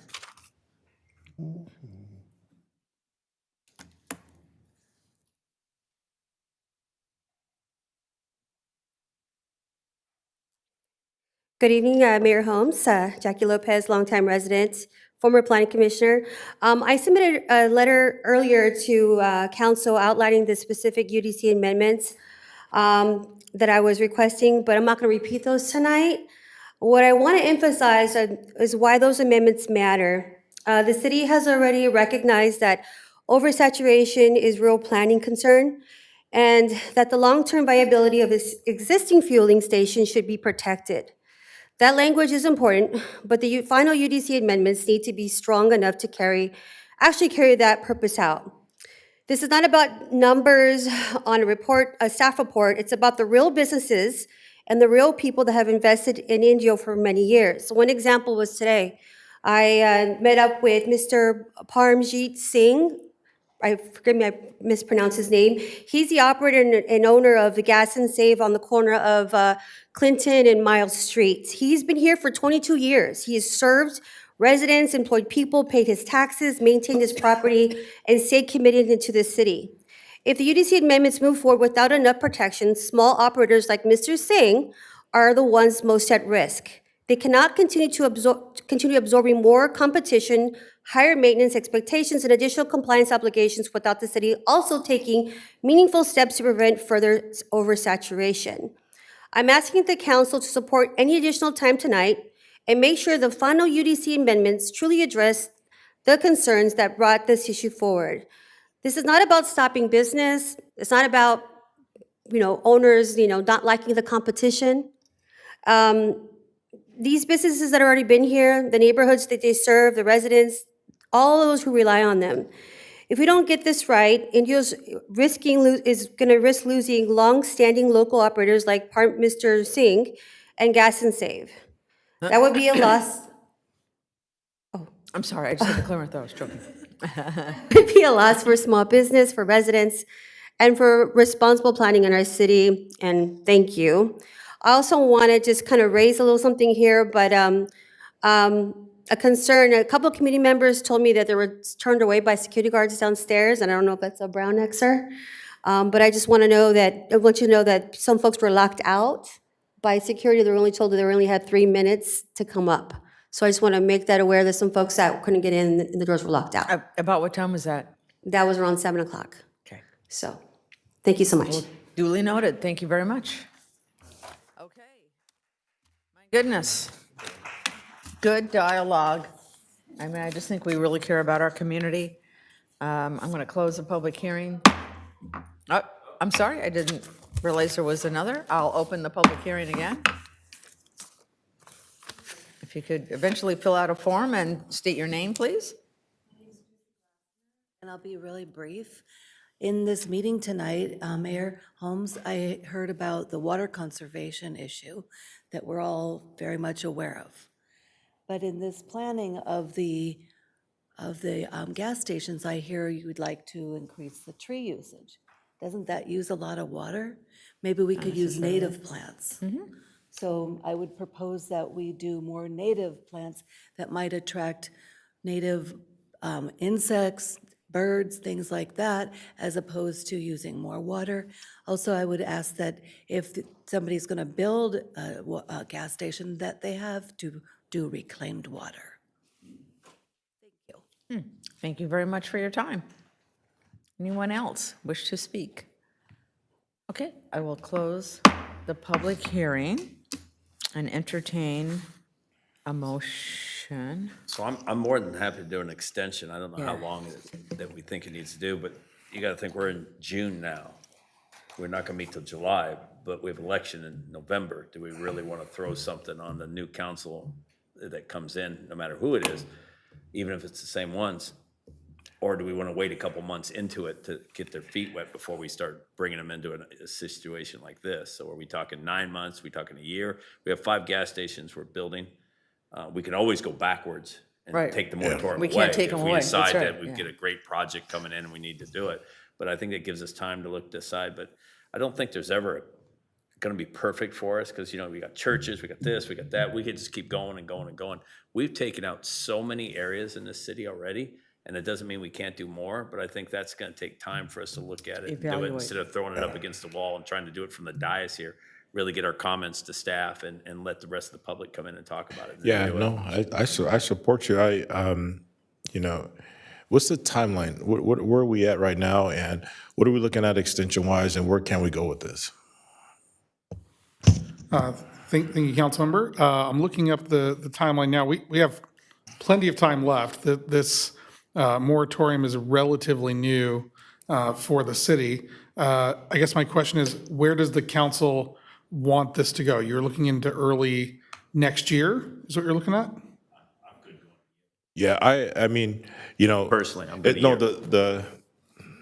the amazing part about this, but which I appreciate, is when we first brought this, we didn't think we would go this long. But looking at this, this is not something I think we have to or nor we should rush. I think staff really needs to look at this. I think the community needs to be more involved, and I think we have other priorities to put in front of this. So I do not have a problem coming back next year to look at this and see where staff is at with this, because we still have a lot to look at. So Understood. So the moratorium was first adopted on December 3rd, 2025. You're allowed a total of 2 years. So the council could, in theory, extend this to December 2nd, 2027, if necessary. That seems like a long time. That's a long time. So, like I said, I think it's, where does the council want to end this? Do you want to look into early next year? Do you want to look into a few months and then reevaluate? it's a long time, Yeah. but that doesn't mean the council can't bring it back, correct? No, the language I'm request. proposing would be unless earlier terminated by the city council. So the city council could always decide to end the moratorium. I think we should extend it all the way out to 2027. And if staff is done and ready and wants to bring it back to us, city manager could bring that back to council and we could hear it, whether it's a year from now or 9 months or 6 months. But I think it just needs more time. And we're not in a rush. I mean, we got other gas stations that have a limited amount of dollars who could build tomorrow, and they're not building. And these projects don't take 2-3 months to build. And you start building a gas station tomorrow, it's gonna take a few months, right? So coming out, you know, I think we just got more time. So I think we make this extension tonight and then extend it all the way out. I agree with the extension. I think that we need, that extension goes into next year, not necessarily the end of 2027. I'm good with the first quarter of 2027. For us to, let's keep it in front of us. Let's revisit, let's think. I mean, let's keep it top of mind, I guess. So for me, the first quarter of 2027 works as a means to revisit. I'm good going a year. I don't know if I go past that. We could always extend it after that. I think it gives us a fresh look at what we're looking at, gives us time to be able to do it. we got budget coming in June too, so it just depends on what you want to do. But I mean, this is an important issue, but we have 5 gas stations already going to be Right. built. And if we do another shopping center of some kind, more than likely, they'll have an anchor and they'll want to put a gas station there. It's possible they could. We can always look at it. I say a year personally, and then we can take it back. I think let's just do June 1st and be done with it. And then we can see where we go from there. So a year would take us to, say you see June 1st, right? You want to go July 1st? No, Go July no, 1st. June, right? So that's next summer, correct? Yep. A couple more months is not going to really, I think, affect us. I think, we could still extend it at that time. So if the council member wants to make a motion at this point for a year, Yeah, I'm good with that, to move this to the moratorium to June 1st, and then give staff time to look at the differences that we've talked about, the changes that maybe we want. We talked about churches, we talked about other stuff, how that's going to affect it, and then bring it back. If not June 1st anyways, so before that, so we can have a look at it and see if there's anything else we need to do. And then we have till end of December? So then we'd actually have to make a decision by then. Councilmember Miller, you have a regular meeting scheduled for June 2nd. So I could recommend June 3rd, just so that you're on the other side of a city council meeting, Sounds good as opposed to to me. one day before a city council meeting. Sounds good to me. I just want to reconfirm, when that date comes, if we decide to, like Councilmember Furman or Mayor Pro Tem Furman says, what's left on the clock, we can extend it. Yes. Okay, that's what I want to know. Because even though it's a couple of months, but if we decide that that's going to be needed, then we know we can go one more step. We have 2 years total. How you cut that up is up to the council. I just don't want to go through an experience we did with the methadone clinics that the year went by and it died. Yeah. And we missed the clock. So I we don't we wanna could go do the through that. 3rd, but I'd also like to keep an update on where the other 5 gas stations Yeah. are. If they haven't been built, then obviously there's a reason, like, as Mayor Pro Tem Furman said, is that if they haven't been built, Walmart hasn't built it, there's a reason they haven't built it. Yeah. So if they haven't built it either, then there's got to be a reason why those 5 didn't do it. So, that's something we need to look at too. If they're not moving, then we probably shouldn't move either. How about we do a so I motion? believe we're all on Somebody, the same page. So, I mean, it's just verbiage is different. So we're all on the same page. So I'll make a motion to extend this today. And also, I don't know, is this section 3? Do we need to? Yes, to approve the extension of the moratorium, amending Section 3 to have the duration to June 3rd, 2027, unless earlier terminated by the city council. That's the motion. that's the motion. Okay, a motion by Mayor Pro Tem. Can I get an amen? And a second by? Amen. 9:40, we're a late one for us. I'm telling you. Councilmember Miller, let's go ahead and vote. Palm Springs just get started. I know. Okay, we have a unanimous vote. And everybody, what a great evening and great discussion and great council. So, thank you. Public comments one more time? The Are we done? world is happy. For the moment, All right, we're going to adjourn the meeting. What, you want to get out of here now? You've been sitting here, now you want me to adjourn the meeting? Fine. Gosh, that we still have half the night. The meeting is adjourned. The next meeting is July 15th. So folks, happy 4th of July.